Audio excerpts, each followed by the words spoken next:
It's time to make history, Montreal.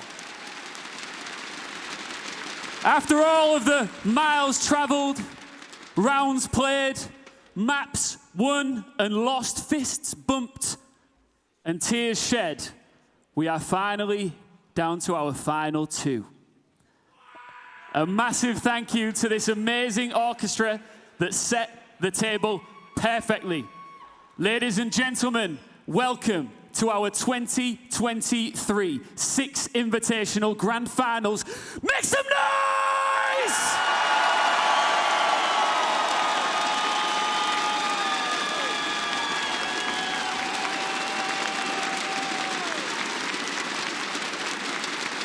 For the first time in 3 years, we are back here at the iconic Place Belle in Montreal with all of you amazing fans, which means that Rainbow Six Siege is finally back home.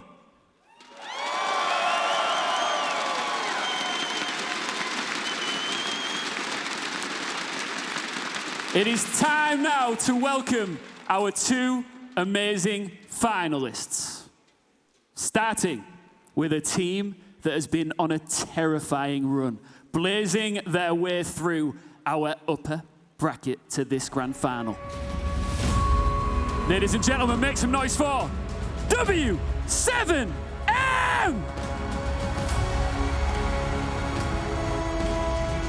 Julia, Heads, Casey, JV92 and Volps. This time last year, they were fighting relegation in Brazil. Since then, they've put together a magnificent run. And this is Julio's third grand final. If he wins here, he puts himself amongst Siege Elite as a two-time. Can he do it with this young and fearless roster around him? One more time, ladies and gentlemen, for W7M.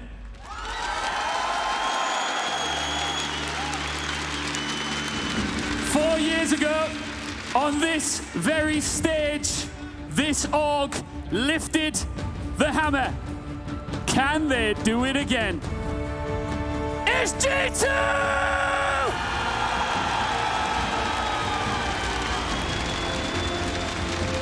Leading the charge, you can see him. Fabian, a legend in this game. Doki, Virtue, Alamau, Blair, Benja.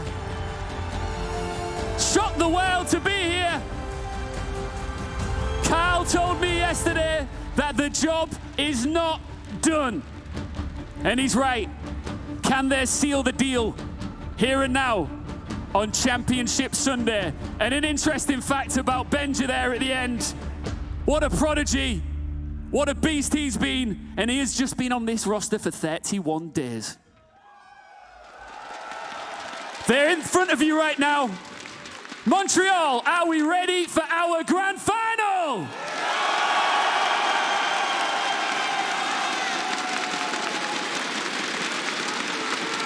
Well then, it's time to cross over to our amazing analyst desk, one of my favorite colleagues on God's green earth. It's Milos. Thank you so much, Ian, you beautiful man. He always shines on the stage. Siege, an Invitational. I've been here since 2017, and now we're in 2023. It's time for Say It for the very last time in Montreal. Everybody, one more time, give it up. Bonjour, Montréal!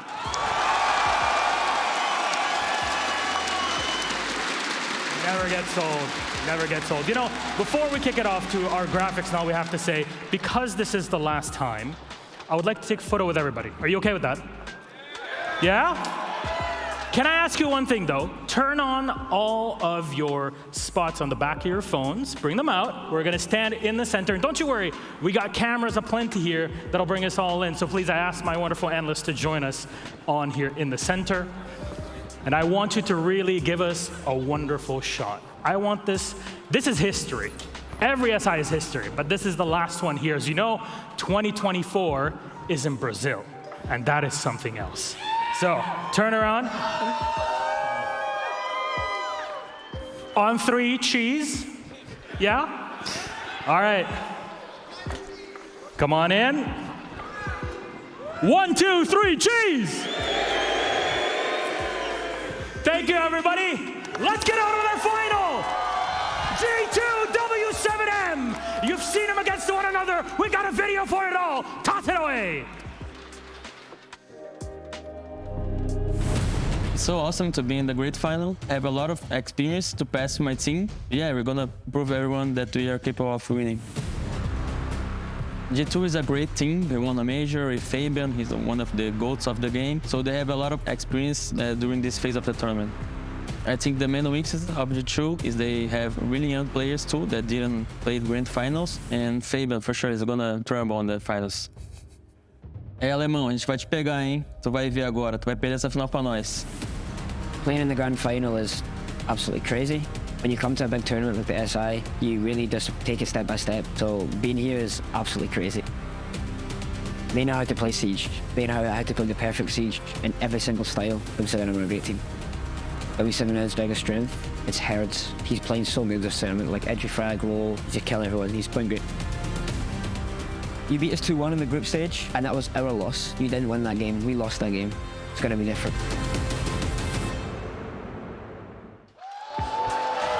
There it is. G2 and W7M set up to go. Massive matchup in our best of 5 here at the Invitational. And remind you, it's unlimited overtime. So this can be a long one. I hope you're all ready for it. So, since we are back, I think it's fair, first of all, to introduce our analysts. First, hello, I'm Medic. With me are Jesse, Jack, and James. Gentlemen, how are you now for our final? Oh, it's a beautiful day in Montreal, Milos. It's so good to be back home in Canada for the 6th Invitational for the final time, and these 2 teams getting ready to play are just the squads I would want to have up on that stage. I'm just enjoying the experience in this arena, Milos. The crowd, they seem to be behind G2 today after fiercely cheering against them yesterday. I am feeling all kinds of things, Milos. That orchestra had me shaking, and I don't think that those vibes are going to stop throughout the rest of the tournament until we have crowned one team as a champion. We'll be here all night if it needs it. Now, from then, we have to introduce our teams, just in case you don't know who's on that podium. Starting off with G2 Esports. As Ian said on that stage, this organization has lifted the trophy twice before in 2018 and 2019. 2018, of course, the players back then as Penta Sports. Now Fabian still leading the squad, without being a player, still in the background as our coach, Jack. 3 years ago, this organization tried to create the first iteration of the modern day super team. They tried, and they have had player change after player change after player change.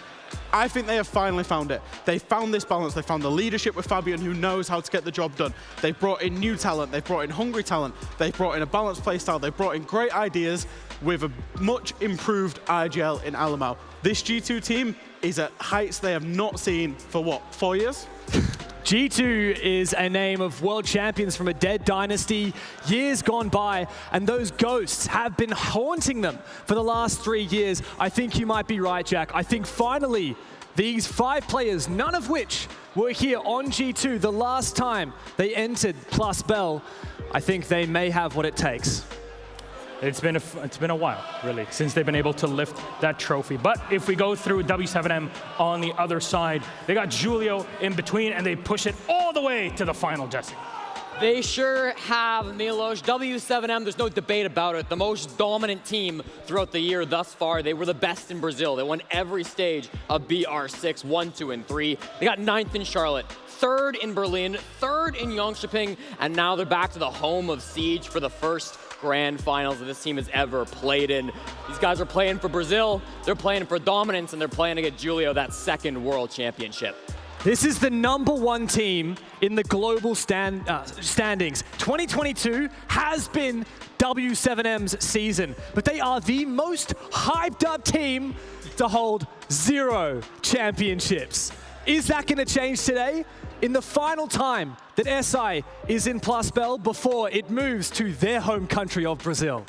I would be surprised if that didn't happen today, and maybe they'll have another shot later on. But from introducing our squads, we've got all 10 players to show, of course, with Fabian that we have as IGL, as the coach behind, and Igor on the other side. These are our finalists for Six Invitational 2023. MVP from this squad for me, I mean, it's got to be Herds. I'm looking at this guy who has just been absolutely phenomenal throughout the tournament for W7M. This is not a squad in Brazil who have just one superpower player, but Herds has certainly stepped up and tried to do that for the squad. He's got 200 kills to his name at the moment. He is fantastic playing behind these squads. Of course, JV92 and KZ as well, backing him up right alongside Volps, and then Julio in the back lines. W7M looks so scary. On the G2 side, this is a international cocktail from Europe, APAC, and Brazil. You've got the Aussie Virtue. It wasn't long ago, earlier this month, in fact, that G2 won a major event on the other side of the world in a different esport with an Australian player, the Aussie G2 buff. Can they make it work here at SI? I'm slightly biased. Oh, I think we all may be, to be honest. To be honest, Dev, I think, G2, look at it. Look at the ages, look at the ranges, look at where they're from, their influences, the people that they will have played with across the board. Like you say, an Australian, a Latin American playing, 2 guys from the UK, and then one of a big prodigy from Denmark. Like we say, the last time a big prodigy from Denmark was on this stage, he won it. He won it, and now he's sitting on the other side of this stage, awaiting their cast. Of course, that's Pengu and Intero, but that's in a few minutes. That was our MVP of this Invitational. Though, you're talking veterans, Yep. Jack. There are veterans on these 2 squads, in different positions maybe, but veterans nonetheless. Now, Virtue's a little bit annoyed to miss out on this graphic because he is also 28 years old. But how could we not talk about Fabian versus Julio? 2 of the stalwarts of the Rainbow Six Siege scene. Both have won 6 invitational trophies. Now, obviously, there's going to be a lot of talk about Fabian and the coach and the fact that he could win his 3rd hammer today. Julio, of course, could repeat it for the 2nd time after winning it just 2 years ago. I know that Fabian likes to think he can still hack it in the server, but Julio absolutely can. This is his 3rd Six Invitational final. He's fighting for his 2nd hammer. He's the most experienced player in the entire of Rainbow Six with 428 maps played during his career. He has the highest survival rate of any player in history. He is one of the greats. There is absolutely no doubt about it. So you say, they picked up these trophies and all, but G2 has not been able to collect any trophies in a while. I mentioned it very quickly, Jack. So how about we have a graphic for it, just to show how long it has been. It's been so long, and for an organization the size and the magnitude of G2 Esports, some would argue that that was unacceptable, and I think that's why we've seen 4 or 5 different iterations of super teams, because they are the team that should be in the grand finals. They are the organization that should be competing for all these major championships. It's been a long old way, but they're finally back today. G2 entered Rainbow Six with the best squad in the entire scene. And throughout some time, obviously that degraded. They obviously had some low points, but it has taken a long time for them to build back to what they have today. Once again, a world-class roster. This is a team that knows how to build it with the best of them. And the squad they have brought to the main stage today is absolutely one that can win a world championship. There is only one team in Rainbow Six history that has ever done what G2 did back in the days of the Paris Major and the Six Invitational 2019. And if they can win the hammer once again, that will be even more cemented. G2, the name will be etched in the annals of history. So from here, we start talking about the match in more of a micro perspective. First of all, these teams have come from different sides of the bracket, right? You have to come in from the upper bracket in the case of W7M or lower bracket for G2. In the past, we've had grand finals with a lower bracket where the team from the upper bracket would have an extra map to go into it. We've dumped that over the edge of a cliff because we want all 5 maps, including unlimited overtime. So that's something we're all living for. But there has to be something of an advantage that's given to the team in the upper bracket, Jack. There does, Milosh, and we've got a graphic just to illustrate that. So the team that comes from the upper bracket, that is W7M. They get 3 options in the map veto phase. Now, option 2 and 3, I'm actually going to take your attention there first. This is a regular best of 5 banning veto where it's bam, bam, pick, pick, bam, bam, pick, pick, decider. So W7M, should they want to, can choose that and we will go through and pick 5 maps as normal, as if it was a single elimination. What most people and what every team in history has had when they've had these options has gone for option 1. What that would allow W7M to do is pick what they consider their favorite map first before any of the bans, which means G2's permabans. They don't like Border and Club. W7M could pick one of those maps. And then obviously it goes through ban, one singular pick, ban, pick, decider in that format. This is the identified advantage, but it means that W7M, they should go out and win that map 1 as their advantage because they get to pick it before anybody else can ban. They've got a lot of great choices if they do want to grab that first pick before any bans come through. There are 5 maps at this 6th Invitational W7M are undefeated on through various amount of plays. Any of those would be very strong choices, and of course, considering G2's map pool as well, it's going to be a tough map for G2 to win if that's what W7M selects. To me, it's a no-brainer. Anyone would go with option 1. This is frankly OP. This is so good, and I have no doubt that W7M will run away with the advantage that they will gain from this veto option.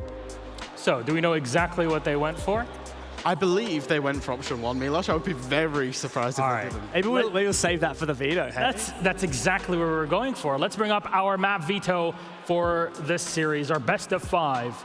And how will the system go? There we go. This OGs. Oh, we got Trey, we got Emmy. Friends we've known for ages. Here we are. Clubhouse. They pick up our first map, W7M. The option has been locked in. And W7M will have to start on the attacking side, as G2, of course, will pick their starting side because their opponents have picked the map. Second, we go to Bank. That's G2's pick. They start off on the attack. And 2 bans, Kafe, W7M's pick. They start off on the attack. And again on the attack as G2 have picked Oregon with Villa as our deciders. Your overall thoughts, Jackers? Well, G2, permaban, Clubhouse, or Border, so it was always going to be one of those picks. Now, I very much consider W7M the best Clubhouse team in the world, so I'm not surprised to see them want to start this 6th Invitational off on that map. G2 will then take away the Border, of course, that permaban, and W7M will respect G2's Skyscraper, of course, a 7-0 yesterday, and ban that one away.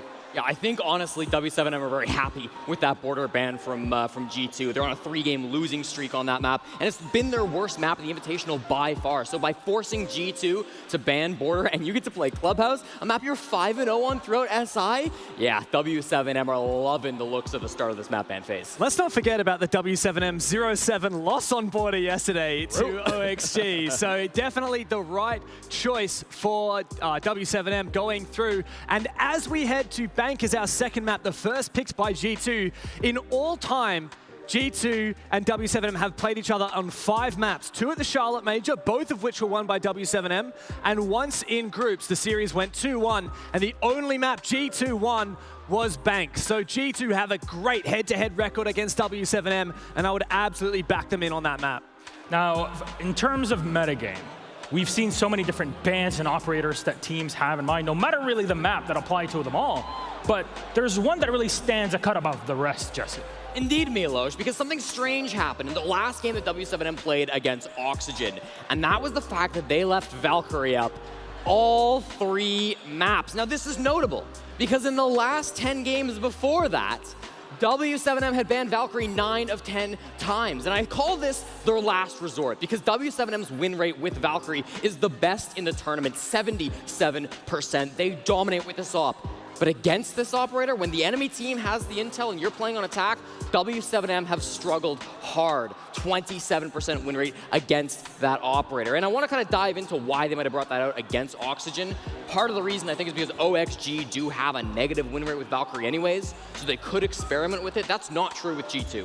G2 has 71% win rate with Valkyrie. They like this operator as well, but I will be curious to see if W7M leave this operator up one more time because it provided so much value for them in the last best of 3 that they played, or do they go back to their tried and true and start banning the operator that they have through the majority of this tournament? The thing that we've seen this entire tournament long on defense is aggression. Both teams always taking advantage of operators like Valkyrie to engage that information. We've seen a lot of Pulse and Solus to do it as well. I'm seeing from all of the teams that are succeeding at the tournament, that hyper-aggressive retake and get-in-the-face playstyle. And so if Valk slips in, well, it's sure going to be chaos. What about the Solus?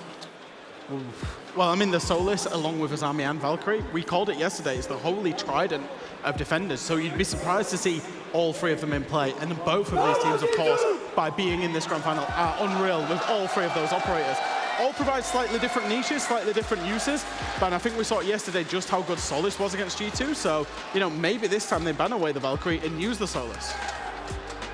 There's options. There are a lot of options. For me, I think about operator picks and I think about iconic players in this game. Alamau. Everyone loves banning the Dokkaebi against Alamau. And I mean, this man, he's got so much gunning behind him. Of course, he is a Brazilian player up against a Brazilian team. He's the only one outside of Julio in this match to have raised a trophy way back in Mexico when he played for Team One. And every single time, old mate Carl has been on those interviews. You know who he shouts out? Right at the end, after thanking the fans and his friends and family, it's a shout out to the haters. He's always waiting for him, and he's always there, ready to prove him wrong. So we're talking about G2, but what can he do against W7M? Remember, these guys came in out of nowhere a year ago, and look at them in the upper bracket. They're coming in with an advantage in the final. Yeah, and I think, especially this first Clubhouse pick as well, it's so important. I think G2 will have known it's coming ever since yesterday and will have developed a very good counter plan. Now, I've seen W7M throughout this tournament, especially on Clubhouse, use Mirror very, very effectively. When they don't have that Mirror available, so I would expect G2 to ban that away, they tend to play a lot more turtley on site, a lot more. When they've got the mirror windows, they use them as significant power positions, and they're very hard line of defenses to break through. I would expect G2 to get that away, push them back on site, maybe one guy below, and then try and deal with it from there in a much more default manner. Yeah, whilst W7M have been undefeated through the bracket so far, they've not lost a series. They've certainly had low points during maps, and I think when you dial in on those low points, what you see is that when W7M feel like they have a lot of control, they start to get kind of fast, they start to get kind of gimmicky, they start to bring in these operators that don't necessarily play to their strengths. Now, typically when that happens, Igor steps in, calls attack, calms them down, and they close out the map anyways. But that is something to watch out for if you're a W7M fan or a G2 fan preying on their downfall. Final point, our game's almost ready. Who takes Clubhouse? It's got to be W7M. There's no way around it. Getting to pick G2's worst maps straight out of the gate is a massive advantage for W7M, and I expect the Brazilians to have a lot to cheer for in this first map. I'm not speaking with my head here, speaking completely with my heart. G2 are going to take Clubhouse. You can play the crowd all you want. That's not going to make you right. This is Club. This is W7M. It has to be the Brazilians for map 1. Well, gentlemen, thank you very much for your predictions. I think it's time for us to kick off a game. What do you think? I can't hear you really well. Are you ready? G2, W7M, Itero Pengu. Take it away, my lovelies. Oh, we're about to witness a piece of history here, Milos. And thank you to the wonderful TriCast desk that we have ongoing. And I want to say this to you before we get underway. Congratulations. Thank you. You got MVP and you didn't even play this year. It's impressive, isn't it? I mean, to be honest, I think that the script was just that if Fabian makes the main stage, I too, in some way have to make the main stage as well. What a story this is. You've got Julio, as you saw on the infographic, one of the most storied players in Rainbow Six history, one of the hardest working players in all of Brazil, and he's done it with a variety of teams. Now he's up here as the old hand on W7M, your former teammate in Fabian in the same boat. Only difference is he's not good enough to play anymore. But he's still there with the team behind the bench, and you know that experience and leadership is going to come in huge. Clubhouse, such a dominant map for W7M. Because they emerge from the upper bracket, they get to pick where they go, and of course they choose their safest map. The desk seems to think that W7M are gonna roll over G2. Do you agree? Honestly, with how they've been looking so far, going through all, the top of the upper bracket, beating every single team in their path, not almost dropping any maps, this should be W7M's Clubhouse in the back for sure. But it all comes down to what you do in the server. The desk spoke about operator expectations, G2 banned the Mira, and maybe W7M banning out the Valkyrie. Well, one is true so far. 2 for 2. What sort of a statement is this if G2 can hang tough? Let's ignore the idea of them even winning. Okay. Let's say that that's outrageous. This is a formality. We'll grind through this matchup on Clubhouse. G2 will lose. W7M will win. Hold on a second.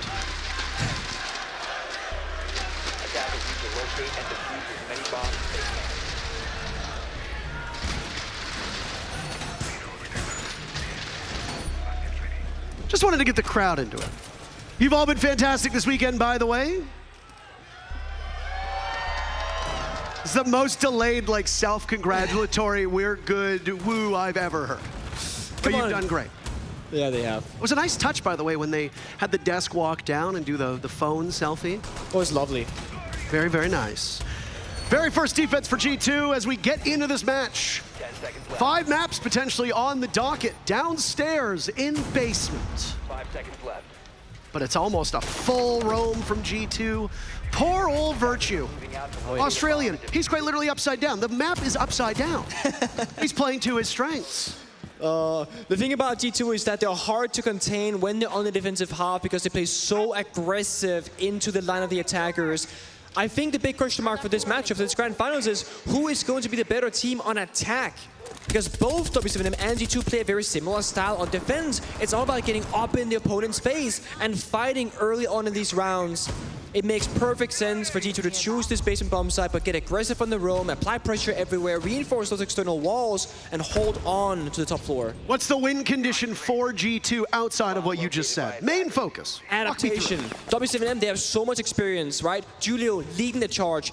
The better team in this matchup is who can adapt the most throughout the series and counter the counter, if you know what I mean. What if I didn't? Well, then it's too bad. Okay. I know what you mean. Good. It's a slow start so far for W7M. They're taking it cautiously in this first round. Was Benja a little bit too slow? W7M will look to pop this bubble of the defense upstairs. You said apply some pressure. Benja could go for a jump out on the KZ right now. That's exactly what happens. Get under their skin. Virtue taken out as Herds is in the middle of the bomb site. W7M have read into this so well. G2 have to retake now. They've been caught wanting, and Herds can box them out. Now JV92 on this sends on a collision course down through blue. Looks the wrong way, losing the duel, but he trades it. W7M to enter through escape tunnel, dirt tunnel. There's no escape right now. Herds still in the middle of the bomb site. Julio has the diffuser, control of the bomb site for W7M, reaching about 45 seconds now. Yeah. Door opened up, Nate going out. This is going to be the entry point. Blur forced back. Oh, and Ali Mao gunned down. This is the lockout that they wanted. Blur gets 1 kill. It's all up to Benja. W7M, the triumphant start that they were looking for.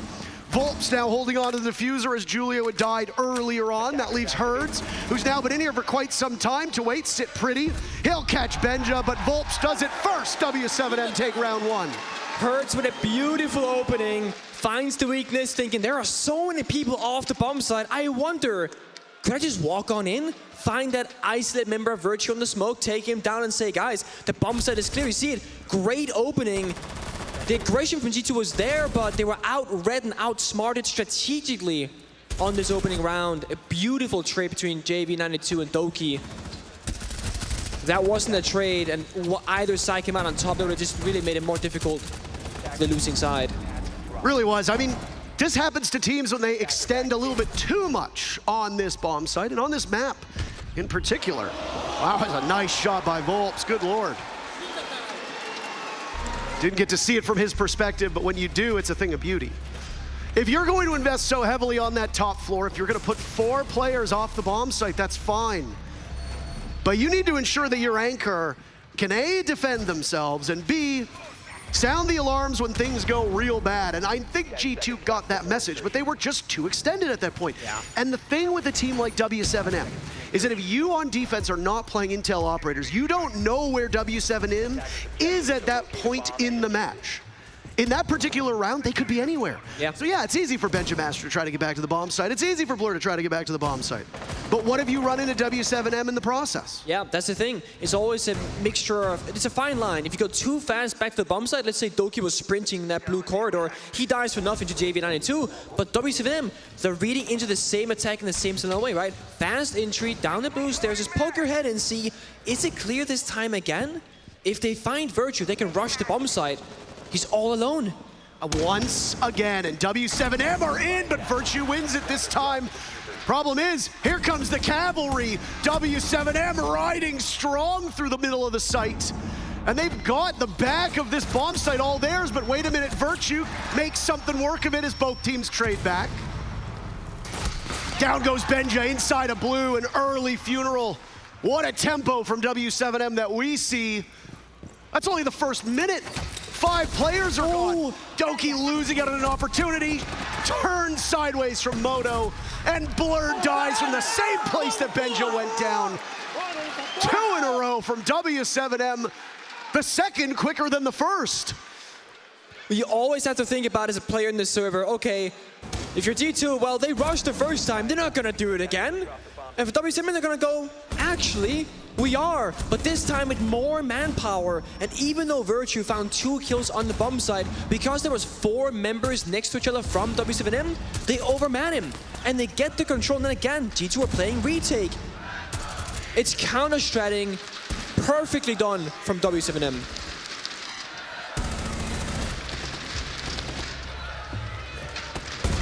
Common sense suggests if you go back to the same bomb site twice in a row, the reason for it is because you see small adaptations making a huge difference. I asked you the win condition for G2, you said adaptations. They did not adapt in that second round at all. No, they were equally far off the second time around. I mean, sure, they came back quicker, but they also died quicker, right? So you're sprinting into the arms of your opponent, and that's not going to bode well for you ever in Rainbow Six Siege. So a bomb site change is needed. Gonna go upstairs to CCTV instead, and immediately, Julio, he says, I got another solution for you. The Monty, right? Simplify things. If you want to attack that catwalk, garage, rafters, just walk in with the extended shield. No one can really do anything against you. There's no smoke from G2. You got Lesion, that's Virtue, you got a C4 and some impact grenades, but the Monty should be relatively safe, and of course, also protected by his teammates throughout this round. Look at this split execute going out right now. There's a Nook on the board in the hands of none other than Herds. He's been so phenomenal through this entire event. He's got to be one of W7M's win condition, if not the win condition. If Herds can do to G2 what he's done to every other team so far, well, good luck, G2, because you're definitely going to need it. You might have just spotted the Mozzie, the rest of the team. Scanning from all around, Benja might be in trouble. He's got Blur for backup. Yeah, Hertz trying to play the backstabbing role rather. The issue is those doors being barricaded, they act as intel. He knows he can't break them because he'll make too much noise. Meanwhile, the main side struggling with the breach. 1 ADS, second day should go out shortly. Doki, what are you doing? How does he pull that off and walk away from it? The killing begins. The second claw. Gets it. There goes that valuable utility on the exothermic charge. Volp still has 1 remaining, but things get tougher now for W7M. They have to waste some utility to backpedal. That's a smoke expended from Julio, the Monty. He wanted those rafter stairs. Yeah. Put pressure on the secondary part of the bomb site. Get that exothermic charge off. Force the defenders back into cache, free up the top of rafters. But G2 read into that. That's an adaptation that G2 succeeds in. Yeah, the Monty picked for the garage attack, but that can't even happen now. We gotta rotate across the map, and Herds, he doesn't find the kill. That's an ugly one. Losing it to Benja Master. G2 poised, but Volps is there. 5 kills for him. If you don't have Herds doing the work, you got Volps to do it instead. 1 minute left in the Monty, along with Volps. Well, they're gonna work hand in hand through construction. No denial other than a nitro cell from G2. Unless, of course, you count goo mines as denial, which they can very much be, providing your opponents step into them. Not gonna be the case this time. Julio sees it and takes it out. Monty could have scored the Volps into the bombs up. The crosshair between Virtue and Blur and top red and Catwalk is hard to deal with. The sound of the Monty is gonna be deafening to these G2 players. Julio gets flashed by his own teammate. Volps depleted his secondary utility. Shield out, the pistol does so well, and this is Julio reunited with the shields that he used to be so dominant on. But he's running out of time amidst the smoke. He'll have to go for the diffuser plant. Off it, there goes an impact. He's actually pulling it off quite well, but it's the double stab from Virtue. G2's on the board after the mayhem that was that third round. CCTV is such a strange bomb site. If you get that external server wall opened up, it's relatively easy.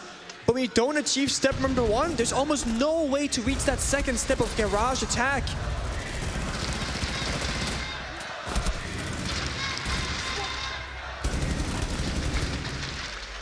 That whole round really began with Doki deciding to challenge the window.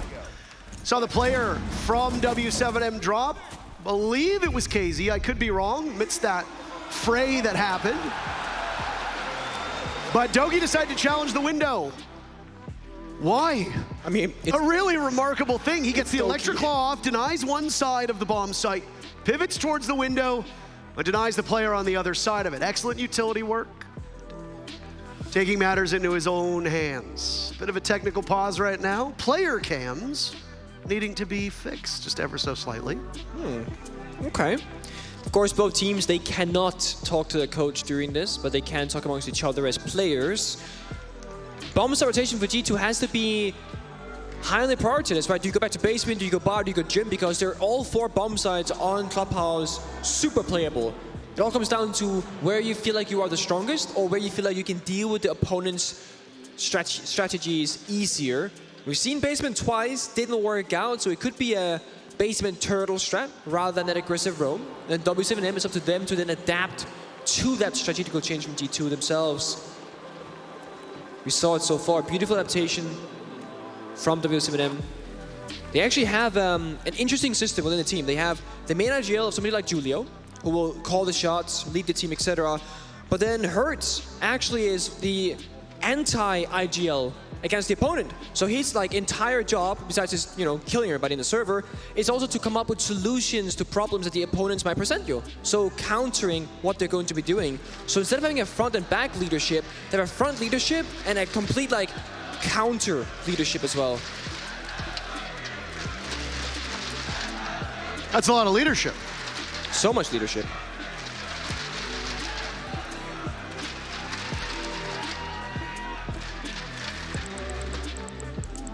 G2 winning 2 rounds on this first half of Clubhouse.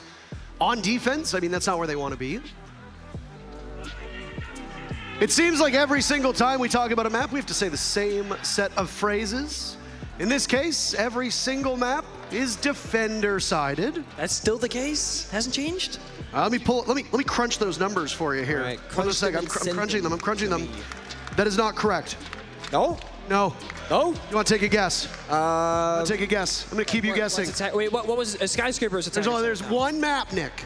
There's one map that has lost the distinction after the numbers have been crunched. Oh wait, theme park. Nope. I don't know then. You think theme park is a Well, we saw 7 zeros yesterday.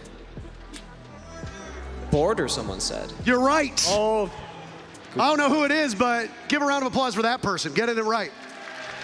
Random person in the crowd, great job. You can take my spot right here next time. I'm sorry. They might have to if Fabian wins again. That's true. You promised the people you'd go play? No, I said challenge.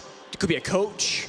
He's a coach. He doesn't have 3-player trophies. The point is that you're not going to be casting. Don't be obtuse. Okay. Pinku coach. Thank you, coach. Who do I coach? What team do I coach? Someone said G2. Astralis. Call-out's a better coach than you'd ever be. True and factual. He also lives much here and now during the gym. It's true. We shared a session that night. It was fantastic. Oh, nobody cares. Whatever. Nobody cares. Promoting good health habits here, Parker. Border is correct, 49 to 51%. The round differential for defenders to attackers. Clubhouse, overwhelmingly defender-sided. 57% of all 281 rounds played. The most played map here at the 6 Invitational, played 25 times. That is quite the number. 57% for the defense, 43 for the attackers. The most defender-sided of all the bomb sites. You want to take a guess? We're gonna keep guessing. Oh God. Wait, most defender-sided on Clubhouse or overall? All 4 bomb sites on Clubhouse. It's CCTV, right? You're correct. Yeah, there it is. I remember from group stage, it was like a weird stat that we had. 71% of all rounds won by the defenders on cache CCTV. G2 just added to that tally. Church and Arsenal, 53% of rounds for the defense, 47% for the attackers. The attackers have won both attempts so far, and there will be yet another attempt Third time to go to this bomb site in 4 rounds. Do you think this is just a deficiency of G2's site rotation? I mean, honestly, the adaptation is there now, right? They've changed their defending operator lineup. They're playing more passive on the bomb side. The claws to deny the hatches, forcing out Julio on the Maverick to answer back, because W7M, they don't want to rely on those secondary EMPs. It's not always reliable, but Maverick is. Goyo canisters, again, to deny the bomb side if time goes low. C4s, plant deny. But it was fresh on the desk saying that W7M is one of the best, if not the best team on Clubhouse. Well, they have to prove that now, adapting from a roam-heavy basement to a turtle basement, all playing around denying the plant. If they get that diffuser down, they succeed. I mean, W7M already read into this. It's a different take and attempt for them. Nice electro shuffle on the hatch. Denying the last of those X-Kairos that had been shot out. There's still 6 more to go, so Herds can very easily open it up. Wonder if he's going to try around the hatch. That's exactly it. Will the explosive radius work? Yep. Oh! It gets the Electroclaw, but it does not open up the hatch. Now the final 4 need to go down. A lot of utility going. No impacts in the back pocket of anybody but Ali Mao, but he's not in a position to contest. They're going to let that hatch open up. As Julio goes to work on that bar hatch. Oh. There it is. KZ, the first pick as well. Things going according to plan. W7M looking to charge into the site from blue. That was Doki next in line after Benjamin Master was displaced and then deceased. Yeah. And that 5 versus 4, of course, heavily favoring the team with the lead. And that's going to be W7M. They look to watch Church Motor jump, but back inside that main stairs and kitchen area. They have yet to decide where they want to execute. Still got 40 seconds left to go. The Goyo canisters and the 3 toxic babes in Pocket of Blur are going to be important in this round. JV on this sense again. That teal smoke screen is gonna go out and obscure. Volp sledging his way in, that's the diffuser in his hands. JV taking some serious damage. Canisters lose. They don't hit where they need to. Blur can't shut them down. Look at this lockout from W7M. It's perfect. Not a single death for the Brazilian squad.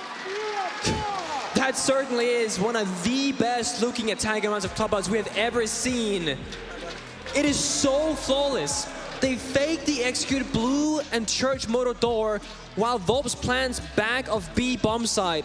And we might think to ourselves, there's no cover. If Blur gets past the second box, he dies, but no, there is cover. Last member saves them on that kitchen hatch, shuts down Blur. Everything was thought of from W7M. No gaps whatsoever in their attack.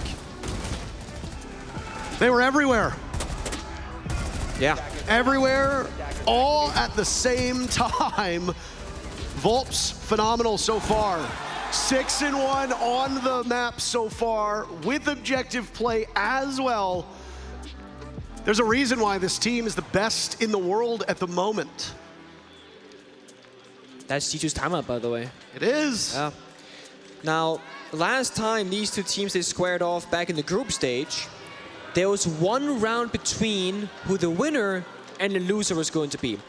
It was a 7-4 victory for G2 and map number 1 of Bank, a 7-5 victory on Kafe to W7M, then an 8-7 going in W7M's favor. 1 round separating these 2 teams. Now, they're in a rematch. And one thing is similar. On 2 out of 3 maps, W7M had a 3-1 or 3-0 lead in the first 4 rounds. That same pattern is here. We've just seen 4 rounds being played out, and again, they're up 3-1. Building those early leads, and normally when they do that, they tend to win the map. Lots of trades involving these teams for these first duels as well. Big difference was how those 2 bomb sites downstairs played out through rounds 1 and 2. Yeah. A trade right away as G2 could get back to the bomb site fast enough second time around. They got that uncontested first pick. W7M looking to get 4 of these 6 rounds with 1 more round after this. That would give them quite a nest egg. But on this map, again, you expect the defenders to win at minimum 3, but usually 4 rounds. G2's accomplished just 1 of that. Their ceiling now is 3 rounds. Best team on Clubhouse at this entire tournament. Speculation as to whether or not this is the best team in the world on Clubhouse. No way. Hold on. Oh, Benja misses him. Julio's gone through kitchen. Oh, and he gives himself away. Julio knows it now. And he's taking damage through that stage wall. Now it's Benja everywhere, all over the map as he hits the deck and runs through the basement. Scurrying off. Bit of a misthrown there from Julio, almost cost him his life. And he's played, what, 4 or 5 different attack operators so far? The Maverick, the Monty, the Capital. Really flexing it around now, heavily being around the execute, of course, with these operators. Jacuzzi wall being opened up. That's Maverick once again from JV92. It's a slow start for W7M, but they're getting their first objective securely done, unlike that CCTV attack. Oh, 3 silhouettes all close to Julio down below. G2 may not know what lies in wait. Julio had taken some damage earlier on from that play towards stage. Now Herds is taking damage here and there. Ali Mao will have to wait even longer to find his first kill. He's losing out to his fellow countrymen. G2 on the board though after losing Carl. Virtue down, Doki looking for something. Nice shot by him. W7M emerge. Scathed but still upright. Herds a beautiful shot on the Blur. Benja in a 1v3. Good lord, this W7M team looks so sharp. The timeout does nothing. No, not at all. And honestly, this could just be Clubhouse, but so far it really looks like W7M, they came into this with a clear strat in mind. You know, G2, they went through lower bracket. They've played a lot of games the last 2 or 3 days, and they had the same way to win most of those rounds. The early aggression defense, and then the attacking team trying to deal with it.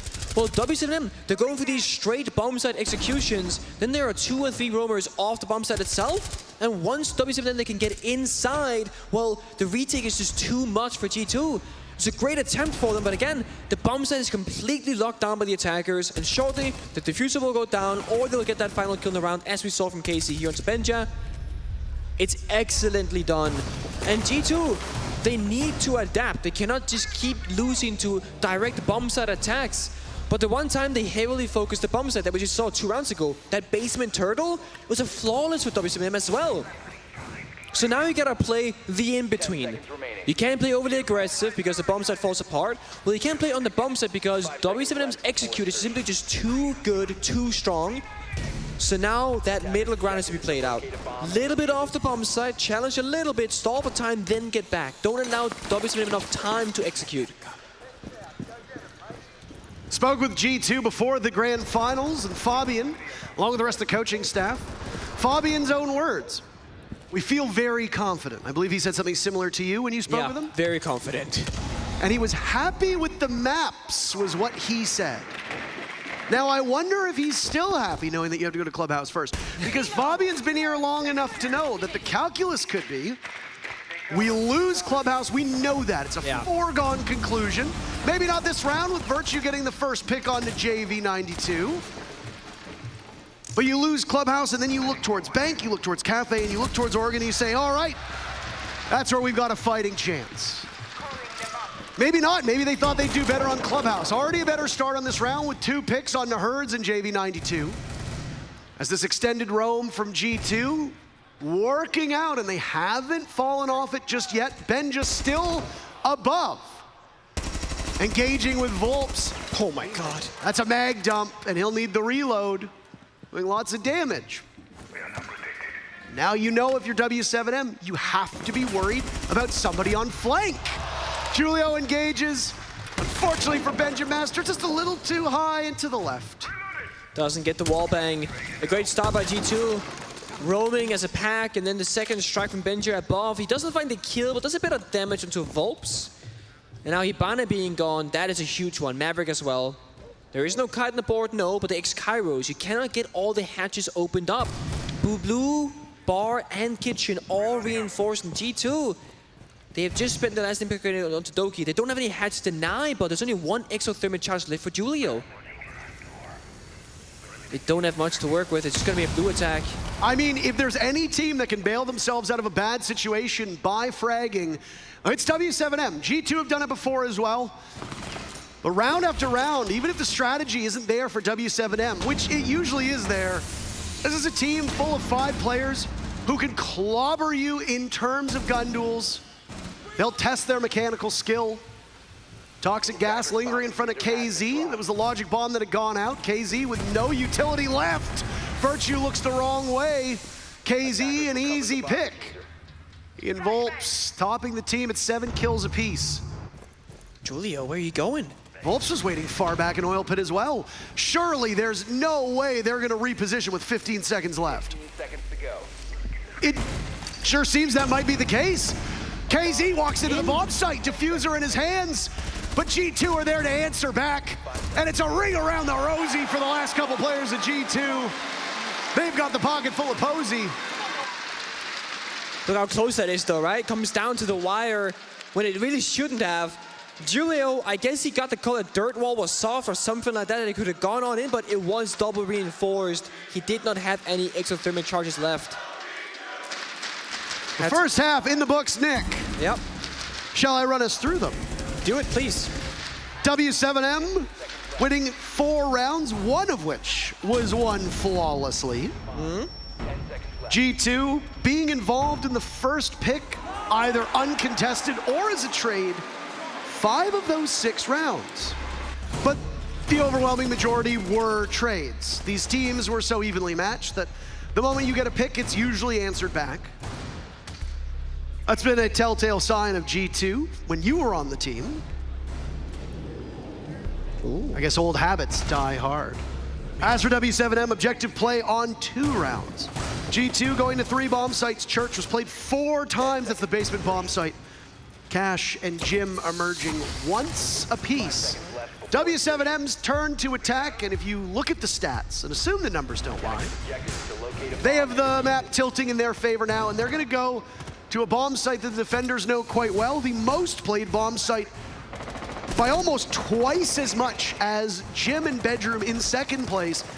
The bomb site being Church Arsenal down on the bottom floor. These doors being barricaded. Again, it's a great counter to Nuke because you don't have information, Valkyrie's banner. Of course, even if you did, Nuke's gadget, well, you're invisible to those cameras. The aggression from both teams on the defensive side, it's how they play every single round. Doki thought he was being cheeky, but KZ reads into it. W7M the first pick. They were roaming aggressively. Guess what? They've now made it safely back to the site. Yeah. Only one player disconnected from those 2 parts of the map, and it was in Dirt Tunnel? Yeah. So, I mean, you're still close enough.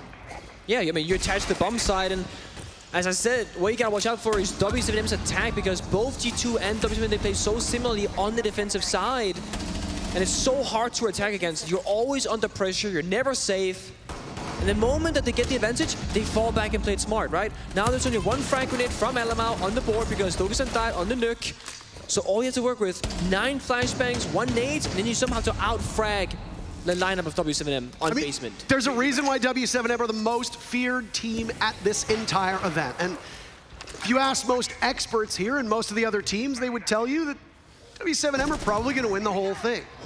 Oh no, JV does not seem to be aware. Ali Mao looked like he'd missed. He does it on the next couple shots. That advantage was for W7M. It's gone. 2 bodies from G2 inside a dirt tunnel. There goes the nade. KZ could have rebuffed it, but it sails right over him. It's the bullets that do the work instead. Now the toxic gas will linger. Ali Mao to keep them away from the site. He's got multiple bodies to look at. He comes alive when you need it. There's a bit of that Brazilian magic, Nick, just on the edge of the gas as it creeps in. Diffuser goes down. Volps in the line of fire from Ali Mao, who charges on up. But W7M have something to say about that. Volps will need to clutch. What appears to be an attacker-sided Clubhouse continues onwards. G2 take their first round on attack. A round-saving nade from Elamau. He only had 1 in pocket. He was smart. He asked for a flashbang to check for an ADS or I want my magnet. And once the coast was clear, tossed out the grenade, got the injure onto the Warden, and that really opened things up. Because the kitchen hatch was opened up by G2, no one from W7M could retake the bomb site itself. They were left vulnerable very far away inside of blue, inside of church, and they did not have any line of sight to challenge the injury points for Elamau. Very easy to be critical of this first half Alimau, but second half Alimau decides to show up and do wonders for the team. Honestly, the moment that they got control of Dirt, W7M did not have enough time to pivot. Their focus was elsewhere. Still entrenched over towards blue, still roaming from above. Suddenly G2 says, all right, well, we've got an exploit here. Go through Dirt. If we can win the duel, which for the record is not always a given on Dirt Tunnel. No, rarely is. They had some utility on the side of W7M there to predict a Dirt execute, but the Brazilian team's focus was just too much on the wrong side of the map. And once you've got Dirt control and you can sweep through the back of Arsenal, you have so much control. We've seen this before, but a smart adaptation. Virtue on IQ combined with the secondary MPs from Monty means if Kite was to be played in this round, you know what the Kite Claw is, you can toss those MPs out to guarantee the wall to be opened up. This is a great adaptation to what was a good strat from W7M, but with a bigger guarantee of getting that step 1 under control. Now the breach is opened up. That means Alimau on the Monty can start wreaking havoc inside of that garage. Of course, garage gets opened up afterwards. You're slowly starting to apply pressure onto a catwalk member. It's Casey and JV together. That's a lot more damage than I think Alimau was anticipating. He's eaten 3 impacts so far. Low on HP. This could completely derail the execute for G2. JV pops up. Thinks that he sees a part of the Monty. Can't find it just yet. 2 separate players. I don't know how this works out well at all. Can G2 get themselves out of this predicament? W7M have played it perfectly so far. Yeah, I mean, when Keeper's on the board, it is so hard to deal with. Second Nick goes out on the second barrier. It's low-value grenades, but they have to do it. They're losing their hold on the other parts of Garage, and that's the bigger focus for them at the moment. W7M will allow this Monty to continue to push upwards, and Alimau has squared himself away. They know exactly where the Azami is, but they need someone to net that other pick. Could it be Blur? Or could it be Doki now? Called into action, trying to test the reflexes. Alimau knows how close he is. This duel to the death, but it turns to die to Virtue. Suddenly, W7M have lost a player in a very crucial part. Doki walks up, KZ will swing. He gets taken down. Volp's deep inside of the bomb site, last one up. G2 looking to tie Clubhouse. Oh my, W7M must be feeling the heat on this round. Good thing he got 36 bullets still left in that. And good thing reload canceling still in the game. He'll knock the shield away, reads into Doki. There's another pick. Volps at the moment seemingly unstoppable, but keeping point out on the balcony. Virtue gets the final kill, and we got a tie game. A full commitment by G2. The Keeper barriers go out, they go, okay, we gotta nade the first one, this sucks. Second Keeper barrier goes out, we gotta spend our last grenade just to allow Alimau up the staircase. But it pays off. The round and forcing W7M's timeout now, as they gotta turn this boat around. It's sinking. How do you turn around a sinking ship? I was when you say you had to bail out a sinking ship. They gotta bail out of the sinking ship. Smash the idioms. Yeah, That's okay. that's on me. Igor slapping that timeout button, trying to talk to this team. A great statistic for my good friend, Jesse J. Chick. Okay. Tell us. W7M have the highest conversion rate after calling a tactical timeout, sitting at 75%. Is that just for the following round? Like right after? That's what it convert. They convert the next round. The next round. The next round. Okay. No, 5 rounds from now. It could have been like, I don't Hey, know. we intend to watch them play tomorrow and see what they convert one of those rounds instead. W7M, though, as we have seen with a lot of teams, and you and I in particular talk about how good are teams after settling things down, talking shop, talking strategy. Whether it be an emotional timeout to get the mental of a team in check, or whether it be a more strategic timeout, saying, hey, let's swap up some operators, here's what we're doing wrong, let's get the strategies going a different way. You called it out every single time, call out. Went with the timeout. You'd always see Forrest in those Astralis games we casted going towards Ella. Yeah. That was probably not an emotional timeout. It was probably more of a strategic timeout. Have W7M changed anything up that you can see after that timeout? They changed the bomb site, that's the one, and of course, that's gonna bode for different operators, but I can imagine for W7M, it's going to be half strategical and half just, calming things down. One thing that this roster struggled with, as Charlotte Major, previous events, etc., was the nerves, the pressure, when things got real. Well, with Julio being added to the roster, he brings that experience, he brings the knowledge. And speaking to Julio, he always says that one of his key jobs in this roster is to keep people able to do their jobs. Make sure that they're comfortable, and when things are not working out, be like, guys, it's okay. And it seems to have been working out so far, but in the grand finals, when things matter the most, and you tied up 4-4, now more than ever, you cannot slow down. For W7M, it could also be a confidence booster. This is a team that has never been in this position before. Ever. As you heard from the desk, the best place finish at an international competition for W7M so far this year is 3rd. That means that you are not competing in the grand finals. You are not playing for the trophy in front of a crowd. And while yes, you are playing in front of a crowd, and they have done so not just in Brazil, but also here, it's a big difference when you've got so much on the line. G2 pick number 1 in the round. KZ decides to run past a window, and G2 thank him for that decision. Playing close to the side. Of course, the frost mat's gonna be a problem later on if you were to jump in any of those side windows. The bandit from Hertz, not actively tricking right now, but looking to down that jacuzzi wall where Benji is rotating toward. Nobody from G2 on the windows. And even if they were to rotate there, these keeper barriers keeping Hertz safe. One on the drone hole, one inside of Jim blocking that window line of sight. That means that the jacuzzi walls should stay intact. G2 doesn't have any other way in than the windows and construction. That's what the crossfires have been established by W7M. JV92 downstairs with 2 impacts in pocket, holding that main stairs and possible plant deny. They just need to wait now. 1 minute left. G2 on that main floor. JV rotating deep down below on the bottom floor. Up blue, he will go. Oh, Doki's nearby. He hears it. Doki knows this, he loses it. JV the better shot. But JV's in a tough spot. He's just gonna waste time, that's perfect. Keep somebody busy. 2 separate players from G2 now on the hunt. JV close on the door, he gets away. Reassessing, losing the duel to Ali Mao.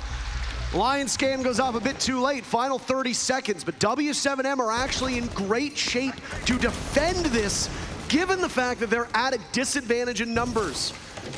It's not a given at the moment that G2 is gonna win this bomb site at all because they'll have to go through the window. Herds, so good, there's a frostmat, Blur gets it, last second against the panel with diffuser down. He'll get towards the halfway mark. Volp's retaking. He sees it. They get off. Only good enough for 1 kill. But it's perfectly timed. Nobody there to get on the diffuser. By the skin of their teeth, W7M regain the lead. And again, that all boys on JV wasting so much time with that flank. Put Recruit back in ranked. Yes, please. No. Parker, Okay, I'm gonna fine. expose you. We signed. I know. We signed it. I know I said I On won. the backside, it was like, do you agree or do you disagree? We both agreed. We both agreed. We miss it. Agree to disagree. Agree to disagree. Wow, what timing by Volps though, look at that. Sometimes you really do make it your own. Ali Mao just a tiny bit too late. 1 second and it's very likely that he's able to grab the diffuser, the case in hand and get it down, or at least start the process. G2 is within striking distance still on this map. It must be a bit too close for comfort given W7M's record. Undefeated so far through the 6 Invitational on Clubhouse. G2 on the opposite side of the coin, they've never won it. I'll say, I don't think G2 has ever lost a round on time since the group stage.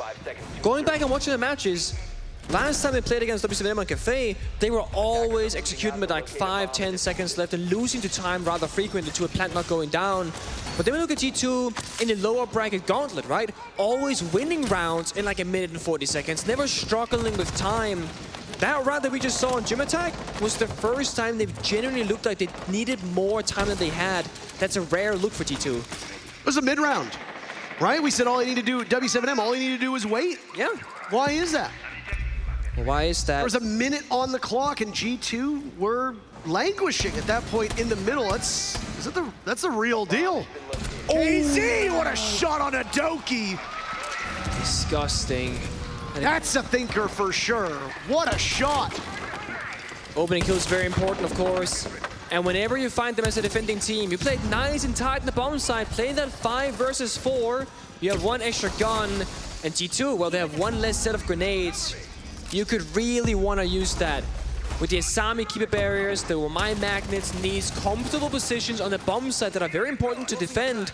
Well, with the nades being used for utility, the members of W7M, they're going to be safe on the bomb side. Virtue go to work. Down 1, down Doki. The story for G2 has been that 1-2 punch of Benja and Doki, who so far amount to just 11 kills, the same tally that Volp sits at, and the same tally that KZ sits at. Your fraggers on G2 are just not getting it done right now. How many other teams have we seen this happen to against W7M, though? That's the thing. It's not Benja and Doki falling off, it's that they're running into players who are just as good as them in their respective roles. But in W7M's case, they're not just as good, they're better right now. Right now, they're the better team. Better team, better players. Better team, better players. Mid-round for G2 again, things are just slowing down. They're not being granted openings, they gotta look for them themselves. Flashbang's going up, but there's diffuser case bottom main stairs. And it's gonna be a mad scramble. G2 stacking bodies over towards the church door. They barrel in, shotgun in hand! Volps is a monster! W7M moved to map point. They're not giving G2 any openings, and they sure aren't giving them any free rounds either. An attempt of a rush down the main stairs into Moto through the side door. Well, they find a shotgun and a Toxic Babe. 3 members fall immediately. G2 falling apart in the mid round because W7M don't give them anything.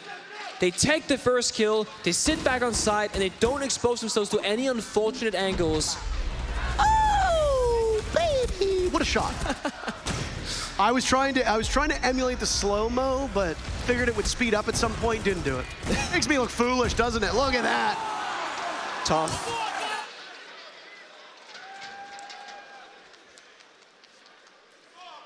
When W7M dropped JDN, there was some speculation about why that was. And then they brought in Julio. Then it makes more sense, right? Makes a lot more sense. What does he bring to the table? Experience, a calmness, leadership. Flexibility in terms of operators. There are only 5 Brazilian players, from Brazil at least, that have lifted that hammer. Julio is one of them, and you can see the experience he brings to this team. You can see the flexibility that he brings to this team. He plays those challenging roles. He plays those unsexy, thankless roles, and he does so remarkably well. Even if his stats on paper aren't very good, we will refer back to those intangibles. Yeah. Speaking of flexibility, just allowing his teammates to play more loose as well. Sense gets going out, the wall is gonna cover things up, it's a bait. Elmau on the glass, tries to go for an opening onto Casey. Damage going out, no kill though, no death. The aggression trying to be matched here from W7M, but no one's dying. There are more smokes to go out, of course, late in the round, but Doki-san running out of that gadgetry. Listen to the sound, that swell of the bass, as it's not being caused by bullets, it's constant explosions as pieces of this bomb site get chipped away at, opened up. This is a frag grenade glass, by the way, just for information. No smokes in his pockets. The main execute not working out for G2 once again. Have to now rotate across the map, likely going for that office hatch to start working the master bedroom side. It's an easier entry point given the failure of the execute, but time again running low. Good news at G2, all 5 members of W7M have gone back to the bomb site. Catch! KZ abides, and now he's gone as the nade lands right under his feet. This is a map leading 14 kills on Volps as he goes on a scouting mission with the Yokai drone, looking out onto the breach. Ali Mao's been downed. The glass will need to be recovered. Did he fall off the roof, or was it the verticality? Who knows what Carl gets up to? Exactly. Wherever Ali Mao goes, hilarity follows. G2 at the moment inside of construction, looking for another bit of that exothermic to go off on the wall. It will happen, second one. W7M not trying to stop this. As you can see from their lineup, they don't have any denial outside of maybe impacts if they left a wall soft. No Bandit, no Mute, no Kaid. There's that sense that you talked about. Toxic gas lingering in the breach in construction where G2 had stacked up a couple players. Nades from below. You don't see this on a glass every single day of the week. Onto the floor, it blows up, and Herd swings. Virtue picks up kill number 2 for him. Suddenly G2 have reduced W7M to a single player. That leadership of Julio will go below. He's got information inside the bomb site. He'll try to stop Blur on that diffuser, but you have to pick your poison. In the post plant, G2 managed to walk away successfully, and now Julio has the unenviable task of getting back up top. 10 seconds off the diffuser already. G2 are not going to contest this down below. It looks like they're just going to stay upstairs. They know what Julio needs to do. They'll engage but through the floors. I guess waste as much time as possible. A bit of a cocky play from G2, but that's their thing. They stave off defeat for at least one round, and we will need all 12 in map number 1. Virtue on the Nuke finds, what, a triple kill in the round? Finds the grenade as well? Unheard of. He's been mostly on the supportive cast of G2 at this tournament, together with Alamau. But in that round here in Clubhouse, they are the enablers for the team. The glass to start off the first initial execute, sure, it didn't work out, but that was the role that Alamau played. Then Virtue on the breach gets one, just follows up time and time again, gets a second. G2 had to go for kills. They did just that. They recognized the plan was not possible. There was only 16 seconds left when they get that first opening kill onto the bomb site itself, so again, time is a problem. Echo being played by Volps does not work out. Yokai shot earlier in the round. We need all the rounds we can. 6-5. Still, of course, W7M having the lead. They choose to go to the bar bomb side. What could be the very final defense in Clubhouse. 10 seconds remaining. Unless the two can pick this apart. 5 seconds remaining. Well, whether you're a fan of G2 or a fan of W7M, we're at least starting off this contest with as close of a match as you're gonna get. Unlike previous days of this event, we've got unlimited overtime. Oh, right. And it's something that you know quite well. That was a coastline game that one time. Don't say the word coastline. My eyes glaze over and I start sweating. If these teams go to overtime, it will become a win-by-2 scenario. If the teams keep trading rounds back and forth, then it will go on indefinitely. We could have 30 rounds of Clubhouse. We don't know. Oh my God. I kind of want that. The chaos, yeah. I would want the chaos as well. W7, they have this soft timer. They can burn a minute on the extended roam, then fall back, not surrender any opening kills. That has been their motto so far. Do not die early. We will be okay on the side.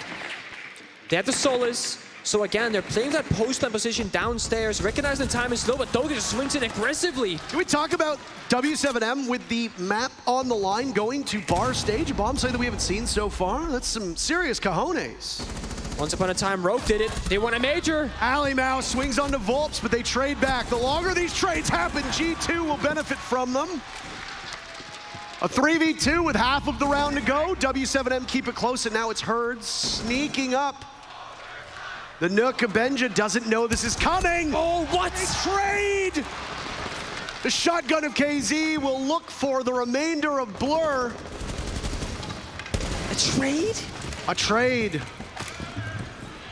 A 1v1 for overtime, or a 1v1 for W7M to win their map. Which is it? Just a minute left. These are what live events are made for.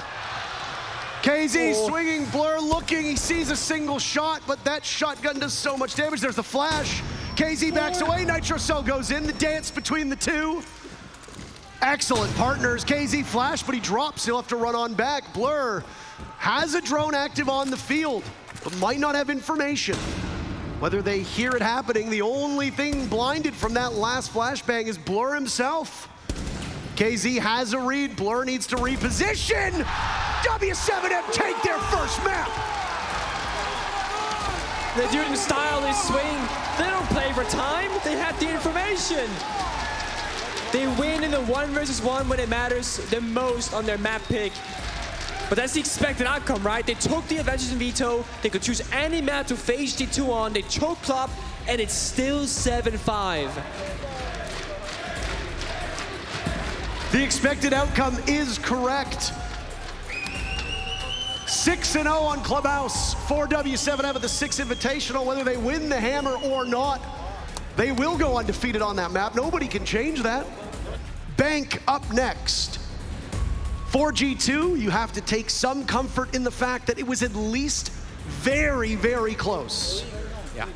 But we wanted unlimited OT, doesn't matter who wins. In this instance, W7M continue their reign of terror. We could have 4 more maps to go, or we could have 2, we don't know that. Let's throw to a break and then come back with more W7M versus G2.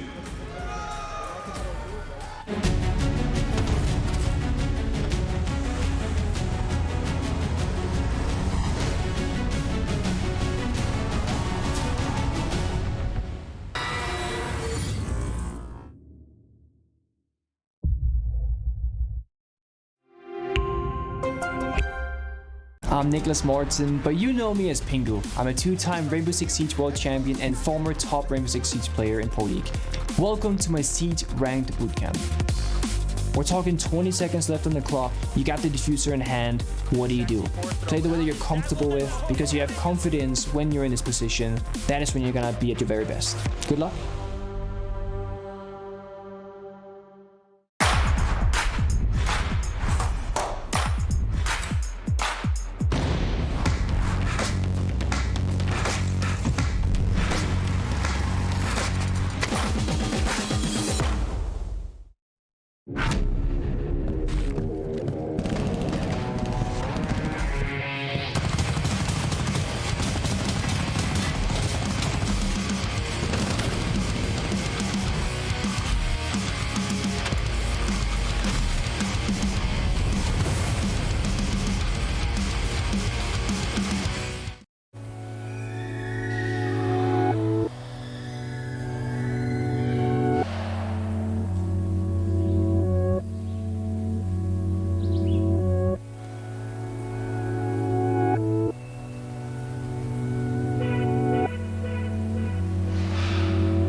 Map 1 is complete, and that goes to Brazil. W7M collecting 1 on the board.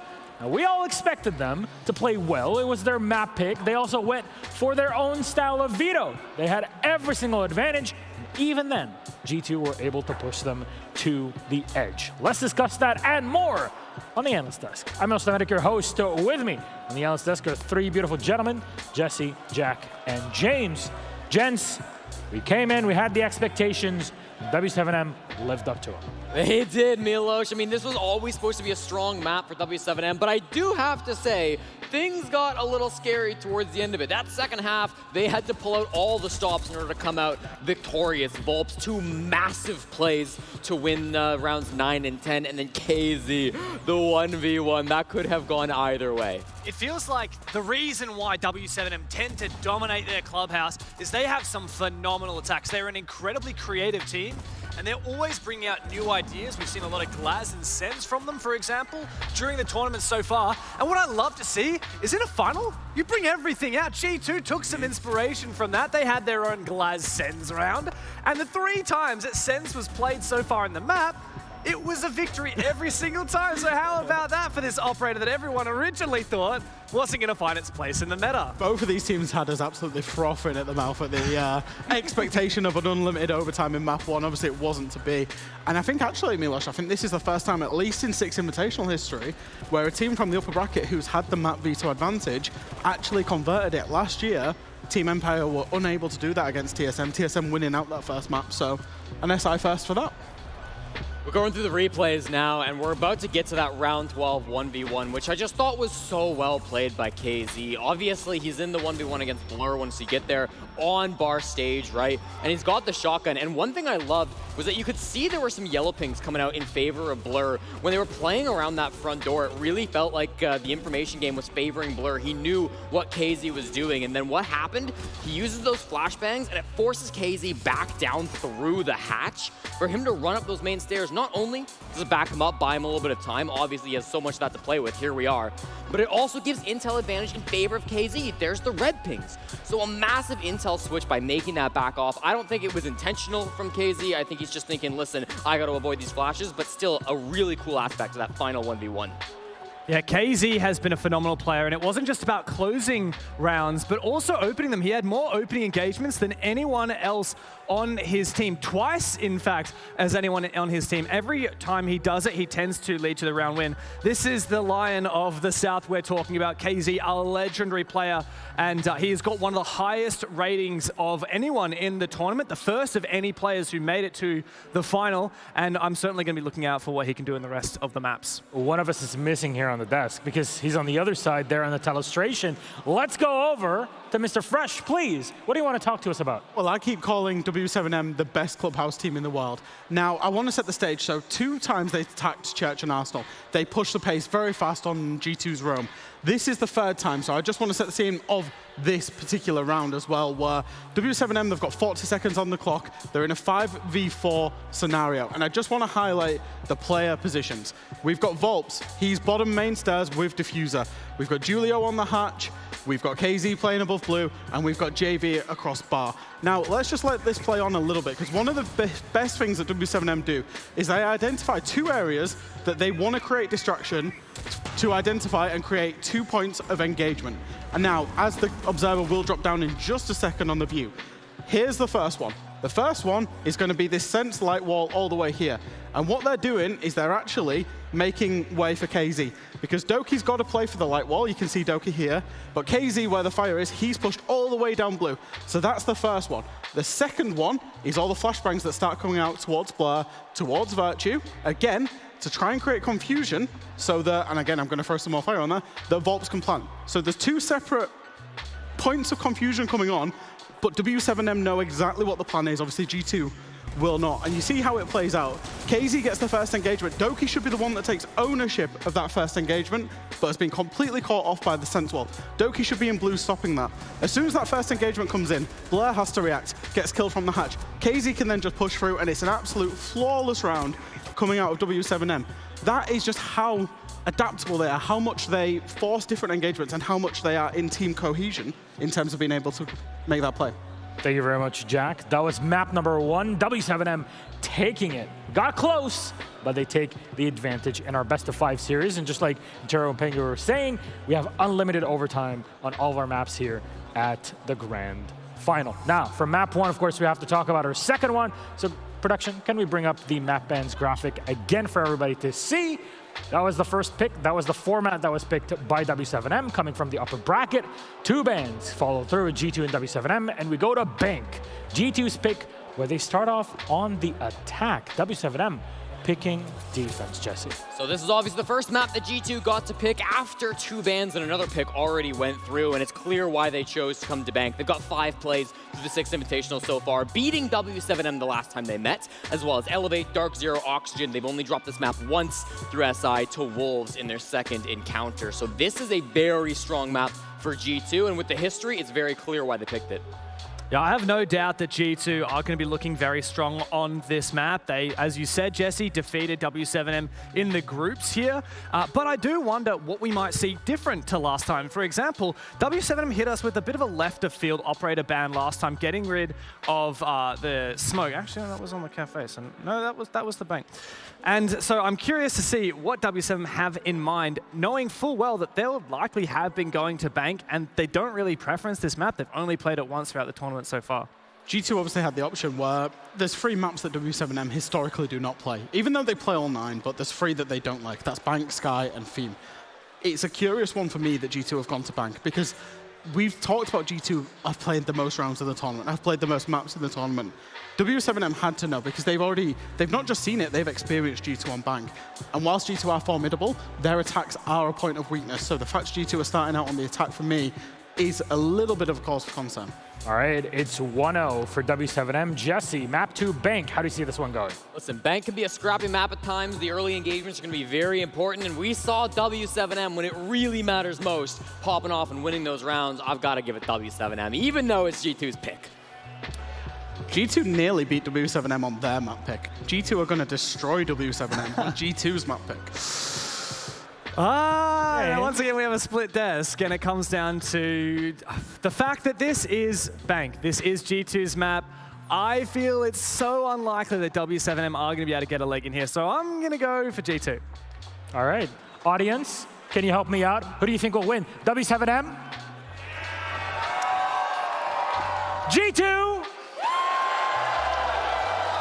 Yeah, we got crowd favorites. So, let's see if you can pull your energy together for map number 2, Bank! G2! W7M continues! Let's get loud! And Taro Pengu, take it away. Thank you so very much. What an exhilarating start to this series, with W7M doing like they need to do, winning their map that they're undefeated on. But now we go to Bank, and this is where things get real interesting.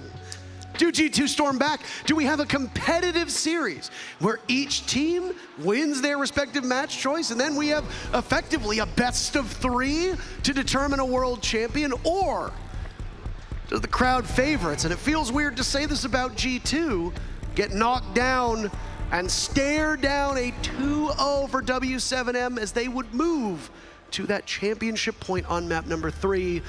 The desk is split. I need to ask you, has your opinion changed at all after seeing that Clubhouse? I mean, I had W7M taking Clubhouse. I have G2 taking the Bank. We're going to see Dogi fly out a window, right? We're going to see Benjamin fly out a window. We're going to see G2 on the defensive side, when that sides will come out, take full control. The big importance for me is to watch how these 2 teams are going to attack, because W7M was so prepared on Clubhouse, but they also knew that map was guaranteed to go through because of how that V2 plays out, right? They can pick the first map guaranteed. They can do the utmost amount of prep work for every single outcome. That's not as easy with Bank. You don't have to assume that map goes through. Maybe you think it's going to get banned by G2, but it's not. Arbiter ban's coming out. We see a couple of things shaking it up. Hibana, of course, that ranged operator, great at dealing with the hatches. That's going to be removed from play. Munty, a clear target ban to remove that option for Julio and Alamau, so both teams play it.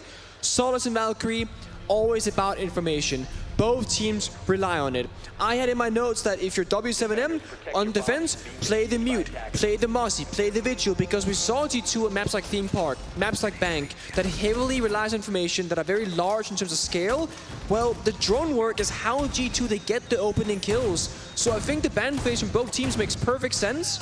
Starting up top floor as well.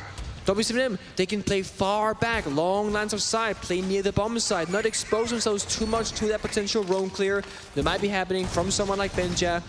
Or again, Virtue on the Nuke. Things are shaping up a little bit differently.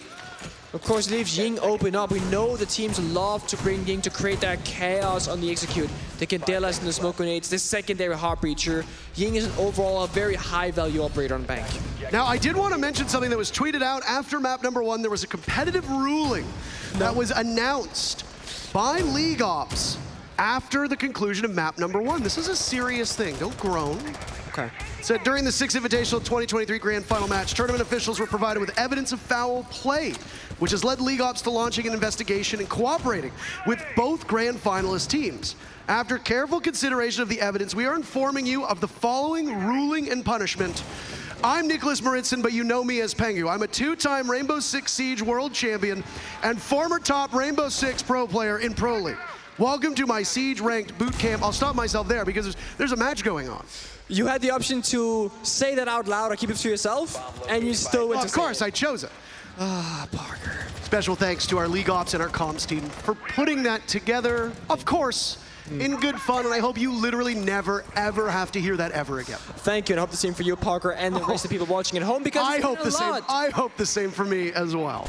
The Jones on the bottom side is going to give Doki the information that he needs to make his decision as when to move. Doki will be the front liner for T2, having that execute gadget in his hands, but while that's ongoing, Blur is struggling to get this 90 wall opened up, but he gets in the second attempt. That's step number 1. I like Julio checking to see if that hatch next to him was open. Just in case. You know? He has a super shorty in back pocket, unless he's a lunatic, and he can open up that hatch and get out, if need be, from the top floor elevator. G2 still in the discovery phase as we hit the halfway point of round number 1. This is G2's map. Nice drone work to catch one of these players from W7M playing inside of paper. Looks like when G2's going to go for the execute, that Virtue going to walk up the red stairs from lobby and go for a flank. Oh, JV's prepared and ready for it. Benja chasing after that all-time 6 Invitational kill record. He's going to have to wait a little bit longer. Doki's also in the hunt of that record, and he's starting off with 1 pick. A nade from Virtue finds Julio. That was the castle originally. Ali Mao taken down by Herds, looking to retake. G2 finding their footing in this very first round. Doki in particular with 2 swift picks. 3v2, Candelas go off. Amidst the confusion, Virtue looking for a pixel angle. That's a tough one to fight. He backs away, not wanting to engage, but Volps decides, hey, I'll try it. Botches the nitro cell, shot away at, no explosion whatsoever inside a conference. There goes another Candela. Virtue repositioning. They know inside a conference they have to pressure this player. The Mute of Volps. He's been so good in the previous map. They need to shut him down. But G2 are losing out on time. Volps drops Doki, leaving it all on the shoulders of Herds with 10 seconds left. All he needs to do is stop Blur from getting the diffuser down, which is happening at the moment. Virtue on a single point of HP to contend, and Herds will run right into him. Cannot stop it. There's maybe 10 HP between these 2 players on G2. Herds finishes off the Doki. Oh, there, nice shot. Blur with 1 HP, diffuser down. It's Herds the hero. Can he clutch this one out? Giving himself a bit of coverage, trying to draw Blur in. Herds swinging around, and the hipfire does not connect. Oh boy. If you're a fan of G2, let out a sigh of relief after that one. I think Blur's going to age 10 years by the end of this best of 5 series, because remember, back in that bar attack, it was also Blur in a 1v1 in this weird standoff with like 30 seconds just passing. Deagle being whipped out by Herds looked mighty scary. With just 1 HP, I mean, it doesn't matter what gun you have, but 1 bullet will send you home. Doki playing it phenomenally in that round, just waiting a bunch of time between each Candela going out, getting maximum amount of value, keeping W7M guessing as to where they're going to be striking from and exactly what is going to be happening. Yeah, sign of frustration. He knows how close that was. It's good to see both these teams. Their mental's still very much intact.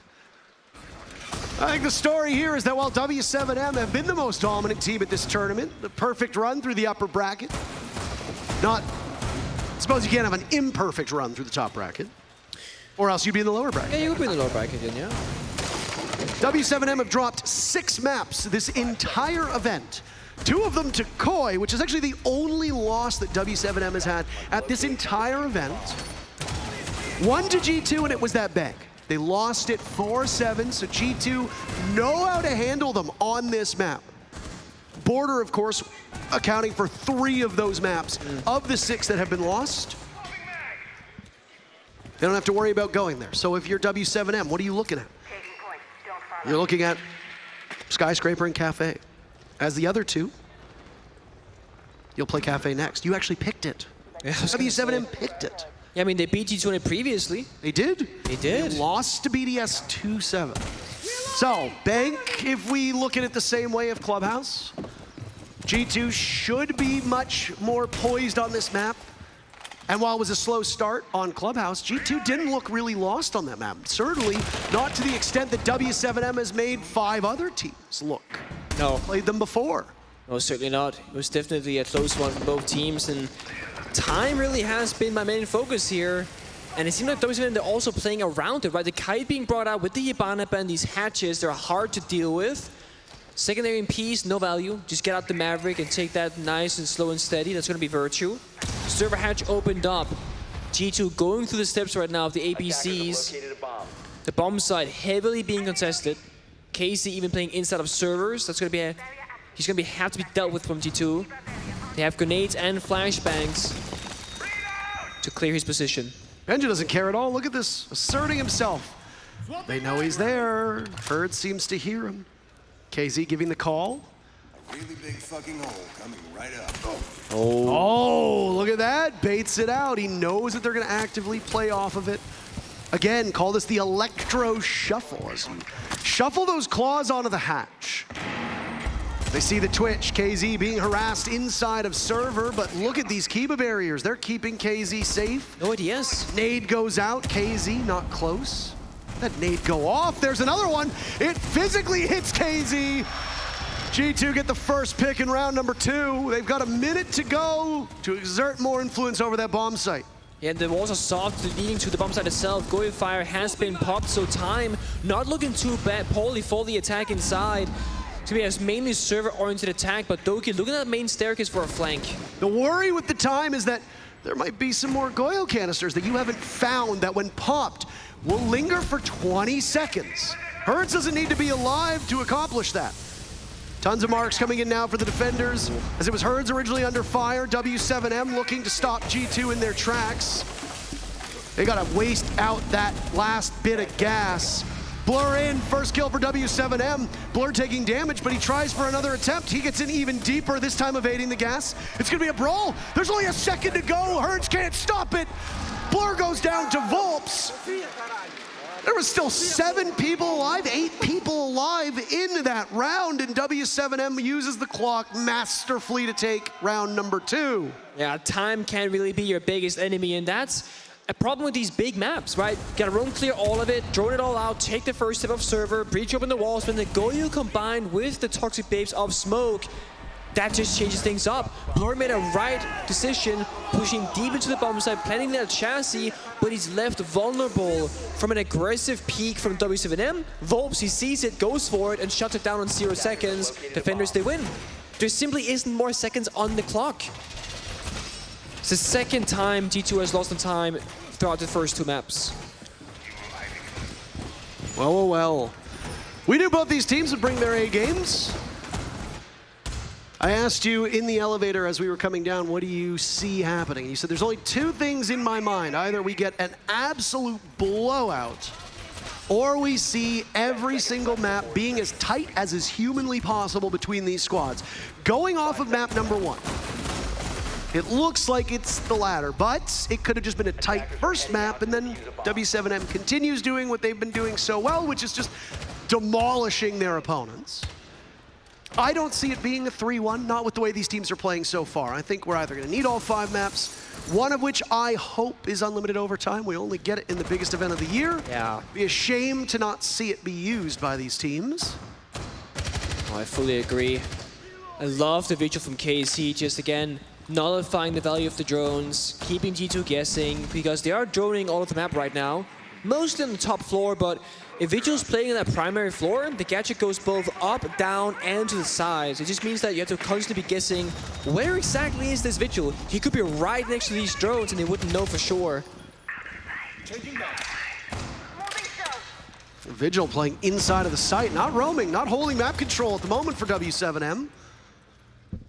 It's a good theory the teams use with Vigil. Some of them will play him inside of the bomb site, and you'll think to yourself, surely there's not a Vigil anchoring things down. They gotta be above or below. There's a sphere around the Vigil. You don't know, is he in open area? Is he above, inside a stock trading? Is he down below? You don't know. It's a bit of a guessing game, and you can see that's why G2, they're constantly re-droning every angle of the map. Wall is being opened up, but the impact denied's there successfully. Julio uses both of his impacts. Seemingly good value for the defenders. G2 need to ensure that they are not wasting time like they did in that previous round. Getting the diffuser down with only 3 seconds is not ideal ever, unless there's only 1 defender left. That wasn't the case. Ali Mao rolling a Candela under the castle barricade into staff area. G2 are very much in trouble of stalling out at the moment. Yeah. Most of their players have not moved off of the same spot in the last 30 seconds. It's up to Doki to find an opening, I think, because the execute is just not happening right now. Is KZ really this much of a hindrance for them? That's the real question. Well, JV gets spotted. Virtue gets the very first pick. They manage to find the Vigil. Doki losing the engagement. He had a good first round. Since then, nothing for him. The next point of that spear for G2 is Benjamaster. He called himself the solution. Well, there's a couple problems here. You need to be the solution to them right now. Yeah, still going slow for them. Alama opening up the quadruple wall from bottom heaven. That's going to apply pressure onto Julio. Nice. The nade. This is G2 now. They waited. They were hoping to get some errors to pounce upon, but they are making W7M make those mistakes themselves. Yeah. When G2 can find the openings, they look mighty fine, but when they aren't presented, that's when things really stall out for them. We saw it, and it's W7M kind of contesting a little bit arguably too aggressively.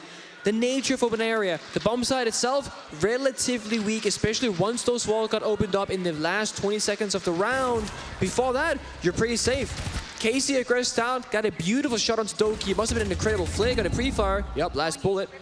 But then must have been an incredible clip and a pre-fire. Oh yeah, last bullet.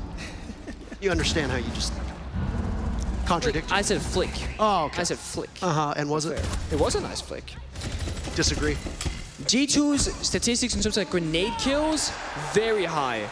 Benjamaster, almost every single grenade in previous games seems to just find their targets. But it's Virtue now on both Clubhouse and Bank, who's playing Nook, finding 1 grenade kill almost every single time he brings out that operator. 10 seconds to go. Attacker repick about to come to a conclusion. 5 seconds remaining. Locked in. Last second, Virtue deciding to go with the Thatcher. Small change. Nook handed over to Benja. It was Virtue playing in fine form on that stealthy Danish operator before. Bomb site will be upstairs. A Nook can get up the stairs very fast, whether it be square stairs or main stairs, and immediately get a pick, especially if a team does late setup. 20 seconds in, it's not uncommon for teams to still be doing soft destruction, maybe even getting a reinforcement or 2 up. There's 1 reinforcement in the pocket at W7M if they want at some point to read in this execute from G2 and give themselves a bit of security somewhere else. Let's see those nades hit their targets again. It's Benji below, cooking a grenade right now. Doesn't go for it. Might have missed a little bit. Missed a little bit. Impact grenades a requirement when Ace is played with such reliability, because once that first Selma blows up, an impact grenade will immediately get the second after it drops. And then you plug that hole with the Kiba barrier. KZ's been doing that so far. Azami's pick rate through the roof so far at this event. Yeah, very impactful operator for all these bomb sites. And it's such a versatile operator as well.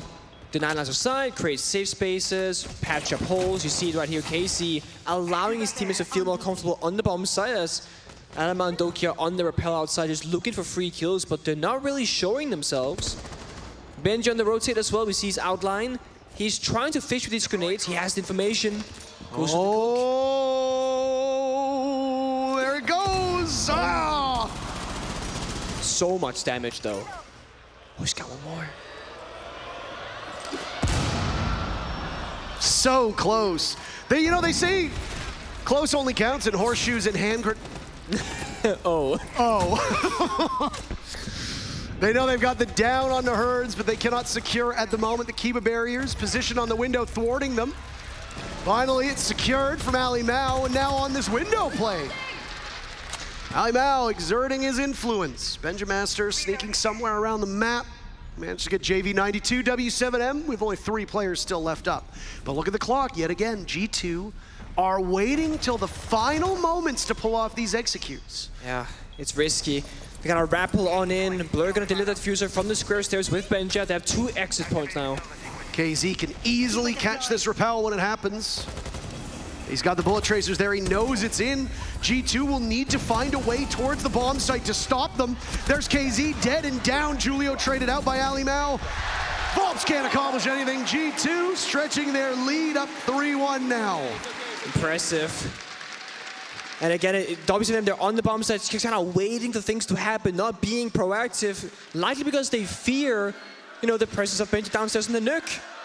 The operator's a problem for them. They lose so much map control so quickly, they never fight for it back. And even if you bring out the Echo, those Yokai drones, they're not going to give you any information that's reliable because, nuke will not be seen by them. Whew. What a stunning set of rounds so far. Clubhouse, a phenomenal map, and we're seeing the same thing repeated now on Bank. And I will say, not in defense of G2, but at least to explain when I was talking about how slow it is.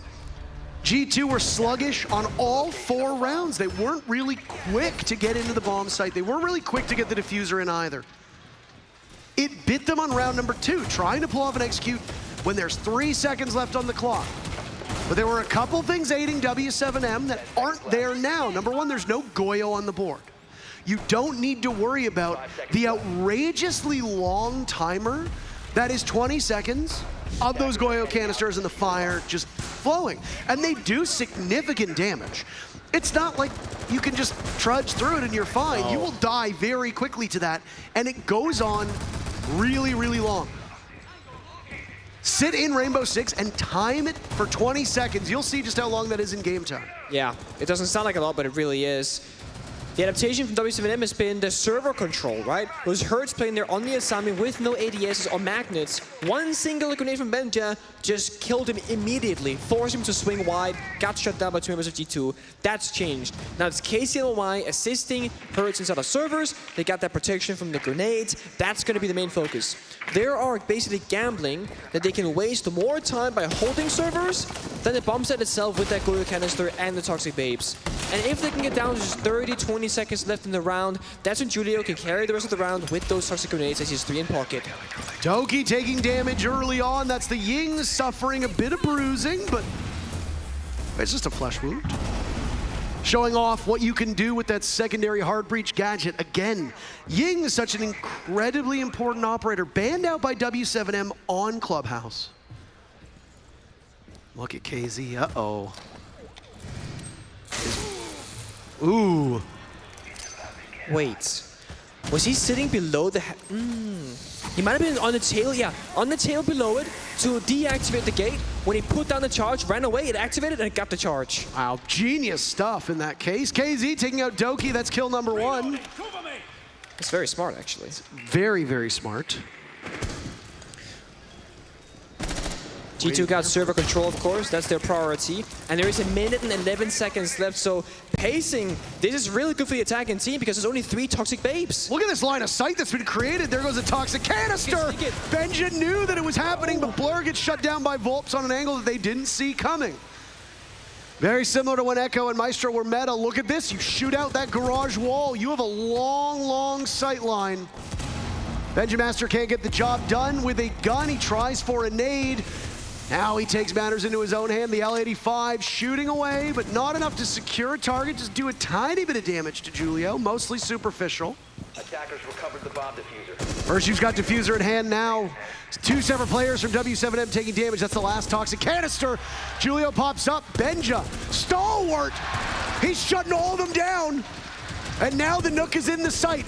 G2 breathing in those toxic fumes. They don't have intel on the last two players from W7M.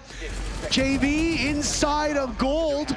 He's got one kill, looking for more, gets them both. They line them up, G2 at a time, and they're out of lives as well. When you can't hold the side, why not go for a flank? G2 had the information. It's why Benji was kind of flicking left and right inside the A bomb side. He knew that something was about to go very, very wrong, and G2, they have a tough decision. Try and get out that diffuser, a desperate play. Or push deep, try and get full control, but then JV, he stands in their path. He might have had a slug DMR shotgun thingamajig, the TCSG, but he finds 2 kills. Shuts down G2, and Benja, he was on for the 4K into the ace, but he doesn't find it. Appreciate the official terminology being the slug shotgun thingamajig. Slug shotgun, right? That's what it's called, yeah? It's called the TCSG. TCSG. Man, this is a grand finals. Tough round. Adaptation W7M is there. Both in terms of operators and the objective to play around in order to win out in the round itself. They're trying to go for that cheese strat with their Rooney. It paid off. It did damage, took away 1 exothermic charge. But those side walls in the A-bomb side, they're not reinforced. The hard breaching gadgets wasn't really the defining factor of the round. It's the soft breach. And Benj is alive on the sledge, can open up any soft wall nearby with that hammer. Does just that.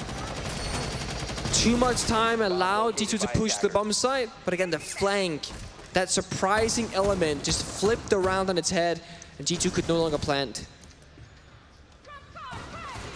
Well, this has been a close first half for Bank. If we assess this map, played in the middle out of all of the maps that we've seen so far at this event.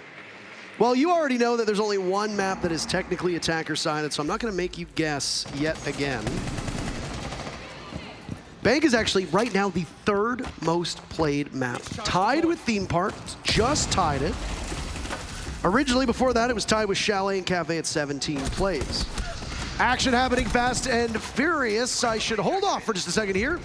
Doki had that good first round, as we said. Since then, Benj has been the one carrying the weight for this team. Doki walking into the waiting arms of the opponents round after round.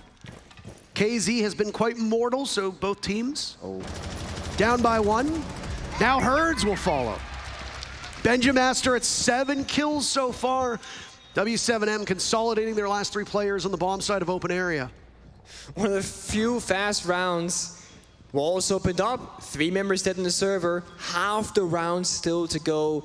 Both teams seemingly just kind of waiting for what's about to happen next. G2, 3 members were just on drones, scouting out that first floor of the map.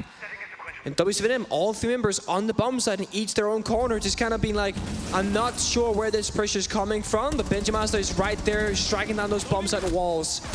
Oh, taking so much damage towards the pillars, square, and away he goes. 1 minute left. Yeah. Benja's kill, by the way, has now tied him with Nesk as the all-time kill leader at the 6th Invitational.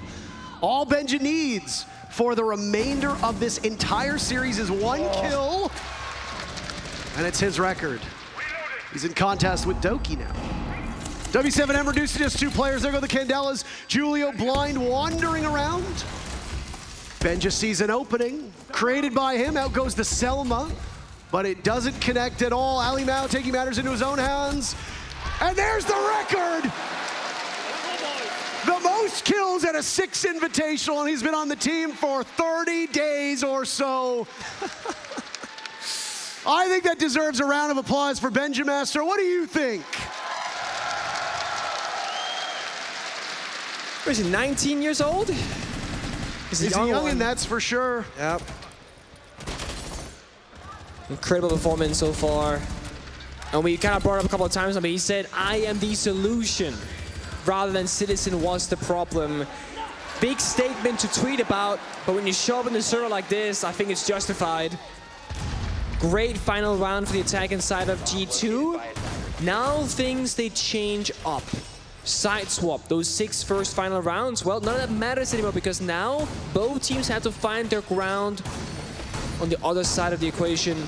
W7M on the attacks looked formidable on Clubhouse, always with a clear plan in mind, always executing it to the T. Whereas G2, they couldn't find those opening kills. Their aggression either was not really happening or it was punished the few times that it did. They lost multiple rounds because of it. Attacker's objective is to defuse a bomb. That's a story to tell for both of these teams, defined by younger players. W7M has an incredibly young roster, led obviously by the veteran at Julio. It was funny, I couldn't help but notice when they were showing the amount of rounds that were played by each respective player on there. Everybody's like 150, 200, Julio's like 480. Yeah, and Benji has like 80-something games played, yeah. It's really quite ridiculous. But again, just goes to underscore that the leadership and the veteran presence that somebody like Julio brings to this team, it is never more important than when you are in a best-of-5 grand final. You need somebody to pull that team back from the brink if you get to that point. There's the first bit of action. It's that record holder, Benja, looking for more to continue adding to it. Doki's chasing it too, by the way, and he gets the very first pick of this G2 defense. Nate goes in, Flash goes in. Ali Mao looking for something, can't get it. Blur trades out KZ as Benjamaster goes down. It's an open area hold. Bye-bye Volps. W7M showing some very serious struggles now, but the remainder of Doki is found through the barricade. Blur having a phenomenal round, getting the down on the JV92. Because it was through that barricade, they might not know. Oh, never mind. That's just rude. Disrespectful. Absolutely disrespectful. Julio inside of open area. That was a clinical kill on Ali Mao. The reload coming in. Diffusing now with a drone in front of him to watch the double door again. Cannot talk about the experience he brings. Enormous round from Blur. G2 5-2 looking to put Bank away quite fast. One thing to highlight though is Benjamaster playing inside of that Archives Tellers area, just sitting tight, and then Alamar finds 1 kill, Doki a second. They trade 2 for 1 in favor of themselves. It looked like Benji was just dead immediately, 1 HP left. He didn't move a muscle. He just sat there allowing his teammates to cover him and find some value. See there, Doki found the first one. Volps gets the kill at the very end, but the damage is done. And Blur hitting some nasty headshots in that round, and even that one. 4 kills for him. W7M, they cannot really get inside the building. They get shut down immediately.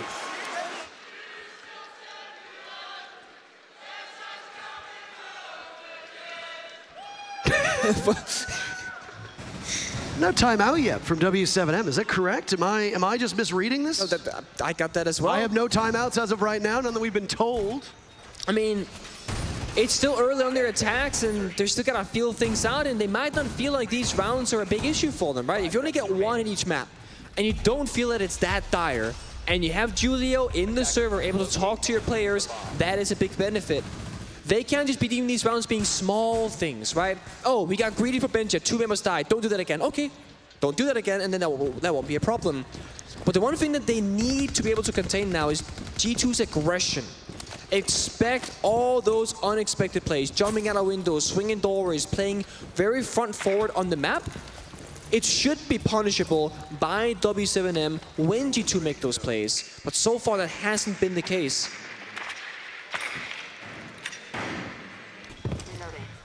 Very critical round here for W7M. Bringing some very nice tools for a locker CCTV. Execute the first one. Osa. Main point of contention, Virtue. What are you doing, buddy? That's smoke as well. I don't like that at all, and I don't think Fabian's gonna like it too. That just screams of too much confidence. You want to keep your smoke alive, especially if you've got Nosa on the board, especially when the Candelas go down, you expect W7M to rush in. KZ was mighty good at map 1. Looking to make his presence felt inside a garage. Having some struggles. And now he's down, G2 taking the fight right to him. Good isolation kill. The only issue is there's no soft breach from W7M. This wall, it's soft, there's a line of sight, but they can't plant. They might have to go for a default plant position, which isn't ideal with the O's on the board. You typically want to plant that deep server wall in front of Julio, but they can't do it. There's no Sledge, no Sophia, no Ash. This is not ideal for W7M. This is a very fragging heavy lineup at the moment. Get the Osa in with the smoke, try to get the diffuser down as quickly as you can, kill everybody on the way out. Smart. Pretty simple stuff, right? Or so you'd think. Well, there's that first set of smokes. Candela goes in, fire from the Goyo canister, but Julio's now found it. There's no impacts remaining. JV92 waiting to drop from the hatch. He'll do it, surprise! They don't seem to realize the Nook is there, losing out on the fight. Diffuser was going down. It's all in the hands of Volps. How does Benja pull that one off? No Nitro Cell, so they'll just have to engage, and Volps can stop this at any point. He's gonna stick to it and play behind it. This gives somebody from G2 time to get into place. Creeping up, there's Volps. Oh, losing it, gets the down on Alimau. Benj is so damn good. Map point G2. That was not the way it was supposed to go down. It was a simple plan. Ocean Shield goes down, turn around, get down the diffuser, shoot the C4 mid-air. All of those things happen, but then over-peaking from W7M, they fall in numbers, and the plan does not go down until that 1 versus 2. Great isolation kill from G2 on that garage member of KC. And that's without Virtue on the smoke. It should have been so much more difficult. But they're just there. I mean, take a look at the way that they played this. They had the engagement. They were both lined up inside a vault. They knew exactly what was going to happen. At some point, he needs to pop up. You've got the Vector in your face with a significantly higher DPS. The damage that it's going to do, the fire rate that it's going to do, is going to mow through you, especially at such close range. They bought time to get into position. Well played by G2, and now we see W7M pop their timeout. Yeah. Look back to Clubhouse. G2 gives W7M a scare. W7M still wins their map. Fair play. But it's close. Bank, not close so far. No, it's not. I mean, some of the rounds have been. Blur had a 1 versus 1. There was a round where G2 lost on time that looked in a favorable position at 3 versus 2. So while it is a 2-6 scoreline, there have been at least 2 rounds by my count that could have gone either way. This could have been a 4-4 situation, but it's not. Because one team is coming ahead in these clutch moments right now, and it's actually G2. It's Benja in particular, Blur on the round of open area, finding these moments of getting 3 or 4 kills, playing a supreme round of Rainbow Six Siege, and again, strategically, W7M, they did all the right things. They didn't have a soft breach. Okay, throw out a smoke grenade. Use a hard breach tool to open up a soft wall. Not ideal, but necessary. And it looked like because Virtue was dead that the plan was absolutely free. But it wasn't. You can play a perfect round of Siege in terms of strategy, but if you make one small decision, you lose one important gunfight, all of that value you've gained, the ground that you've recovered, it goes straight back to the opponent. It's what we're seeing time and time again. Correct play for W7M. Benja hits 2 headshots. It doesn't matter. Similar story that we saw from G2 in map number 1. Benja and Doki struggling to get kills against the superior W7M attack and defense. Well, look at what's happened to this team from Brazil. KZ at 2-8. Herds, who has the best entry stats of any player at this whole event, 4-6. Now, mind you, most of that's been played on defense. But we haven't seen anything great from him from the 2 rounds on attack yet either. Volps is the only player even close to going positive, and he's just sitting at a 7-7.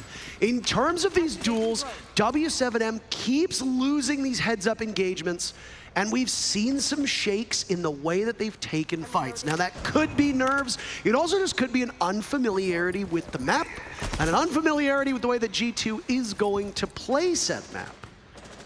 In order for this to go to overtime, G2 will need to surrender 4 consecutive rounds in a row. This is their map, so the onus is on them to win it. It seems unlikely that that will happen, but we have seen crazier things happen before. I mean, hell, we casted Astralis. So we have seen lots of crazy stuff happen at this event. Dare I say that W's been a little bit scared? Outside the building, hiding behind the Osa shield. I'm sure it's good protection, but they're not even inside the building yet. It's been more than half the round. They gotta start going. Otherwise, the clock will be their biggest foe. JV engaging with Blur, not walking away with the pick, neither of them, both sitting on basically the same amount of HP. There's the toxic gas to go out to answer the smoke. This one, does it connect onto JV? No. KZ now taking some lumps as well. W7M burned 2 minutes off the clock. This round has flown by. It has, but they've gained nothing, right? Bit of damage into Blur, but no actual side presence. Cadetas have to go out shortly. In their defense, if there's a team that needs to go into a brawl and come out ahead, it's W7M. This team can pull off so many plays in the cut of an execute. But does it get to that point? Now KZ's on 1 HP. JV is on 1 HP. There's no toxic gas remaining. That is a good sign for W7M when they push. 3 Candelas left. I actually kind of like this for W7M. As long as they can pick their opponents and isolate them, they'll be in good shape. G2 getting the very first pick. Ali Mao from downtown takes out Julio with the diffuser. Yet another for Carl. It's all up to Herds. And you hear the sound of G2 taking map number 2. These teams win their respective picks. We're gonna need at least 4 maps. And not just winning it, right? But convincingly so. That's what happens when you get your map pick and you feel comfortable on it. And again, W7M, they don't look like they prepared as much for Bang than they did of Clubhouse, and it showed in the server. Didn't have the right solutions in those clutch moments, and G2, they steal it 7-2. Kafe up next, picked by W7M. What happens there? That is the question. They left us guessing every single step of the way. Clubhouse was not what we expected, and I'm going to tell you that Bank certainly wasn't what we expected. I did not think we'd see a 7-2 at all on any 5 of these maps. Do you want map number 3? That's what I thought. But you're going to have to wait, because there's a break. We'll see you soon.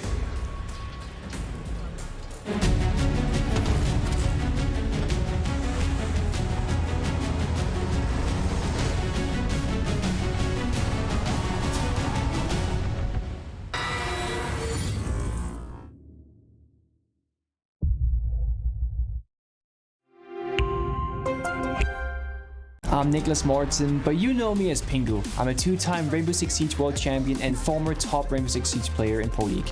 Welcome to my Siege Ranked Bootcamp. We're talking 20 seconds left on the clock, you got the diffuser in hand, what do? Play the way that you're comfortable with, because you have confidence when you're in this position. That is when you're gonna be at your very best. Good luck.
Welcome back to 6 Invitational 2023. Map 2 has just completed.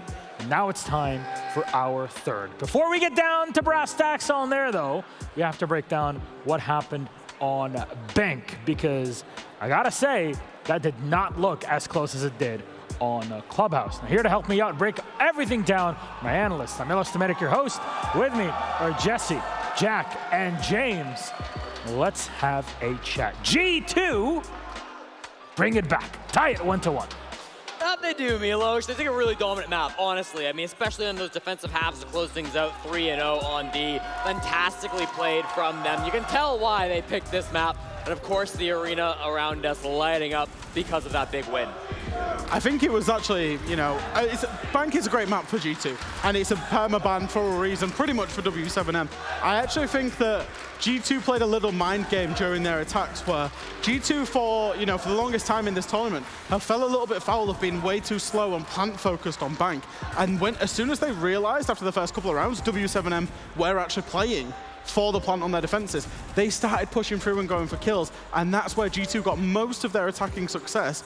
But for like a 2v3 clutch, that actually would have been a 5-1 half for G2. I'm gonna be real, I feel like, yeah, all right, from W7M, they weren't super favored on Bank, but a 7-2 right after G2 has almost pushed overtime on Clubhouse, that's not looking so pretty for the Brazilians. I actually said to Jesse during the game, I said, W7M will have been worried by how good G2 were on Clubhouse. Yeah. If they let that get into their mind and start playing a little bit scared, this could be a travesty, this map for W7M. Yeah, and I think it kind of did, right? Because you go back to the defenses on Clubhouse, right? And there were a lot of rounds where they were playing really swing heavy. There would be up an advantage, they would go for a swing, and then they would have to save it back with a clutch at the very end, right? If they even won the round on defense. But it felt like this time around they were playing a lot more reserved. I thought they were trying to play behind their castle barricades, their Kibas up at the top floor. They weren't roaming super heavily when they were on downstairs in open area. It just felt like they weren't going for that same aggressive style, and I think that was a big shame to see from them. A big performance for Benjamaster. There's no other way to put it. 12-3, and in doing so, this 19-year-old is running around W7M, and he has broken the kill record for the most kills of any player in any Rainbow Six tournament. Previously held by Nesk, he is now on 290 kills. That is a bit of a flex. That is a bit of a flex, though, when you come into your first 6 Invitational and you hold the record for the most kills ever. And there's still potentially 3 more maps to go. Exactly. This guy's running around with a 2.0 KD, by the way, in a grand final after being on the team for 31 days. The kid's insane. What is it with the Danes? Make them different over there. We got so many great rookies in this entire tournament. Yep. We talked about Nurs, we were talking about Spoid also over the entirety of the year. Talk about Benja. There's big players that are stepping up, and even the old guard have had to feel the heat of the newcomers. Well, I want to talk about another guy who's not quite a rookie, but he's only been on W7M for less than a year, and he is leading this team to what could be a victory. It's Volps. He's only 19 as well, and he is a leadership figure on this team. He's been performing well, but the star fraggers on W7M have been struggling. So now on to our third map. We're guaranteed a fourth, and then we'll go to Kafe Dostoyevsky. Jesse. Yes, sir. What did the numbers say? Well, the numbers say that W7M are pretty big fans of this map. They played it 3 times. They're the 6th Invitational thus far. Alamouse got some fans. The wins from W7M over Elevate and over G2. Back in the group stage. It's one that G2 have lost before. W7M did lose it to BDS in the upper bracket, but the history says that W7M should walk away with this win. Both teams are looking at very similar stats in terms of not the best attacks, but fairly good defenses. We expect Kafe, obviously, to be quite a defender-sided map. And just one quick note on G2. This map, for the longest time, was their permaban. They brought it out for this event. It is their #1 map preference at this event. So, they're not going to be too sad that W7M have picked that one into them. Look, Jesse, you mentioned that W7M did beat G2 on Kafe in the group stage, but do you guys actually remember that? Because the very first round, Volps got a 1v3 ace clutch. You don't see that kind of thing every day, and I'm expecting great things from W7M. Get fired up. We saw them chatting with Igor on the stage just in the lead up to this game. I'm hoping that W7M can bounce back here because a 7-2 was just not good enough. So there's a lot of moving parts in Kafe Dostoyevsky. We're talking about Valkyrie in the pre-match. We've seen Solus bans. Also, any other stuff metagame-wise you're expecting, Jesse? Well, I think we've seen through 2 maps W7M have been banning that Valkyrie. I expect that to continue, especially on Kafe, where the op can be very powerful. But again, it's a last resort. If they're feeling desperate, they could bring it out here. One operator ban I'm really curious if we will see it is W7M banned Smoke against G2 the last time these guys played Kafe, and obviously that turned out with a win. So I wonder if there's any other cheeky ideas behind the curtain for W7M. And now then, who takes map 3? Gents, lobby's ready. Gotta be W7M. I mean, it's their own map pick. I've been backing them this whole time. Listen, I believe. You believe? Well, you know, I'm going to stay with G2, I think. As the bias, the EU shill with the EU team. Yeah. But G2, genuinely, you don't have a transformation from 9th preference to 1st preference without being super good at the map and bringing into your map pool. I fancy G2 to take this one. I've got a feeling after the groups game, it's got to be W7M. I can't see them losing Kafe to G2. Man. It's just been 7-2. I mean, if Volps can show up like he did in groups, man, this is not going to be too hard. Well, with that said, you're saying that W7M might be able to take it. It's going to need a lot of support from fans in here. And can I ask you all for a wave? A quick wave from one side to the other. All right, we're starting over here. Ready? On 3. 1, 2, 3. Let's go. G2, W7M, on to our casters. I saw the wave yesterday where they were killing time during tech issues, but as somebody who goes to a lot of traditional sports, I hate the wave. What? Man. No. I hate the wave. It was wonderful to watch. It was. You were well synchronized. I got to say you did a great job with the wave. But you know what I don't hate, Nicholas? What? I don't hate this series at all. G2 taking their map pick of Bank sends us to Kafe next, but it will also send us to Oregon with one of these 2 teams a single map away from becoming world champions. On both sides of the stage, Julio and Fabian, one a competitor, one a coach. They've lifted that hammer before, but Julio didn't do it in front of a crowd. You know he wants that. You know he wants to hear the crowd as they lift the hammer high above their heads. For Fabian, he lifted the hammer twice, never as the favorite to do it for the audience. They were cheering against him. Well, he is the villain. At least used to be. Not this time. Now he's in the shadows. Oh, I was curious about this one actually. Asami, it was a very prevalent operator in the first 2 maps. And W7M, I would argue, used it better than G2. So it's no surprise that it's G2 to remove that from the board. Thatcher, of course, been a staple from G2 to make things more difficult, force out those secondary MPs. The Ying, we just saw the action on Bank. We don't want to see that again because Kafe is a much smaller map than Bank. Those rooms themselves, more narrow. The Cadella is guaranteed to blind you. Valkyrie, I expect this operator to be banned every single map because information is too big of a tool for both of these teams. But they have history on this map of Kafe. The very first opening round between W7M and G2 was a bit of a fiesta.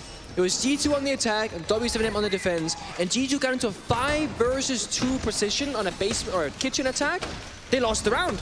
Volps basically 1 versus 5s, and G2 mentally boomed from that moment forward. The sides are different.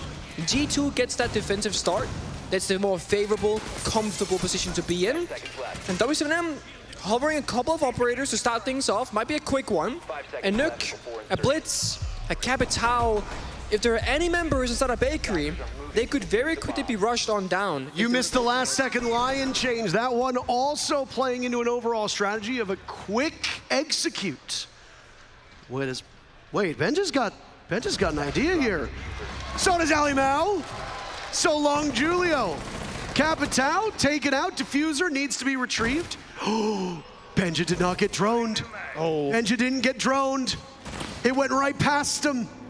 Will Volps decide to go through this bakery door? How long will Benja sit there for? Window open above. There's the Lion. Volps making noise. Doesn't see him. Trying to draw him in. Benja tucked into the corner. Ice cold. Is this gonna happen? Volps is so patient. There it is! What a rat!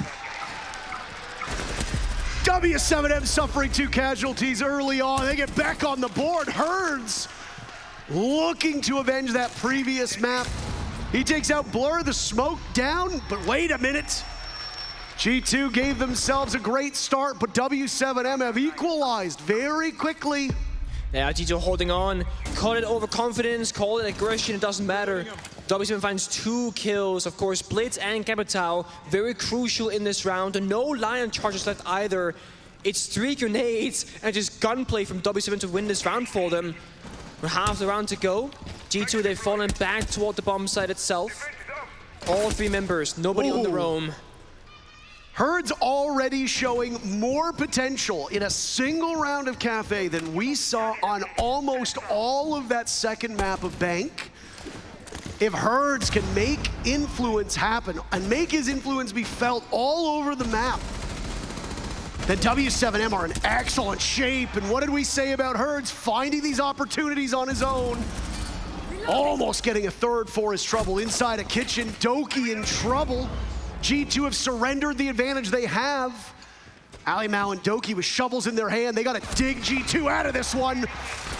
Herds wasting no time, getting back to form. W7M take round 1. Impressive recovery on this kitchen attack. The crossfires, they're ruining it. They look great for the defending team, but again, the guns are really on fire now for the Brazilian squad. A bit asleep behind the wheel on Bank, not finding their confidence in these fights, but we saw the players get together, a lot of notes from the coach saying, guys, this has to change. And despite those early opening deaths for them, they kept fighting. Always seeking out these engagements, playing together. Hertz finds 3 in the round. Beautifully done. Going in. Well, that's what they need. They need confidence. They need something to get this fire back in the bellies of these W7M players. It's been a good mental reset for both of these teams. We try to avoid reading into the emotions of the players too much because you never really know what's going through their heads. I mean, you are probably the closest that anybody's going to get to understanding how these players feel, but you can fake confidence, you can fake enthusiasm. Certainly. Teams will be all smiles, waving to the crowd, and the moment they get backstage after a loss, they break down in tears. Can change on a dime, but both of these squads, after that first map of Clubhouse, G2 looked in great spirits at the start of Bank.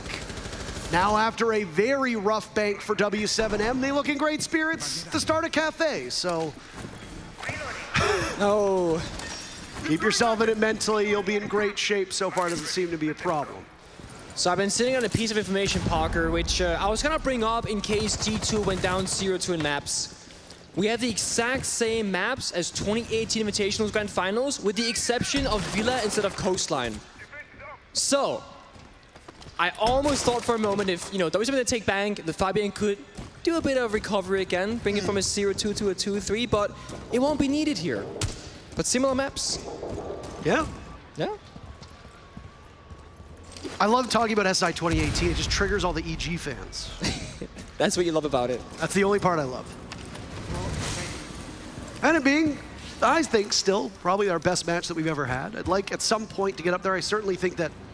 Oh, what's this? What is a lineup? Lineup. No. Come on. There's no way. Hold on, hold up. Let him cook.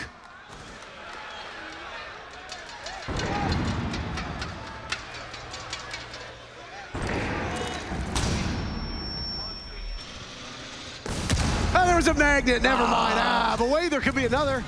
First pick's gonna go to KZ, but Julio's in with the diffuser. Nobody sees him by the pillar next to the cocktail bomb. At the last second, G2 does, and it's a graceful recovery. G2 back upstairs they go. They had a strong start in round 1. They squandered it. Round 2, another strong start. W7M, half the numbers that G2 has, but look at that. One pick answered back immediately. Benja. He wants wants that record to be unattainable. Boys on a tear. 1 round apiece for W7M and G2. I can't believe that nade lineup. I mean, if there hadn't been a Magnet or an ADS there would have been a guaranteed kill onto that mirror window play instead of bathroom. That's Virtue. It would have worked, and look at that. If Virtue died, that means Julio get down the diffuser successfully, and W7M can play that post plan from outside the building, on the roof, etc., on the window repels. That nade could have literally won them the entire round. But a single Magnet or a single ADS, well, it changes the outcome instantly. Now imagine Thatcher was open. It wasn't banned out by G2. There could have been a Thatcher on that piano rappel, tossing on the EMP up against the bathroom wall right as that grenade was flying through the air, and then it would hit its target of Virtue. So many small details in Siege that can change the outcomes of these rounds.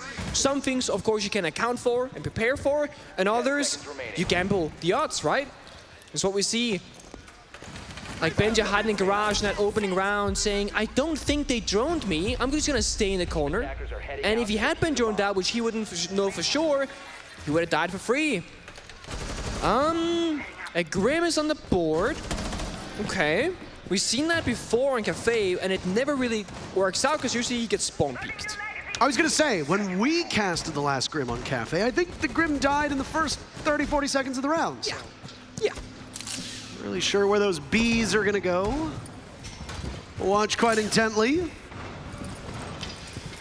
Of course, the Monty was banned out on the previous map of Bank. It's open now and in play by Julio. So W7M tends to pick 2 operators that are very specific to the round at hand. That's gonna be the Grim and the Monty for this round.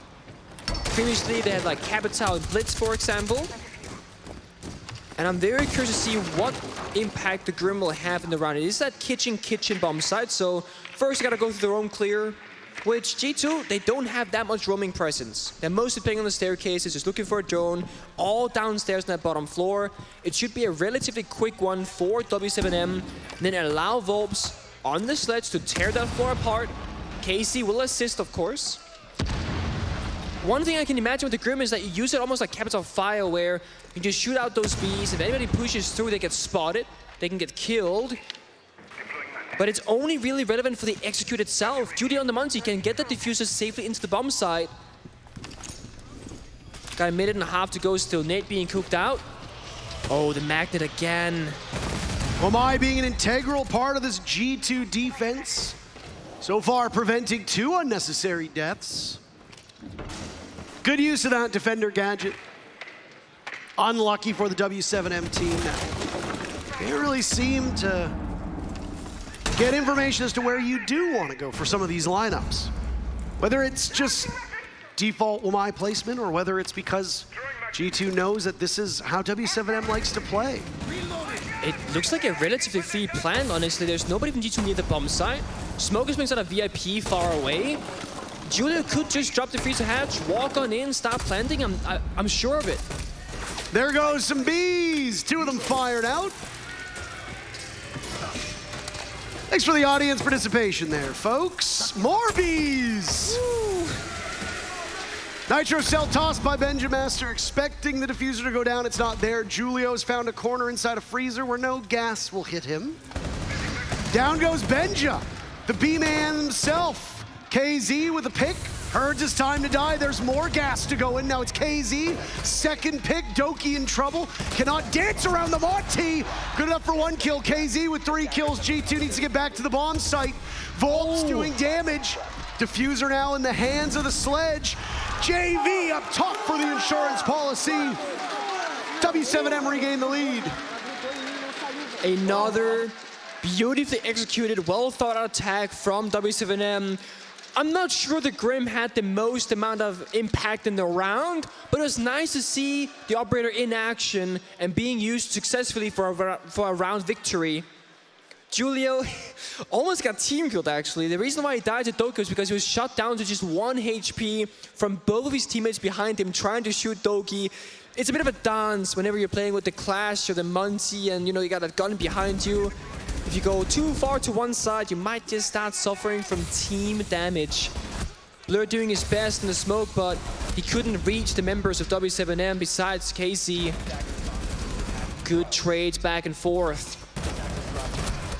That's the most important part. Whenever somebody falls from this attacking lineup, someone is right behind him to follow it up with a successful kill back. If JV dies on that vert there, that's a dangerous position for him to be in, but he wins his gunfight as well. Well, it's already a very even Kafe. Shall I bring up the numbers? Shall we crunch them? Flip them over, send them to you? Should I do that? Let's do that. Kafe tied up earlier with that bank of 17 plays. Kafe still sitting at 17 plays. This should be play number 18. 53% of all rounds won by the defense. That's pretty close to a coin flip map. Neither side should really have a big advantage at the moment. Oh my goodness. W7M just about had one. The damage they did to Ali Mao as he was playing very cutesy, hoping for an early pick as we'd seen G2 try for a couple times. One thing I've kind of waiting for is the mirror. It's finally being played by G2 on the defensive side. It's an operator that almost every team bans against W7M, like on Clubhouse, because they know how to use it so well to extend around the map. And G2, historically, at this tournament, they don't tend to play mirror themselves very often. Bit of a change up here. Putting Doki on Mira just seems like a bit of an oddity with the roles that he plays and the operators that he likes to play. Having Doki anchor down a bomb site doesn't seem to make a ton of sense. Now, of course, this is an off-site Mira.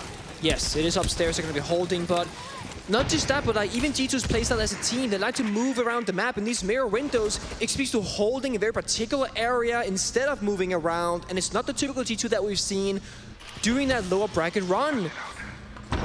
They're trying to problem solve it, but the C4! Nicely tossed. Herds will catch it with his face.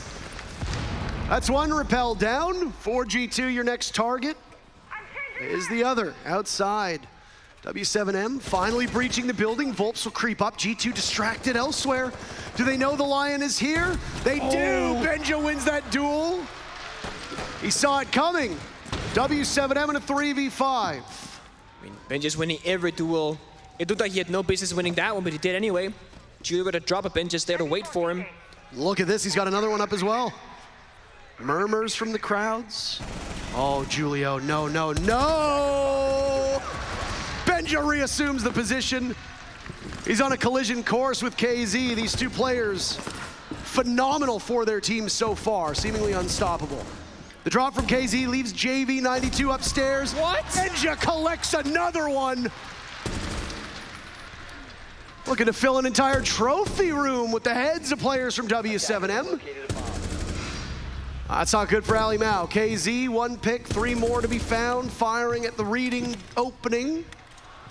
Oh, Virtue, you missed your chance. Can you win it? No, you can't. KZ's on another one altogether. Doki and Benja, last 2, but guess what KZ doesn't have? Well, I was gonna say the diffuser, but the correct answer is his life. A seesaw of a match between these teams. Back to a tie. And Benja with another 4K, just like before, and the one before that, and the one before that. This guy does not stop just finding moments in these rounds. Again, small things changing the outcome. If Volps on the line kills Benja on that initial entry, everything falls apart, you can imagine, because it's Benja who killed every member of the enemy team. He gets the fuse upstairs and Cigar. He shuts down KC at the end. He finds everybody. The only member who died that wasn't to his gun was a C4 from Virtue in the very early beginning of the round.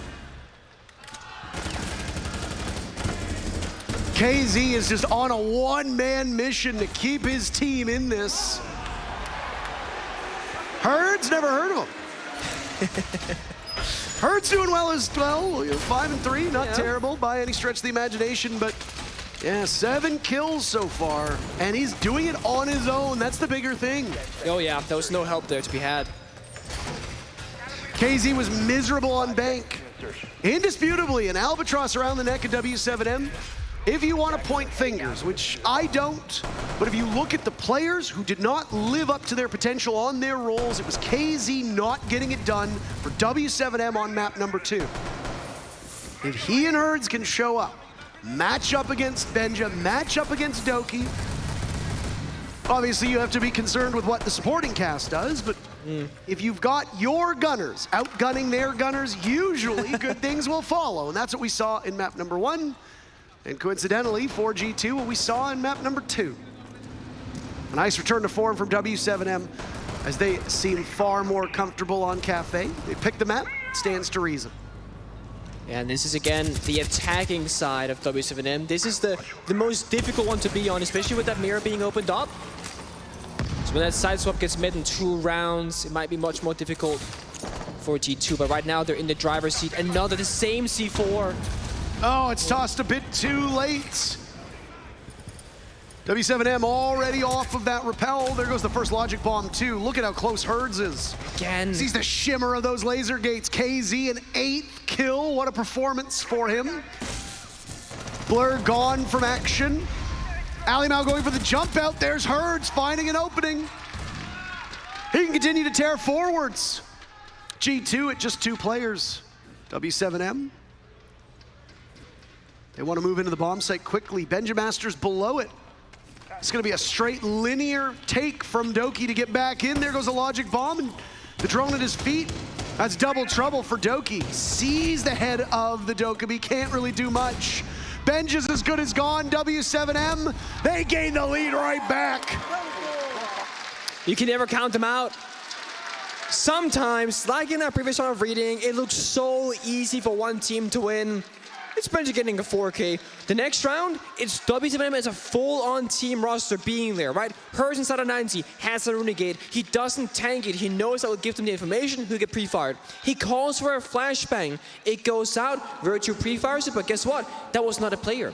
So he pushes in after the flash goes out, and it's unexpected. He gets the opening kill. They follow up, and they trade successfully. Taking full top floor control. Bombs at their disposal. And then G2 plays retake. Look at that.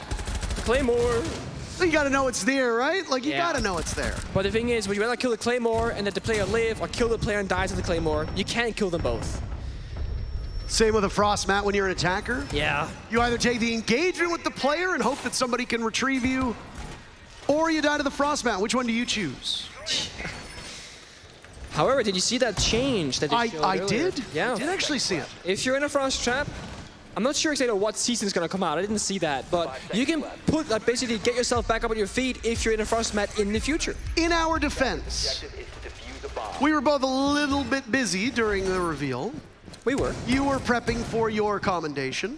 Prepping, you mean walking in circles, pacing around, being very, very nervous? And I was... And what were you doing? I was getting makeup. That's important. Not watching your commendation. Oh, boy. I watched it right here at the desk. Oh, okay.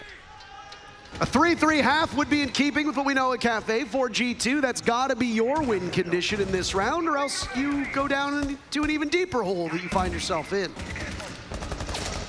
Comfort level for these teams on Kafe, relatively even at this point. W7M led by their superstars. They haven't even needed Julio to get a single kill in this first half. Poor Doki. He's playing Bakery against all 5 members. He's got a bit of support, but not much. He's got to fight his way out of this position. Flashes in, Rotero drones in. Good Lord, square up, go for picks. If there's anybody who can do it, it's this small Scottish lad. But the Monty now will create an even bigger problem. Inside of the doorway, damage will be done to Volts from far enough back. Capitão's fire arrow goes in. Doki has a reinforcement there. How has he managed to live this long? G2's foothold inside a bakery. So strong. They're not slipping at all. The terror drones, Capitão's fire, smoke, flashbangs, grenades. He's still standing with full HP. They still can't clear his position. Warden's on the board, but not close enough to be able to see through this smoke. Julio will give information as to Doki's position inside of this front bakery. I mean, they kind of given up on it. It's just the Monty and Capitão now. They've gone upstairs. They said, you know what? I can't be bothered with this guy. Doki single-handedly chasing W7M off this spot. Goodbye to the Warden. Where is KZ? He's been so good on these entry points. JV92 down for the count. Julio creeping up for a small step back.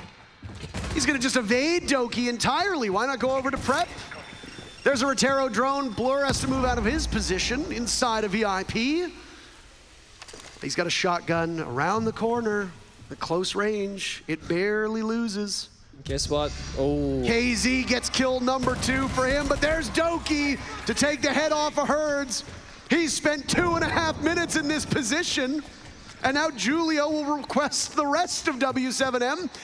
They have to come to the rescue. Doki. How does Doki pull this off? Exchanging bits of HP time and time again. He secures for the 4th kill for Doki. It's just Julio yet to find the scoreboard. All of G2 collapsing on him. Phenomenal 4K. G2 tie it up as we go to the second half. That is ridiculous value to find. I mean, you're burning the entire Random Bakery. You get 4 kills, every single piece of utility imaginable. The fire, Predator drones, flashes, smokes, grenades. He avoids all of it perfectly. Doki came into the scene by playing Go Forest as an underage player being 16. Then people found out he was underage. He got banned temporarily for 2 years because you gotta wait till you're 18. He starts playing ranked a lot.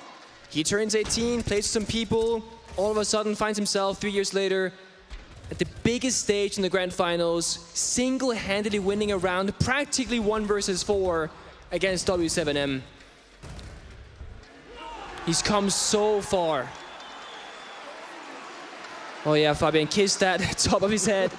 Growth in terms of himself in the server, but also battling growth issues outside of the server. Yeah. That was not a height joke. 5 seconds. No. It was not. People will think it is. Not this time. Not this time, believe it or not. Because height jokes with Doki, they're just low-hanging fruit. Why are you booing me? I'm right. Technically, you're right. Technically correct, which is the best type of being correct. First half in the books. Kitchen Bomb Site played 3 times, Cocktail played twice, Reading played once. That seems to be the way it goes for this Kafe map. Those 3 bomb sites are played evenly. 50 plays for Bar Cocktail, 51 for Reading Dining, 57 for that Kitchen Bomb Site. So showing that it's not about a 1A or 1B, it's 1A, 1B, 1C. They're all interchangeable to these teams. Yeah. Odd side out is that Mining Dining bomb site is a negative win rate for the defenders. Oh, KZ knows there's the drop. The Frost is there as well. W7M, they read into this flawlessly. Yeah. 2 quick picks. All the while, Volps is down, and now Herds is too. G2 might just bar rush the bomb site. At least that's where Benj is. He sees the bar. Where's the rush? No rush to be found. Virtue up above, still doing some of that verticality on the sledge, but a beautiful setup from the defending side. Yokai flank up red stairs with, of course, the Soulless grunting information from KC. They find picks, but they also lose some members in the midst of it. Julio yet to get a kill, but he's been doing the supportive work on the attack inside and continues to do so on the defense. I mean, I want to give praise to Julio here, but I don't know how efficient his calling was on the Montaigne given Doki's success in the previous round. Now you've got Julio in that same position where he's going to have to make these calls off the Yokai. Things seem to be working out well, but again, we don't know how much of it is due to him. TCSG just levels Benja. Huge 3K from JV. Again. W7M just trading with G2 back and forth. G2 has yet to lead. They've only trailed or tied. We've seen that before. JV and Bank, same scenario. D2 members pushing one part of the bomb site, or nearby it at least. And he has a TCSG in hand, gets 2 or 3 kills. He's great with that weapon. Not every player is created equal when it comes to using a DMR or a pistol. But JV certainly has got it.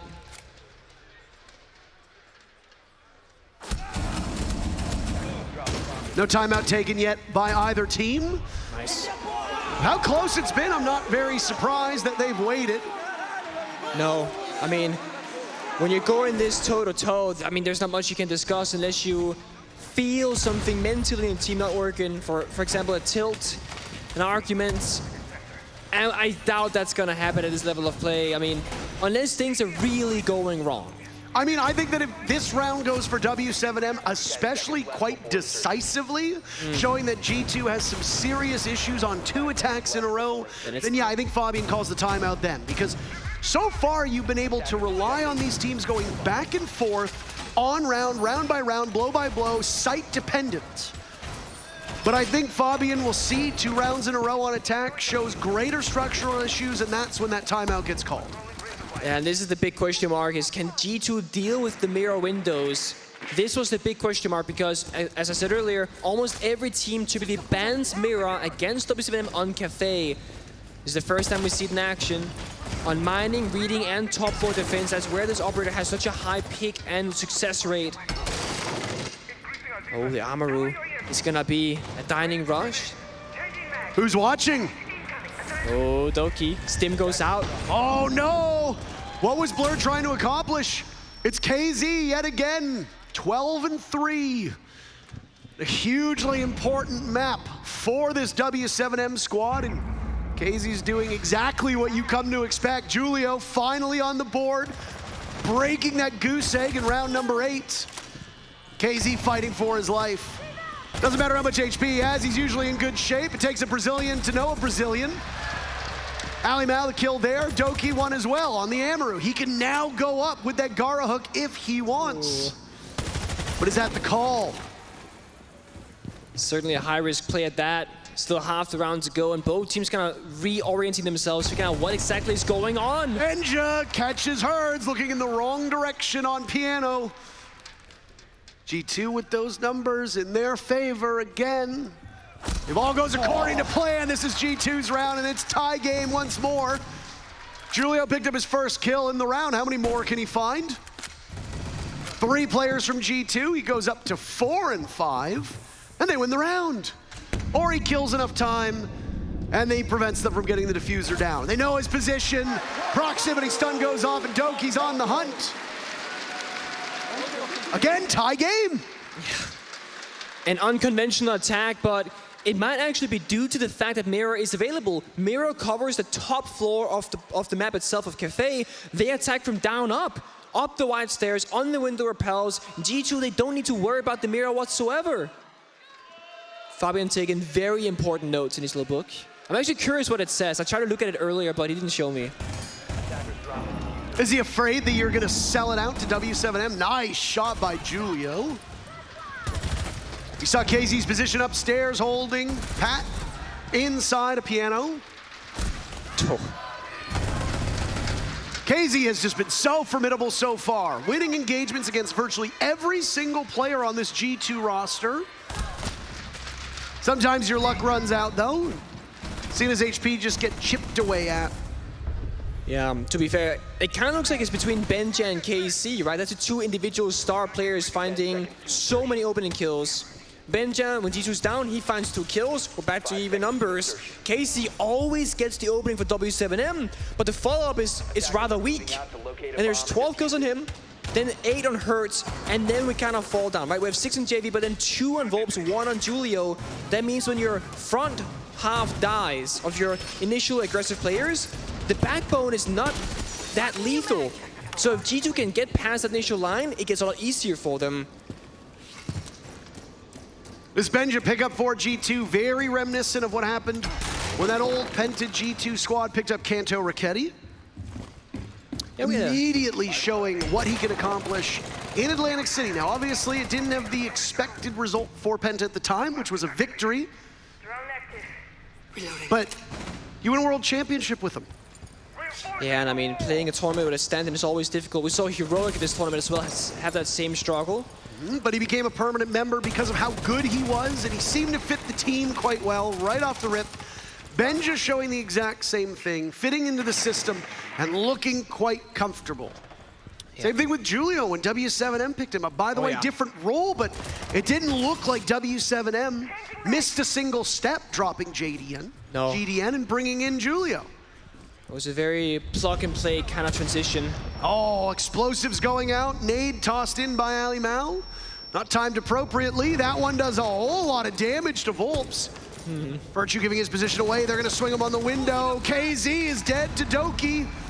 Look at Doki from above. He's got an idea that there's another near them. Does Herds know this? Does Herds know how close he is? If he does, he's not worried. Oh, the drone. They might be able to find him. Does he check it? He does. They do indeed. They know he's there, and Herds will have to go out swinging. Successful kill on Alimau. More tracers, more bullets. His luck runs out. Doki into double digits, and now it's Benji to do the same. G2 looking for their very first lead on this map. No team has won 2 rounds in a row. W7M, they're hurting. They're bleeding out. The 2 remaining players of JV and Volps have been reduced to almost nothing, but they're still in this. G2 have Diffuser in hand. They don't need to retrieve it. Volps retaking from above, but there's still somebody up there. Doki can watch. How about a perfect lockout as G2 takes the lead for the first time on Kafe? The 1-2 punch, the mini execute up above, but in the midst of that, it's Benja just walking into side, into a mute who's sprinting, thinking that he's safe. The power of Nuke as an operator. It's being left open. Both teams are playing it. It's all fair game. But Benja finding so many openings because of it. Doki on the entry, he got a sacrifice and baited Alimau a little bit upstairs. He had 2 ass breaches in pocket. Could have easily used one of those self-destructions to destroy that mini bar where Hertz is playing to then go for the kill. But he finds 3 kills. He holds top 4. He saves G2's Planter of Blur, keeps him alive. Operator change up here. W7M, they're trying to adapt to these problems. Now they're playing very utility oriented. The Aruni, the Mirror, the Castle, trying to avoid the gunfights by essentially setting up a big problem that G2 has to solve. They did that on that mining bomb site, but the big difference is G2 attacked from downstairs and up. This is a top floor bomb site. You will have to meet these mirror windows at some point in the round, unless you go for a cocktail style execute from the east side of the map. In G2's operator lineup, it's not the ideal one for it. There's no block for verticality. The only thing that they could use are the 4 grenades between Elema and Virtue, and that's it. So they might just have to deal with these mirror windows now for the first time. Back at map number 1, we talked about the success of these timeouts from W7M. Converting on 3/4 of every single timeout they take. It was not the case on Bank. They called their timeout and they still lost the next round. But they were on that, they were teetering on the edge of oblivion. If G2 were successful here, W7M will take their timeout in the same position. Yeah, they would have to. Staring down a 6-4, W7M would be pushed to the brink. And in an act of desperation, call the timeout to try and screw their heads on straight. With G2 1 round away from sniping this W7M map away. Try again, one more time. The 3rd time to charm. I haven't told you what the definition of insanity is. Sorry. I'm dying to know. Now you have to tell me. I'm not gonna do it. But thank you for asking. Is it doing the same thing over and over again, but expecting a different result, by any chance? Albert Einstein said that, I'm pretty sure. Not sure if that's the case. That's what my Facebook meme said, but whatever. The bastion of wit, all good things found on Facebook. Herds under fire, grenades sailing on in, and Alimau, amidst the chaos, collects the rest of it. Doki's on with the diffuser. Volp's trying to run back in, but Benja's all over the map. G2 reading into this so well. Now it's Julio's turn to die.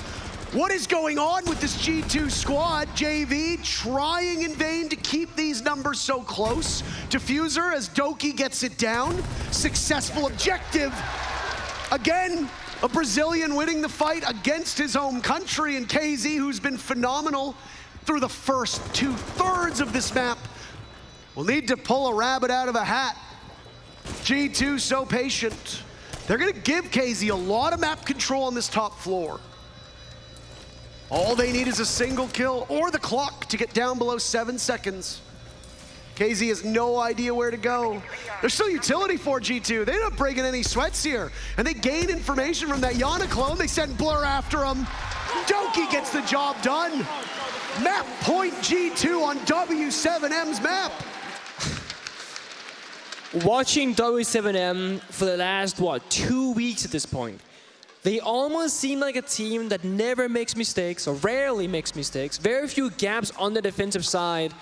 Yet, G2, the last 3 rounds in a row, without problem, they find a gap and they force their way through it, and it works so well. This time, it was that last with Terror Drone going down the skylight while Alamau rappelled on in. It forces the member of W7M to sprint away, and it's a free kill for Alamau. Once they get in, things just go even better because kill after kill goes to G2's side. The team play really showing up for them in what looked like a really weak group stage for G2, a weak last couple of 3 months. They are looking stronger than ever at the biggest stage, at the biggest moment in their careers. Well, it's not your father's G2, that's for sure. Different roster of players entirely. Yeah. But yet they're still succeeding all the same.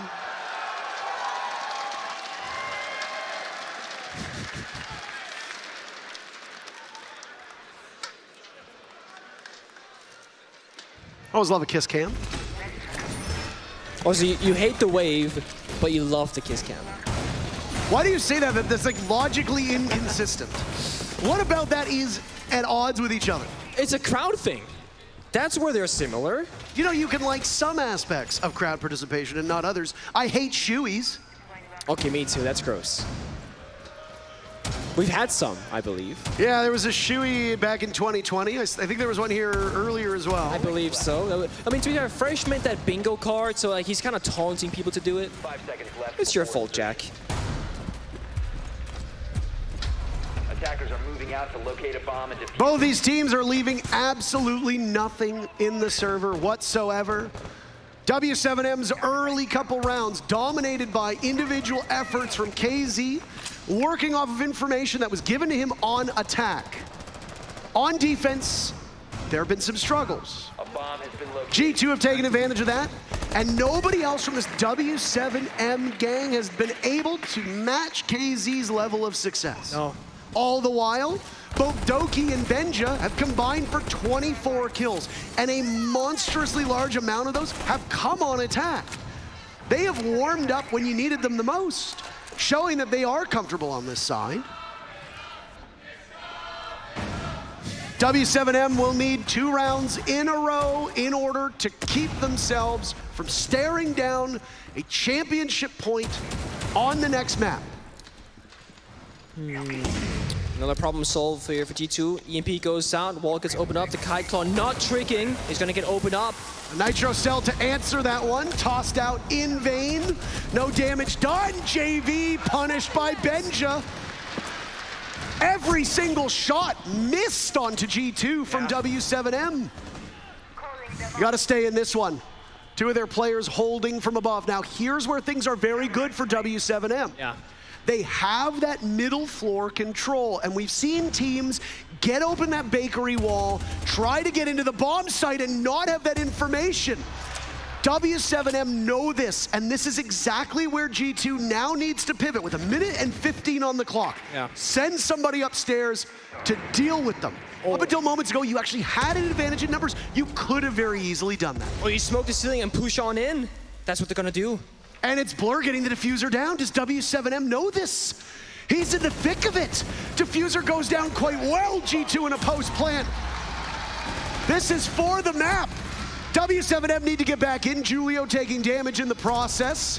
Doki and Benja are still up though, and they're making their presence be felt. It's Herds to salvage the map, but G2, they want that hammer. They want the lead. They want the map. And they get it! 2-1 G2, they stun W7M. And they're gonna go to their map with the hammer on the line. Such a clean but simple execute. The problem, the holes above. What do you got? A Cavatar with 2 smoke balls available. Smoke off both of those angles, start getting down that diffuser, and hope that it works out. And once it does, the post plant is played smart. Crossfires established, they find the kills, they have so much more members alive. They get the round on the map. This is where experience becomes a major factor. You just got stunned on your own map. You cannot let your mental deteriorate to a point where it affects you on the next map, because that's it. If you blow Oregon, there is no coming back. G2 win the whole thing. We want a 4th map. I want all 5 maps. But we might not get it. It really depends what happens on Oregon, which is coming up in just a couple minutes.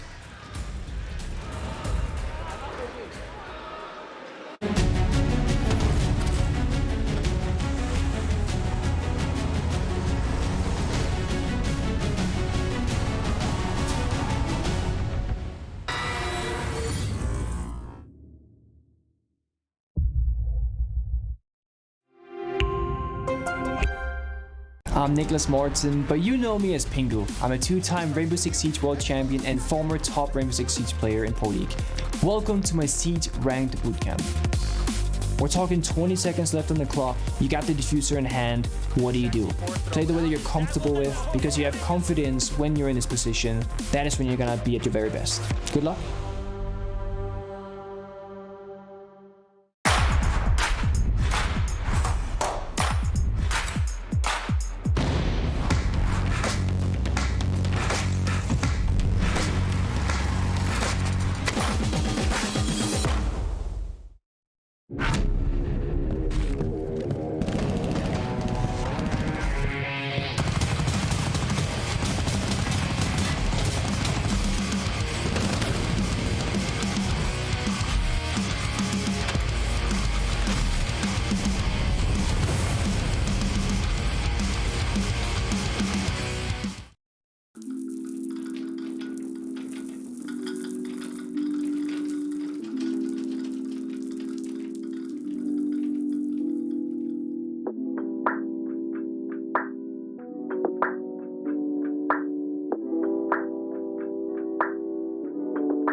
Welcome back, friends, to 6 Invitational 2023. The action continues, and G2 have the lead. Recovering after map 1, they tie at 1-1, and now 2-1, 1 map away from lifting the 6 Invitational hammer and trophy here in Montreal. Welcome back. I'm Nostematic, your host. On the desk, joining me are a panel of experts in Rainbow Six. Up and down, they know it all. It's Jesse, Jack, and James. Triple J's in here. All kings in their own ways. Friends, let's break things down here. G2 looked fabulous on Kafe. Yeah, another really strong map from G2 to come through. This time their opponent's map pick of Kafe to lead the series 2-1, of course. It started really even. We were trading back and forth every single round. We saw a different strat on different sites. We saw really good adaptation coming through the second quarter. And then we got to the defensive half for W7M, and it all just came crashing down. I think when you have maps in Grand Finals, sometimes you're never going to see the highest quality siege. We saw missed drones, but what we did see was a massive play out of 5 different players in that map. 5 different players had a round where they got a 3K or more. Benjamaster, Doki, Herds, KZ, and JV92. All of them in a separate round got 3Ks or more. It was a moment of big plays. And following on from that, on Kafe, between these teams, I would expect it to be defensive favored. Both of them have attack win rates in like the 30%, 40% range, and their defenses are way up at 60. So these guys definitely favor that defensive side. And yet we saw those attacks just so strong, keeping pace in the first half. W7M went 3-3, like you said, Jesse. And in the second half, G2 only lost 1 attack round.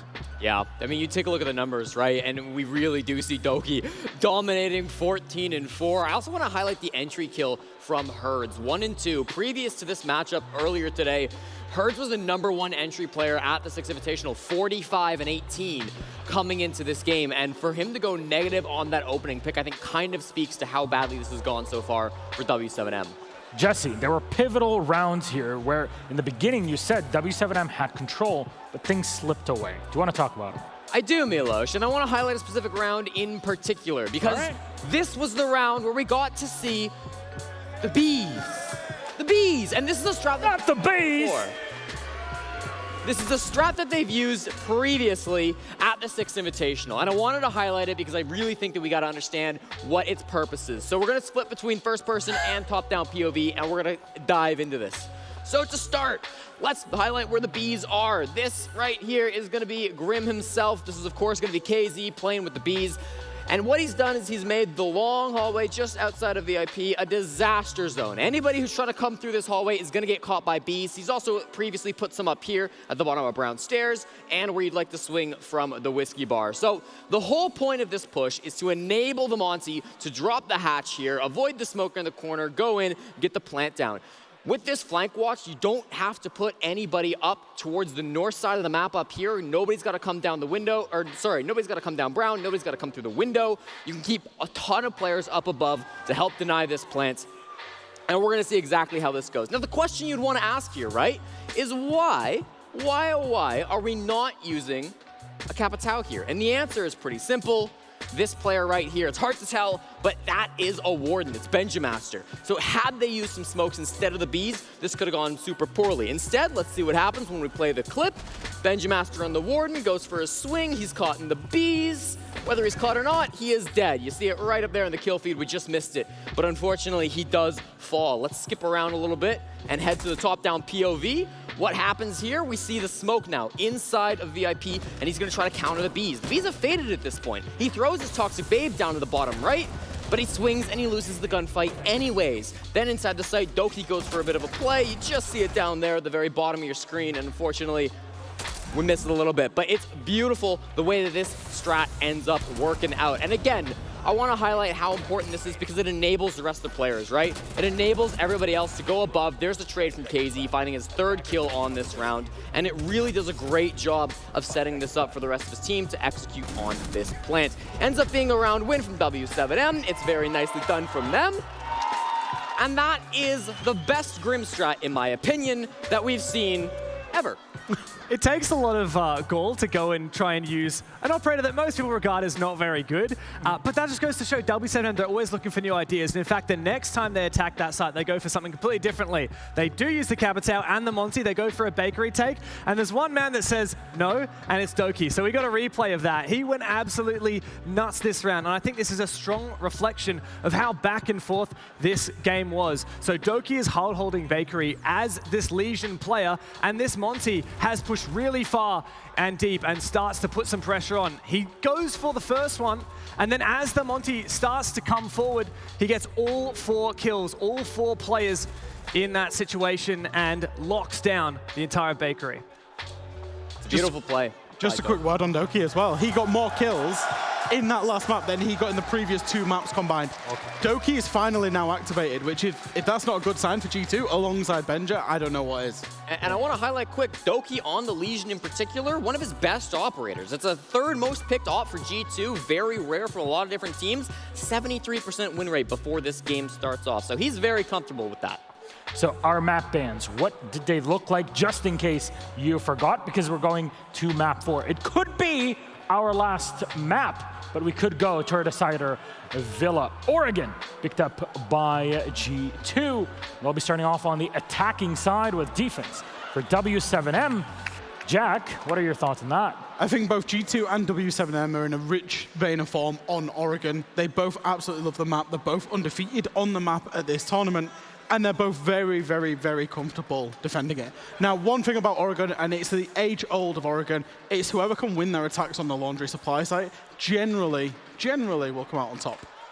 I think this is a map that G2 are going to fare fairly well on. They've got a 5-game win streak on Oregon. 3 games all the way back in Stage 2, didn't play at Stage 3, and then at SI they beat M80 and the Wolves.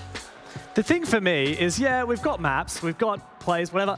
I just care about the players. And there's one guy in particular that's on my mind right now. It is the Dane. It's Benja, the new Great Dane. We already know that he's broken 1 kill record.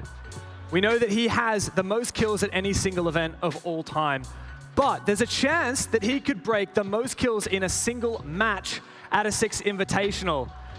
If he gets 12 kills this game, which is the average that he's managed to achieve over the last 3, he will overtake Nesk and have that. If he wins this map as well, he will take the record of the player with the shortest tenure winning 6 Invitational. He's only been on this team for 31 days. And for me, that is just astonishing.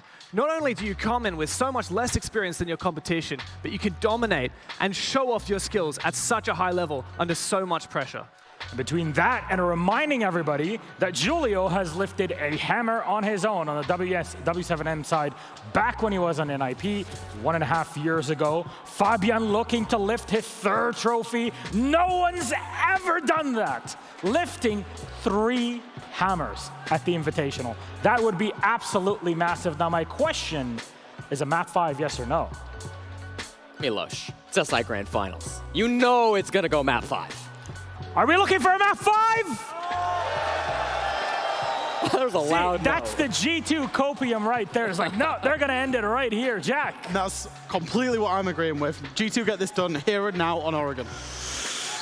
I've got to say, it's got to be G2. It's got to be Benja. I want to see him go nuts this map. He got 14 kills on the last one. I want to see him do it again. I want to see him break 3 records at one time. I want to see Fabian outlive Pengu with the hammer, get yet another one, just so that Pengu has to stick to his word and get back in the server. All right, that's something we would all love to see, but will we see a map 5 again? Who takes it? W7M? G2? I think the crowd is still holding on. Let's toss it back to our casters. We continue. Who takes it? Pengu and Taro, take it away. Well, this matchup certainly hasn't disappointed, and there might still be some surprises in store for us, depending on how this 4th map plays out. I always want every single match to go the distance. This is no different. And I don't have a team that I really am cheering for. I know you're biased towards G2, so I know that you want them to win right now. One thing I want is an infinite overtime to be activated. That's correct. That's what I'm missing right now on That's my what bingo I want. card. I want to see a crazy amount of rounds in a single map just going back and forth between these 2 teams. Either way, we have been treated to a spectacular set of 3 maps that have lived up to the hype and not followed any script that you think we were trying to write. We go to G2's map of Oregon. They're looking for another world championship. They're looking for another hammer. They could be 7 rounds away. W7M, they've never been here before. They haven't. It's been a tough year for them, failing to meet the expectations that were thrust upon their shoulders by an entire region. But they're a scrappy team. They've looked so dominant, and now they face their biggest test yet on the biggest stage of them all. Operator bands are in, Nick. We are ready for these teams to go to war. Oh boy. Yeah, Ying, Capital, the execution, starters on the attacking side, of course, both impacting that baseline bomb side very heavily. Mira being removed from play after being activated on Kafe. Don't want to see that again. And Asami, that big question mark in the first 2 maps of Bank and Clubhouse, or rather Clubhouse and Bank, also taken out of action. Both teams now target banning. It's all about this particular matchup, the prep work showing, and of course, what we have learned from watching those previous maps. G2 is definitely, at this tournament at least, a momentum-based team. Once they start finding 2-3 rounds in a row, it almost always ends up with them just taking the following 5 or 6 and just ending it right then and there. Now, since the last time these 2 teams played back in group stage, a lot has happened. G2, with that lower bracket run, have played 19 maps and 8 best of 3s since then, whereas W7M, they played 15 maps, which is the same as 5 best of 3s. So both these 2 teams have learned so much since the previous time, and that was 1 round between them on Theme Park. It's an 8-7 victory in that 3rd map going to W7M, but it could have gone either way. Watching what we just saw on Bank, and then watching what we just saw on Kafe, it looks like G2 have learned a little bit more from all the games they've played so far.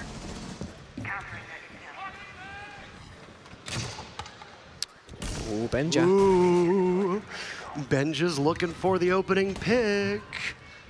Monty confronting Volps will scare him down those back tower stairs as the first bit of contact between these 2 teams occurs.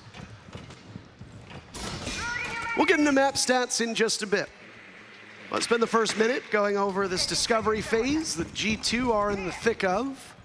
Yeah, it's a nice and easy one so far. No roaming presence from the defending team of W7M. They're all playing downstairs in that bomb site, just poking their heads up on the staircases, killing only 2 drones so far. And with Alama on the Monty as well, you're always going to have an infinite amount of information to gather as long as that Monty stays alive.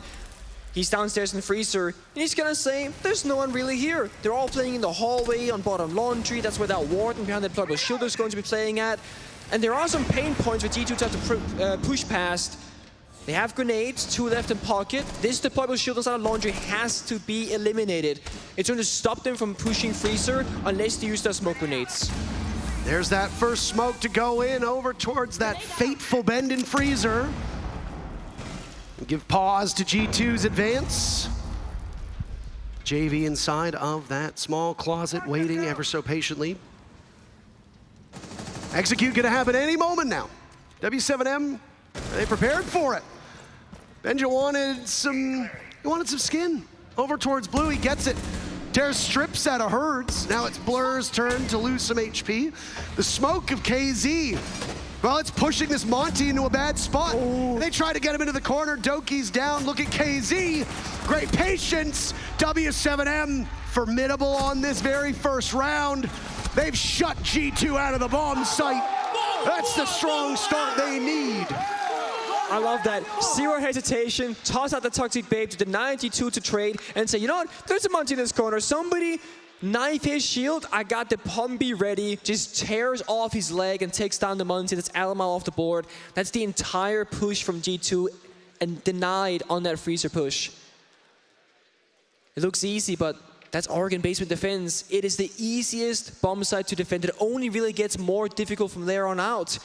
Upstairs, second priority for most teams, and then if you win that, you're talking tertiary bomb site. That meeting kitchen or kitchen dining, very low win rate for most teams at the event because, you know, tertiary, it's the last place you want to be because it's the least defendable. Beautiful trade there from Volps as well, just immediately reading that position. And Benja not allowed any entry to the bomb site whatsoever.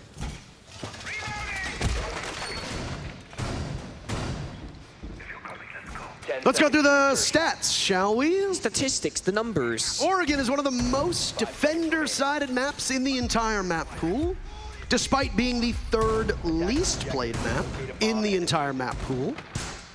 It is a distinction of two of the most defender-sided bomb sites. Laundry Supply down below, the most played site on Oregon. Every 10 plays, 7 rounds for the defenders. That's crazy. 70% of rounds won by the defense. Kitchen Dining, smaller sample size, only played 14 times, so not a ton. But it also breaks for the defense by about the same. 71% of those rounds won by the defenders. So if you're on defense, if you're W7M and you are not walking away with this first half 4-2, you are in serious trouble based on the way that this map is played. Obviously, operator bans change that, teams change that. But that's just two generic teams going head-to-head on Oregon. Yeah. You expect a 4-2 side for the defenders. Opening kill is very important on Oregon because that how linear the map is. Having the man advantage really is important. Oh, that's not the start G2 needs. Benja's been so hot.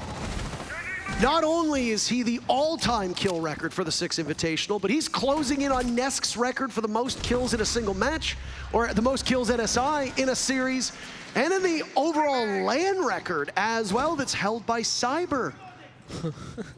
He could do both of those things and deny W7M a world championship. That's a lot. Be the enemy of Brazil were that to happen. Absolutely. In multiple ways, and G2 still looking for an opening. Oh.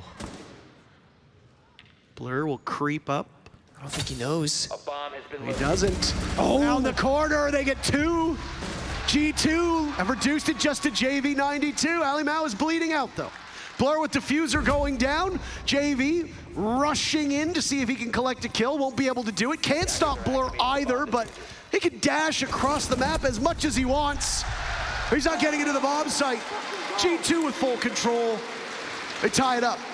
We spoke early on about what's important in this matchup. Well, it's adaptation. Let's go back to the first 2 matches of Clubhouse and Bank. G2 struggling in the mid-round when things weren't going their way. Now, map number 4 for Oregon, they lose the opening kill, they gain no map control, things are looking kind of grim, but they are very effective in the mid-round, getting back into it, finding these kills, and individual members of Blur, for example, just walking in, taking that 50-50 gunfight and winning it on all fronts for G2. That's Oregon for you. If you lose a few gunfights, you lose the bomb site. Especially that top floor bomb site, Nick. How many times do we need to see teams at a disadvantage still hold true if a hard breacher is dead? Because most of those walls are impregnable. You can't shoot through them, you can't get through them, can't dash through them, can't blow through them, nothing. You just have to take straight gunfights through doors and whatever openings have been created by you or your opponents. And that's about it. We're gonna see how W7M hold that same part of the map, but for a different bomb site now. They don't want to go back up to dorms. It remains locked. Instead, we go downstairs. Yeah, that tertiary bomb site. This is where the defenders, they gotta get on the offensive and they try it, but Elma reads it, Benja as well. W7M not in the shape that they want to be here. That is a terrible start, and that's your 2 best players on W7M. We said it, once the front line dies with W7M, things kind of fall apart. The back line not really hitting their shots and winning their gunfights. They have to this round in 3 versus 5. You cannot play this out normally. You have to just try and fight back and get these kills. 5v3 should not be winnable. Oh, finally W7M showing that they have a pulse in this round. Not the operator, but instead, we're talking about simply being alive. Doki gone. We still got that 1-2 punch of Benja as the second punch if need be. It's more dire for W7M losing those 2 players, but both of these teams should have enough depth It just puts W7M in a really tricky spot. All of this happened so early because they were spawn peaks that G2 have 2 minutes to assess where do we go? Where do we want to engage from? A lot of damage done to JV92. There's explosions. Virtue bursts in. Now it's Julio taking his lumps. W7M have next to no HP combined. Diffuser goes down, and now it's a post plant, but it's a very different scene. W7M are all a single bullet away from death. G2 surely must know this. Oh my god. Nade goes up, but Volps is a little bit too slow for G2. There goes JV. Volp shooting away. G2's just making this lockout look easy. Benja in particular, he's coming for that record. They're coming for the hammer. Momentum. G2 has found 2 in a row, 2 plants. Got one of the 2 opening kills. And once they get that advantage, they are not letting go. And risk assessment, right? We always talk about how important it is at the biggest event, at the biggest stage, the most to win and lose. You still have to go for crazy plays. W7M trying to set the pace themselves by going for spawn peaks, but immediately punished by G2.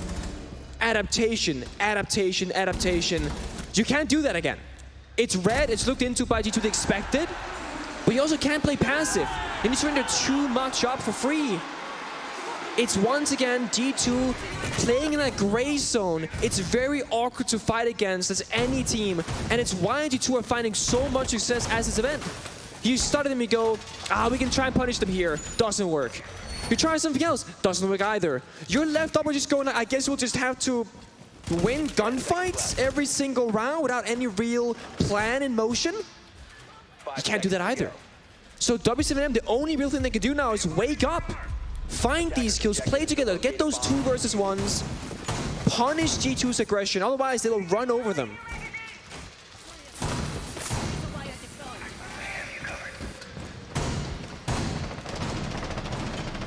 What do we expect from G2 on this map? Well, let's look at some of the numbers, shall we? G2 enters on a 5-game win streak.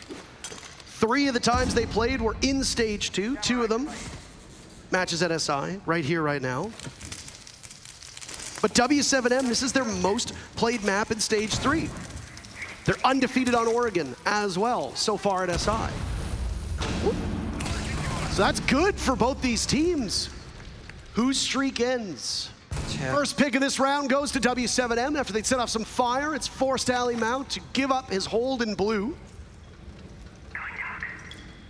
It's a nice shot from JV, finds the head. Stokey on the Nomad, off the board. Bench still alive though, behind Alamau as well. There's a down, Ali Mount will creep up. Can they secure Volps? Shot through the wall, but they weren't expecting the follow-up from W7M. They jump on it, it's a 3v2. Julio almost losing his HP and all of it to Benja. Now it's none other than Blur to sprint on in, get them both, leaving Herds and JV. There's one from JV, suddenly Benja will need to clutch. New player, but he can't get it done. W7M keeping this close. Greed from Alamau, going for the ADS for the finish. Instead of just letting him bleed out or go for the hip fire, it gets punished, and that's what I'm talking about. W7M, when they get the 1 versus 2s and have some sort of way in the gunfights that favors them, they can start picking up kills. It's a good situation for them to be in, but that was created by a mistake from Alamau more than a great play from them. They have to engage and find those openings for them. They cannot be expecting G2 to make mistake after mistake. Benji 1v2 couldn't close it out. It's tied up once again, 2 for 2. So that bomb site basement is too hard to break for the attack inside. It's relatively easy for both these teams when they have control of the bomb site. W7M need to stick as close to G2 for this first half as possible. Again, the win condition for W7M is win 4 rounds. G2 already taking 2, means there's no room for error whatsoever. They must be perfect for the remainder of this half. They've won Laundry Supply. That's exactly what you need to do. They lost it the first time. Bomb site won't be played again for this first half. Now they go back to dorms. This is 56% of all rounds won by the defense. That's okay. I mean, yeah. You've already lost it once. Try again. W7M, fix those mistakes. They got the Valkyrie this time. We haven't really seen what W7M can do with information on the board because Valkyries are banned or not played. It's Julio, of course, no surprises there. Has the impact grenades as well to deny any breach on that generator wall by hitting the fan below it. G2 with a pretty set structure so far. Same players and similar operators going into the same position. Step one is the same, but then the micro, the small details on how they execute, it varies a little bit. And that's what's gonna keep W7M unknown to the attack. Really early start, a very slow, early start. Nobody wanting to fight it out as of yet. Attic wall getting opened up by Alamau. He's all alone that side, but he has cameras downstairs and an attic to cover the front and the back.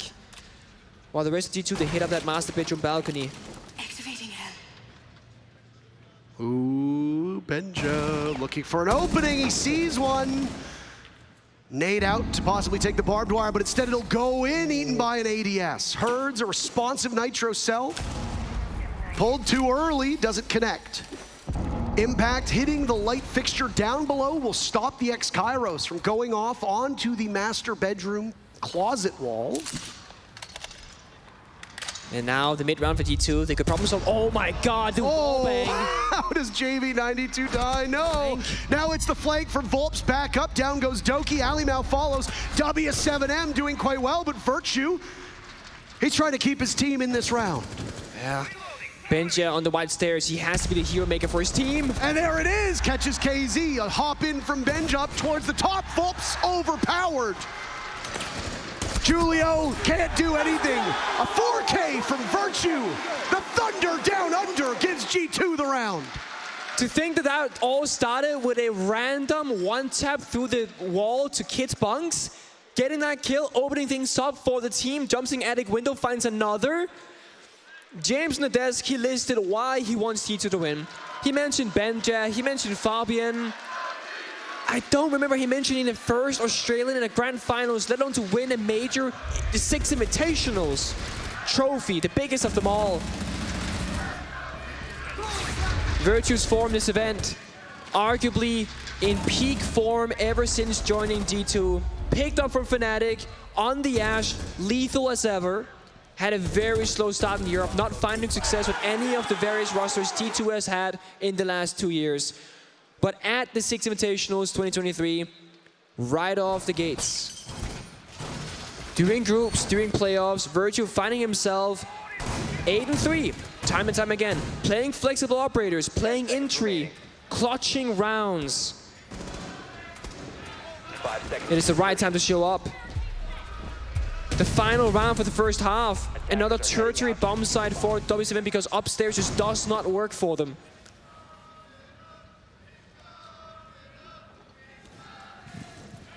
This first half for G2 could be 4-2.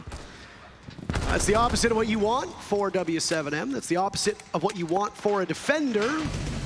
And G2 is going to bring out the Osa, and they're going to bring out the Glass. This can be fantastically entertaining Siege. Yeah, I love operator lineups like these, the Glass, the Osa. Alamount Dokkaebi doesn't have smokes, has brought out those flashbangs instead for ADS cleared because Virtue and the Thermite brought them instead. Is the first logic bomb as well. JV very close to the fight by the main door. Benja on the Glass, by the way, not Alamau this time. So Benja can do the entry duties. Blurs the Austin players, so Virtue goes on that flex run to the Thermite instead. G2 changing things up, showing how versatile they can be as a team. There's another logic bomb to go off as well. G2 using both of those annoying gadgets. Only Blur's the one that's taken some damage so far on his squad. W7M waiting, going to another bomb site, of course. Haven't seen this one in play before. That's an exothermic charge from above that opens up a small portion of the wall. KZ will see the Osa. Oh. How on earth? Excuse me? Nah. That's not normal. You can't fight back on that one. That's a smoke bang and a half. Oh my goodness, KZ. Trying to keep his team in it, trying to will them back into this fight.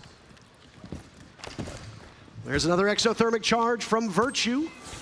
Doing more than just utility work. At the current moment, leading the team with 8 kills, and most of them have been high impact. Talon shield is up. Double Talon shield to get the diffuser down, but Blur is so low on HP. The impact from KZ works out just fine. G2's first kill on the board as Ali Mao creeps up. He gives his position away. Continuing down towards security. That DMR hits like a truck. Looking for more, and he gets it. What? G2 is wiping the floor with them. Julio in a 1v3, diffuser in the hands of Doki, but they bail out of this place. Julio scared off from Kitchen. There goes the Nitro Cell. It connects, but Doki gets it down, and now G2's in a post plant. Chipping away at Julio's HP. He's got some marks. He's under the skin of G2. They want to get him out of there. Playing around the bomb chassis. Target acquired. Kill secured. First half for G2, 4-2. Someone needs to help Casey. He can't do it all. The nasty shot through the smoke, the impact when it kills a Blur, taking down the Osa. He kills the Glass and the Osa, two most important operators in the entire round for G2. And then Anima just walks in the back, finds 3 kills. Someone help this man.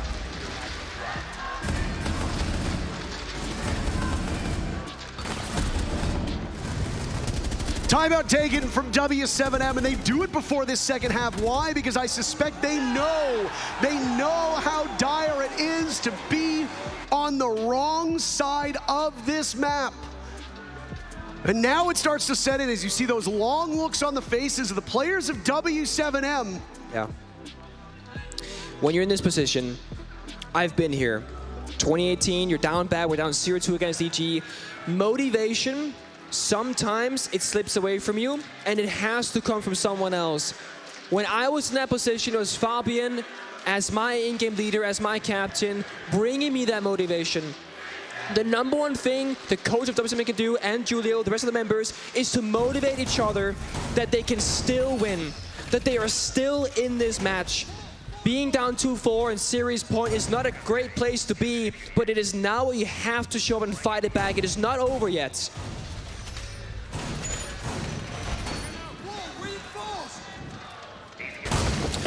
They go on the attack. They now have control, W7M. If they execute correctly like they did on Clubhouse, they can easily find rounds, tie things back up.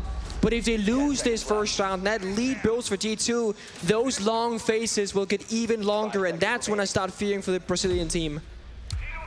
You're taking your time out. Again, the conversion for this squad.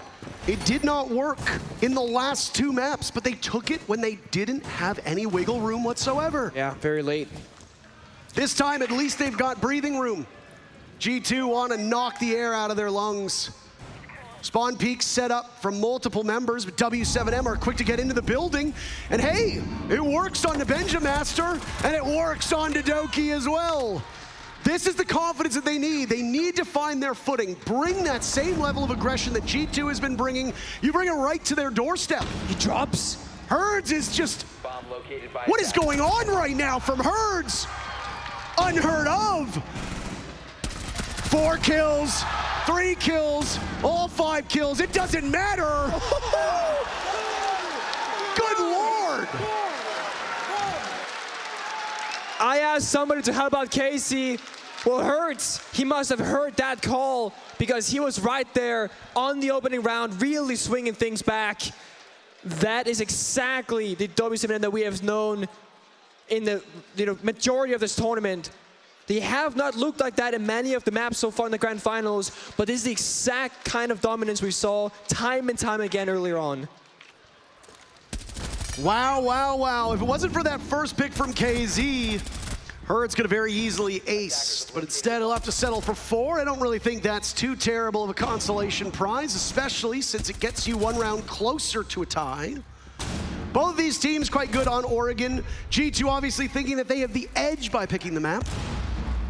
Yeah, and same with the bomb side. I mean, we often speak about this, Parker, where if you go somewhere on the bomb side and you lose and you go back, it's because something didn't go your way. A small thing that can be fixed. if you have Hertz walking, just storming through the building, getting 4 kills, I think it's safe to say you'll go back to the same bomb site, because that's not supposed to happen, and surely it won't happen again. But anything is possible. First Lionscan comes out, expecting G2 to play aggressive and peek off those windows and doorways. They are aggressive on the roam. The bomb site relatively weak, just Alamar down there, but G2, they have this versatile setup. Meeting hatches open, Doki inside a meeting can hold that blue position. W7M, they're gonna contest the roam from the west side of Small Tower, where they'll find Benji and those Capcan traps. Allow Herds to rush in yet again. So close to this bomb site. Does he know something this time? He might have just been... How? No. Herds is in again! Another round in a row, but it's read by G2. A good gambit. It does not pay off, but you might as well take the opportunity if it's presented to you. Doki gets a little bit too brazen upstairs, punished by JV, and now that advantage that came from Herds' death is gone for G2. You know what that looks like? That looks like Clubhouse basement where G2 gets rushed the first time. They don't adapt, they get rushed the second. This time they bait that same roam, but immediately when it's too quiet, they all fall back to the bomb site and they punish W7M. But it's a 1-for-1 trade. Attackers now have the map in their control, and they find another to Benja. Oh, it's a Capcan trap to get it done. Benja's been dropped, but he's recovered. Picked right back up. JV now on the assault. That's as nice of a flick as you're gonna find running out of munitions. Virtue to clutch. Again, impactful kills. There goes the nitro cell, but they bail off the diffuser. Marks inside a freezer, marks inside of the laundry room. Virtue has marks on that diffuser being planted. He sees the bullets go through. Can't get it done against KZ. W7M still very much in this. They've tied the game. They're not just in this. They're looking so dominant in these 2 rounds on their attack, and that's the thing. When you are on the attacking side, it is up to you to win these rounds, because you can problem solve any scenario. You can prep for most of them as well ahead of time, and if you execute correctly together as a team, you will find victory. G2 in the top spot, they gotta choose the bomb side, and it is crazy to think that the base and bomb side might be the worst one. Losing it 2 times out of 2, very, very rare. Secondary bomb site perhaps, that kid's bunk upstairs could be the next place to go. Something has to change, that's for sure. Disgusting shots from JV92. Everyone is just alive in the server now. This is exactly what we wanted to see on this map. This is what we thought we were going to see on Kafe as it went back and forth and back and forth, and that yo-yo just went on and on and on, up, down, up, down. Oregon is showing us exactly why these 2 teams make it to the grand finals.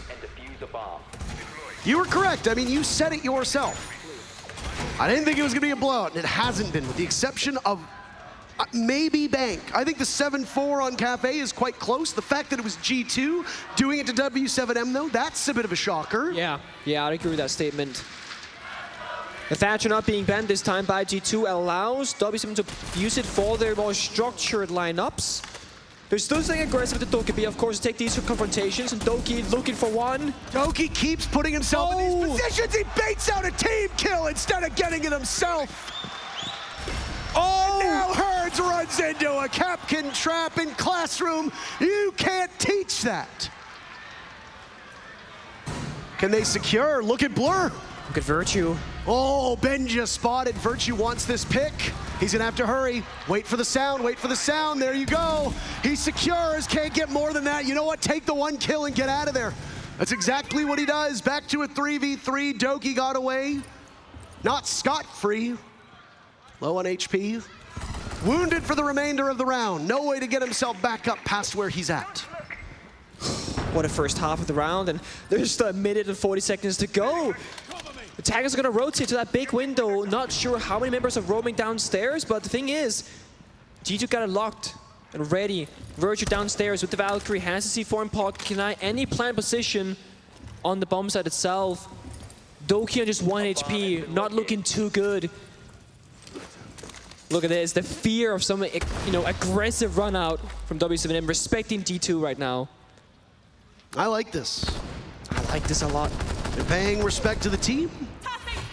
Gonna flashbang a job on this big window. That's gotta be the plan. I think you're correct, though. I think this W7M team that hasn't looked that scared, they kind of look a little scared.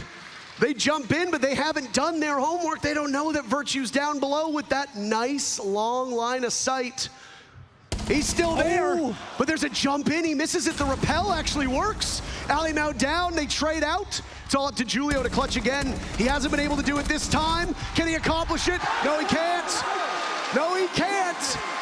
They brought him in for his experience, and Julio keeps getting put in unwinnable situations. Yeah. One thing with Julio, though, is he's a smart player, rappelling in the big window to get past that verticality from Virtue. Jukes the C4 as well. Tries to go for the plan for a brief moment when kills might have been the better option.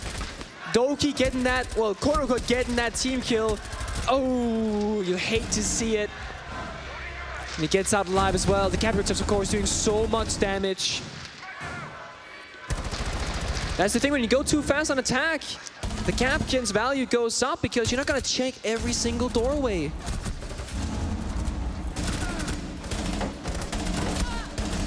Scrappy fight. G2 are closing in. 5-4. Going downstairs to that basement bomb site once again. 3rd time's the charm, something like that. Adaptation from W7M. So far in attack a repick, changing 3 operators. The Monty, of course, being the star of the show. We saw Alamau himself take blue control with that operator's walking on in. Twitch to stab out ADS as an utility. Mirror being banned, so that's not going to be brought to the table by either team, of course, in this match. How on earth? No. W7M didn't expect somebody to be peeking, and Alimau hits him with the question mark. He didn't just peek, he ran out. We love a little bit of BM, don't we, Nick? We do. Oh boy. That's how you get under their skin. And reminder, there's no timeout for W7M. It's not just about strategy. A lot of this game is played in your mind. Alimau loves to agitate. He loves to get under the skin of his opponents. He might have just done that. Yeah, that's mental warfare at its finest. There is no reason to put a question mark in chat other than, I am so much better than you, or what are you doing? Both of which, of course, affects your opponent's mental. It's Flores as well. It's... Oh. Wait, oh, okay. That was the Monty. You thought that was outside, didn't you? No, no, Yeah. no, that's bottom of laundry stairs. But Volps will wander in. 3rd time in a row, by the way, that we have seen somebody from W7M just casually stroll into laundry like they own the place. Look at Alimau. Look at his glasses. Look at that goofiness. Oh. Not tilted one bit. They missed the EMP. 2nd time's the charm. Yep. No, actually, they missed it. They can't get the meeting hatch opened up. They got no more EMPs. That's devastating for W7M, and yet again, it could be something as simple as that. Yeah. That loses you the round. A misplay of utility when you have so little of it left. Yeah, there's no backside pressure. It's all front side, so G2 can put majority of their weapons in the same direction. Over towards Laundry and over towards Freezer for W7M. This is where the rubber has to meet the road on this execute. Nades going out, toxic canisters from Alimau, playing on that very comfortable smoke roll. But you have to ensure that the supporting cast around the Monty are reduced to nothing. That's 2 players over towards Freezer, a 3rd above the hatch, and Julio all by his lonesome. ADS does its job. There he goes, Alimau taking the engagement. The Monty wins the fight. W7M have equalized. Julio to charge in. He can't win a duel at all. Now JV will wait for the smoke to clear. It's him and Volps. Oh. Down goes Volps. G2 can taste the championship. They just need a single kill to go to championship point. JV will taunt them out. But G2's not giving them an inch. Almost a job for him, but no. The solution gives G2 one more round, and that could be it.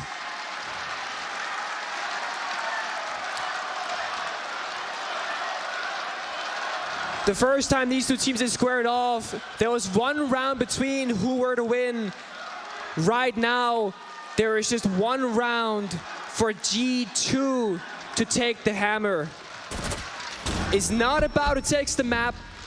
It's not overtime final round. It is a 6-4 scoreline. Now, given that it's 6-4, these rounds have been incredibly close for the majority of them. The teamwork of D2, the early aggressions, getting the opening kill, really have been defining these last couple of rounds. The Captain, not again, the Thorn, these operators that can get kills in the weirdest of ways being brought out. I like it though. I like these changes. You said G2 would need to adapt or die.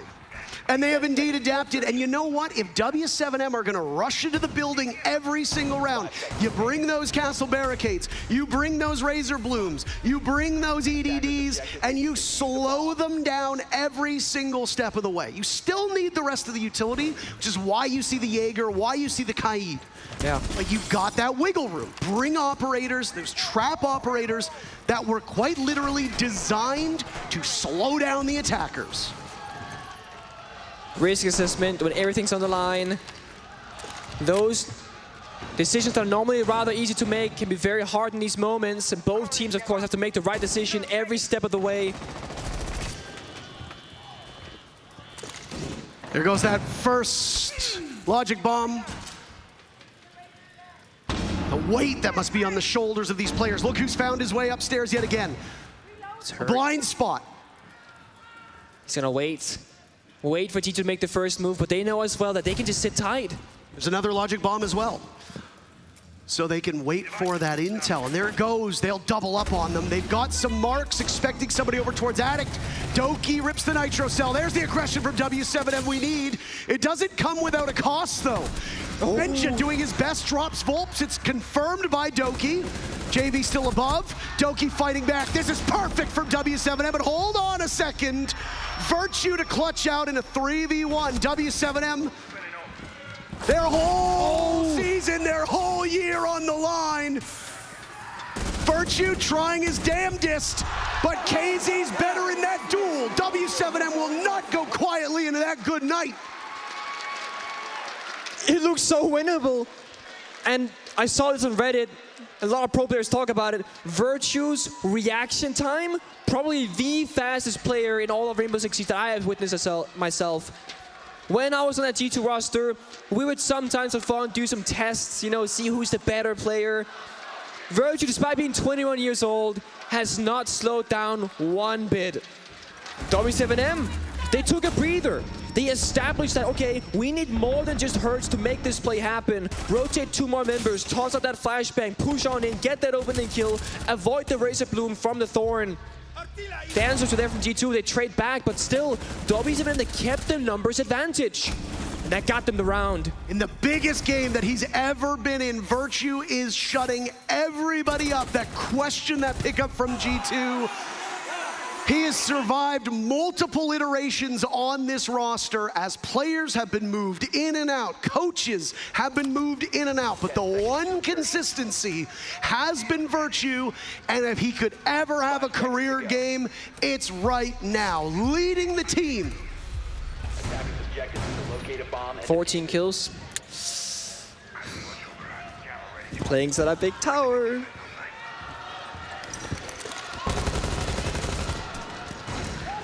W7M very vocal right now, both during the prep phase and the active phase as well. They have something in their minds, very specifically on these attacks. They seem to have a very direct approach so far in these rounds, and G2 starting to play more around utility. Deployable shields, the Wamai discs, a Rooney to keep people safe, playing around verticality, the soft floor to the bomb site, of course C-Force below. Discovery phase in action. W7M trying to get an idea of what does the map actually look like? Where are these defenders playing at? But the jammers, they're gonna stop 2 drones on the Armory stairs. They're not gonna get that information. I predict a really slow round here, Nick. Yeah. Both of these teams are not gonna wanna give an inch. They don't wanna make the smallest mistake that becomes an even bigger problem. But that's the thing, right? You have to take risks. You have to be the one to act. Inaction from the attacking team means loss by default. You have to do something. G2 as the defenders, they can kind of sit back and let them make all the first moves. On Repel, waiting for the next step. So speculation from W7M that G2 might be holding that back tower. It was correct with Virtue at the beginning. There's a nade from Herds. It goes on to White Stairs. G2 still have 2 bodies on that first floor. Might not be information that W7 has. But they're acting downstairs. Herds and Casey might look for something that Julia distracts above. Volps with this armor could just fly on in. They're gonna try and take downstairs as step number 1. Or perhaps Herds could just rush into the bomb site. It would compel G2, who have a player downstairs in security, to get back to that bomb site. And look at the patience from Blur. Buy as much time as possible. Volps just gonna fly in that Kid Storm's window when the time is right. Benja will be in trouble. This is a big gamble. A big, big gamble from W7M. Risk it all. Why not?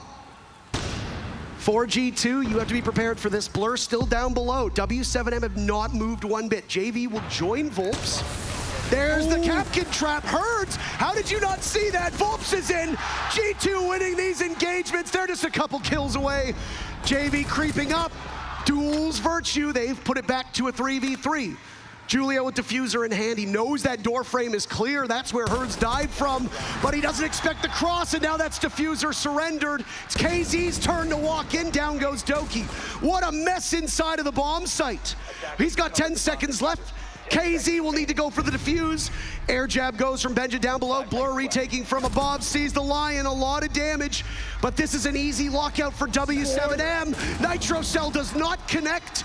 Diffuser goes down. It's KZ and Benja in a 1v1. The 2 best players for these 2 teams. For the hammer. Benja can't get it done. Overtime. That's what I want to see. Overtime on the 4th map. Benja KC 1v1 standoff. Both trying to figure out where exactly the opponent is going to be playing at. But it's KC playing the sacrifice game, allowing Benja that kill confirm on the down to then swing wide and confirm his own kill to take the round for his team. The Capcan traps almost sealed the deal. It almost brought you to the hammer.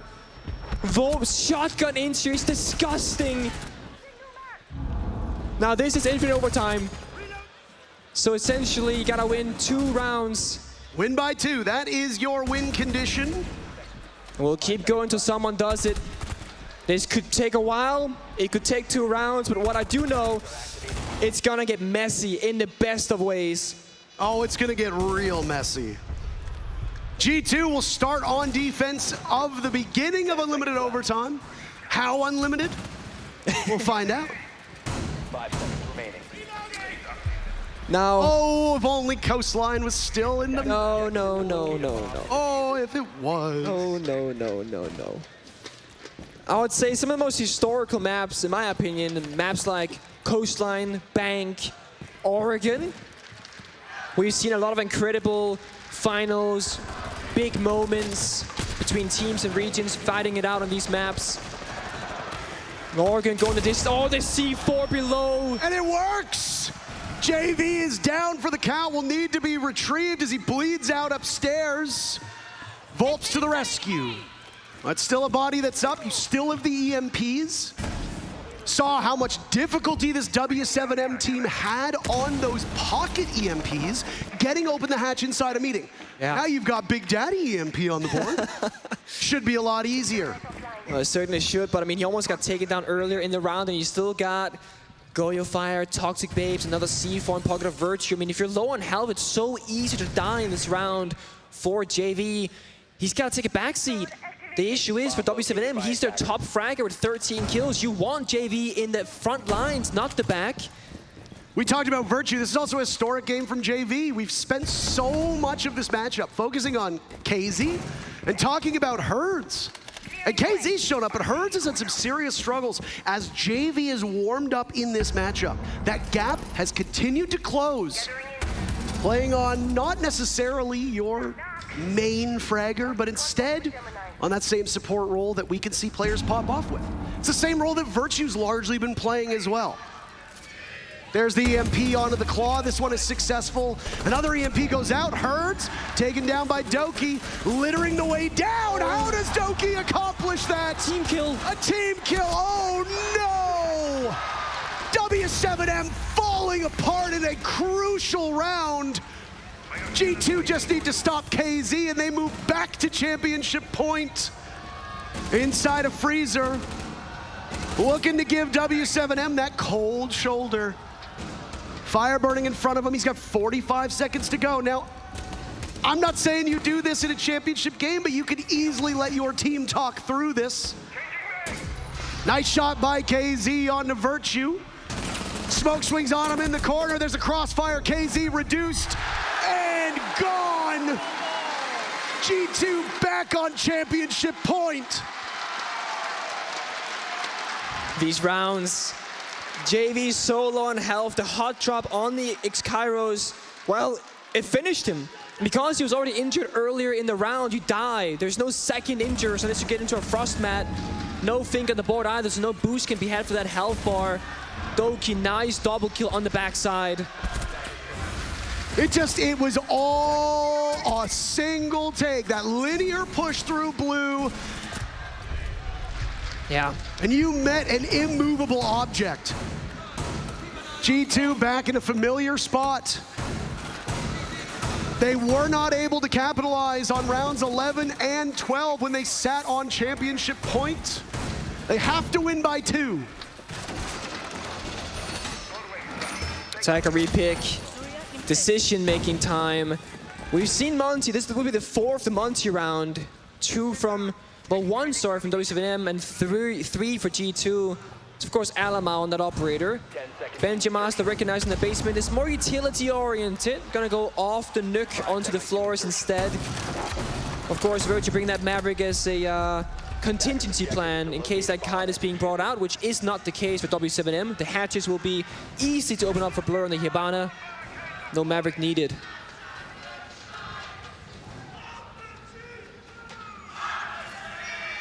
G2 favoring attack so much, as did W7M. Both teams winning 4 of their attacking rounds. G2 winning their very first defense on overtime is huge for them. Yeah. But OT is not always standard fare. Monty right next to Julio. He'll hear the shield, an operator that he's very familiar with. Julio playing a lot of Monty in his life. It's a downstairs hold. One nade goes in. The attempt to dislodge somebody from W7M, but there's nobody to accept it. W7M now vacating Attic. Yeah. 2 separate players dropping into meeting. It's just Anima on Big Tower, but they don't know this. When you see a Monty, you always think there's somebody behind him. So the coast is clear of Big Tower, could fall back. Ooh, meanwhile, D2, they're down Freezer. They're creeping down Freezer. Might they do exactly what happened to Herds? There's a cross that's there. Oh. Ali Mao is waiting. He wants to distract, and there's Virtue to come to the rescue. 2 separate players from G2 and Freezer 2 over by Tower. They spot one towards Pillar. JV in trouble. Benja, the very first pick. 2 follow very quickly. Nitro Cell goes out. KZ rushing in. G2 looking to accomplish this. 1 kill away, and it's Volps to die. A new generation pick up where legends left off. G2 again. World champions!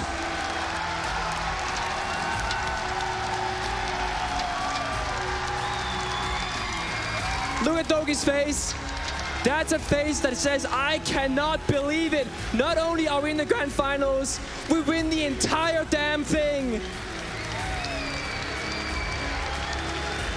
This might be the first time that Place Bell has cheered for this squad, notorious for being the villains.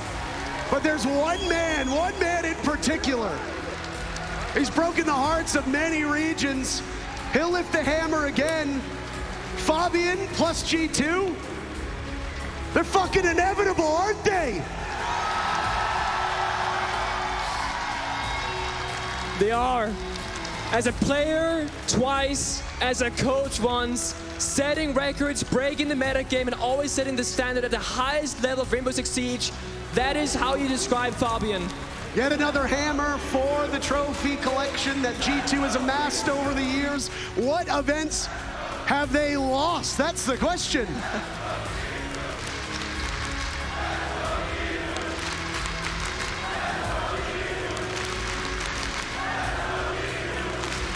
"31 days on this roster for Benja." That's it, 31 days. 31 days and he's broken the record here at SI. 31 days. And he's a world champion. He called himself the solution. Solution to what problem? The problem was, let's win a hammer, and I guess the solution is correct. Wow. Unbelievable, to be honest.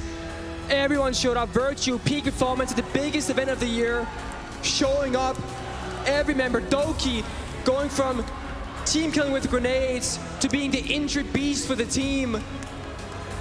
Fabian, one thing I spoke to him about, he said, I wanted to tell these players about how it was back in my day, implement those same ways to perceive the game in and out of the server, because that's how you find success as a roster. And it showed very clearly that it's true. First, it was the streak against North America. Fans of Astralis thought we could do it, you couldn't. Fans of OXG thought you could do it, you couldn't. So his NA streak is still intact, so what does he do? He puts his SI Grand Final streak on the line against the most dominant team this year in Rainbow Six. And they couldn't do it either. It's really hard to put into words for somebody who talks for a living how incredible this run has been for the most storied team in this game's history. We don't have Rainbow Six Esports without G2. They've done it again. To speak to the other side of W7M, they can be proud of how far they have come in this last calendar year. Yeah, let's give W7M a round of applause, eh?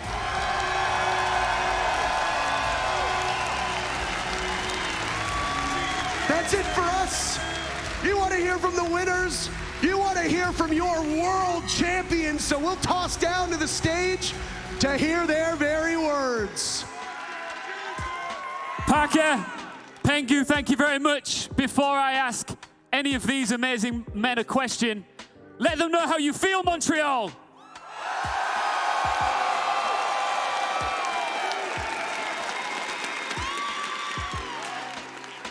Doki, I'm going to start with you. We chatted yesterday. You almost couldn't believe the run that you and your team had been on. You made it to the grand final. I saw the way that you reacted when it was all said and done, the moment that you realized you just became world champions. Just talk us through every ounce of emotion that you're feeling right now. Take it. Holy shit.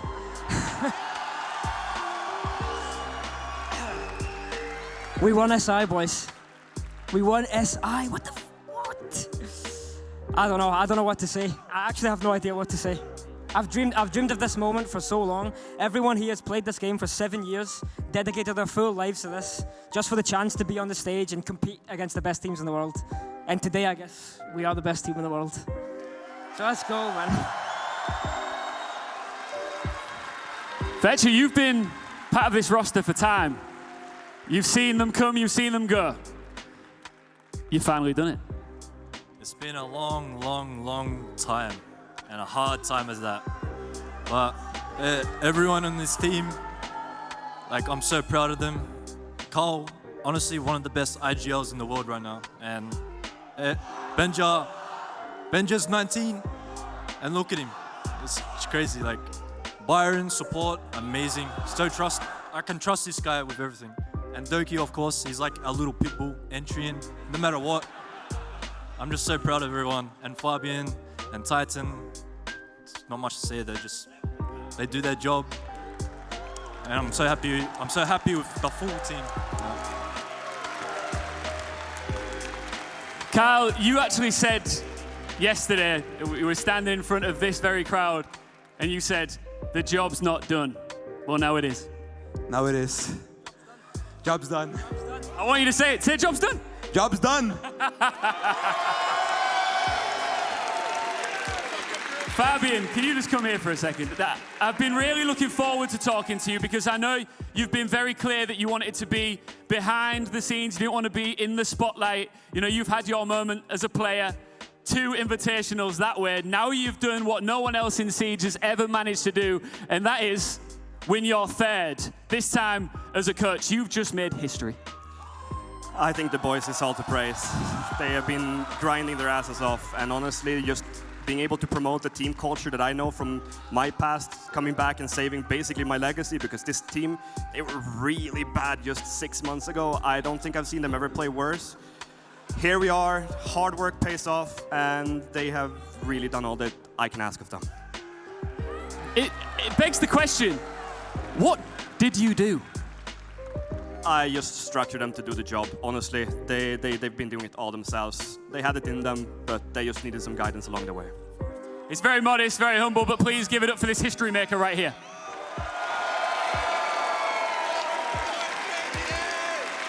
Blair, I don't know if you remember, but we've worked together in the past in Yukin. From Yukin to Montreal, to the home of Siege, to a world championship. This must have felt like a roller coaster ride for you. 100%. I've always dreamed of this moment. I've been playing the game for 7 years, back on Xbox, made the switch over to PC. So, I don't know, this is just a crazy moment for me. I just want to lift it.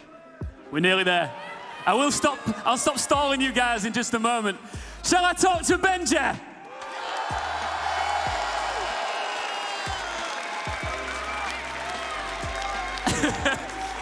We found out just a couple of days ago that this is a man of very few words. What would you like to say, Benja?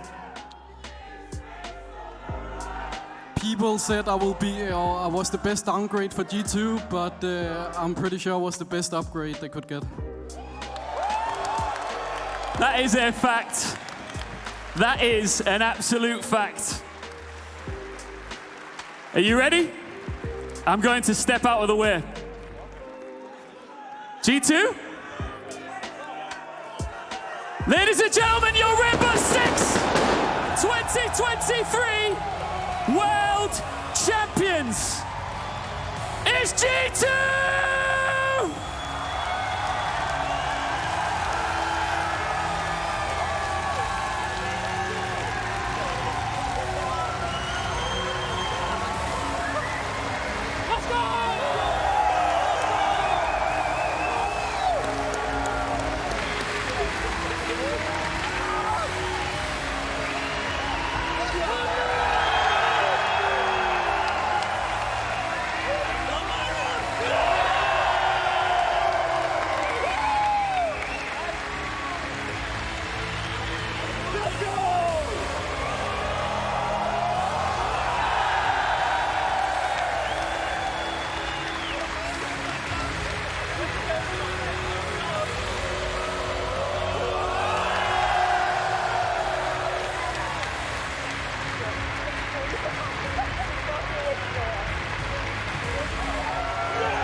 G2! They've done it again! And I can't believe it, but they've gotten away with it. Running away with our trophy at the Invitational. Here we are to close out our day. Alemão, all the way from Brazil. But we have a prodigy from Oceania, from Australia, that wins it for the first time ever for the region for APAC. Virtue, in a career that began 1,782 days ago in some little old pro league within ANZ. At the age of 28, he's the oldest player to raise a Six Invitational hammer, stealing Julia's record from him, and the first Australian to win an international championship in R6. I know we have a flag in the crowd, but I want everyone to help me out with something for a second. You guys listening? I think you know what to do. Ready? Aussie, Aussie, Aussie! Aussie, Aussie, Aussie! Aussie! Aussie! Aussie, Aussie, Aussie! There's nothing like it. There's nothing like it. Virtue victorious, but Fresh, you were part of the squad a few years ago. You're good friends with Titan, with Fabian leading the squad. What do you think they feel now? I've watched my friends win a major, and now I've just watched my friends win a world championship. And like Fabian said, they were lost as a team 6 months ago. They could not put a coherent round together if they tried.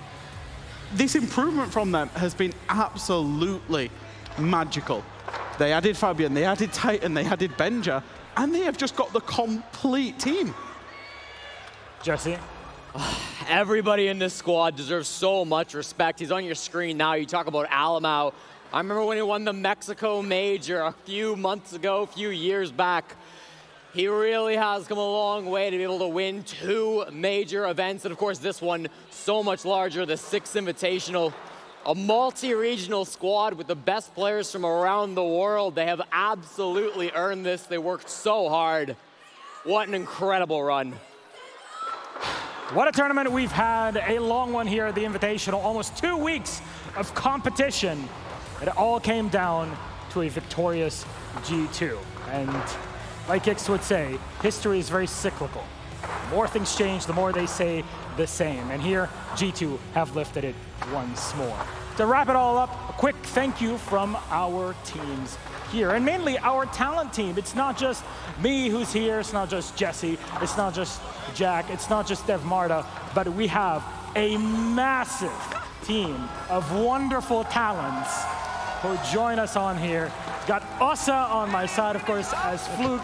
We love Fluke. She's our queen. We got Caliber Jacob. We got Flores, Hap, going in as Flores. We got Dezichu, of course. We got Easy, our observer. Medics, of course, who also got a commendation. Sayano on the observing crew. Ian, who's such a handsome man. Speaking of handsome men, also Stokes, beautiful blue eyes, white dragon. Ollie, XR Troika. The man loves his chalky milk. That's something I'll never forget. And, of course, our wonderful Dutch friend here on the broadcast, joining us in the analyst desk throughout tournament. Taro, my good friend. We've lived years together. And here's to many more. Of course, Camille, who joined us this Invitational. It's very good to finally meet you and see you here. Jackie, always wonderful. Our friends, always good to see you. Demo Lad, look, here he's shy, but in the backstage, he's screaming his ass off. But there he is. Mandy, who joined us only, a year ago in competition. It's very good to have you here with us. And Pengu, the 2-time, who now needs to think of a comeback because Fabian just took his 3rd.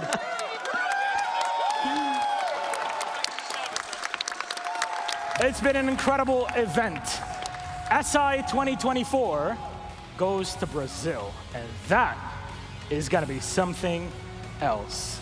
From all of us here, the talent team, thank you so much for making it all happen. And of course, to Blue, by the way. I don't want to forget Blue. Of course, Jean, who was with us over many years in competition, just not here with us at the moment. And Tim, who we hope is recovering very nicely. In the meantime, thank you to all the cosplayers who joined us in here at the Invitational. Big shout out to them and to their dedication. To our players that gave us wonderful games. To the development team and all the teams from Ubisoft and our partners here that made it all happen.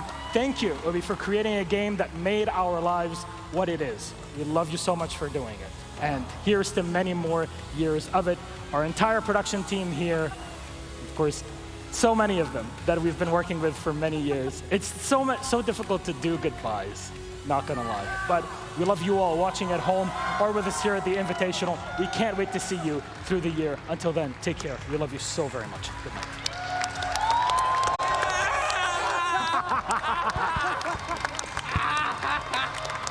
We've done it again! Yeah!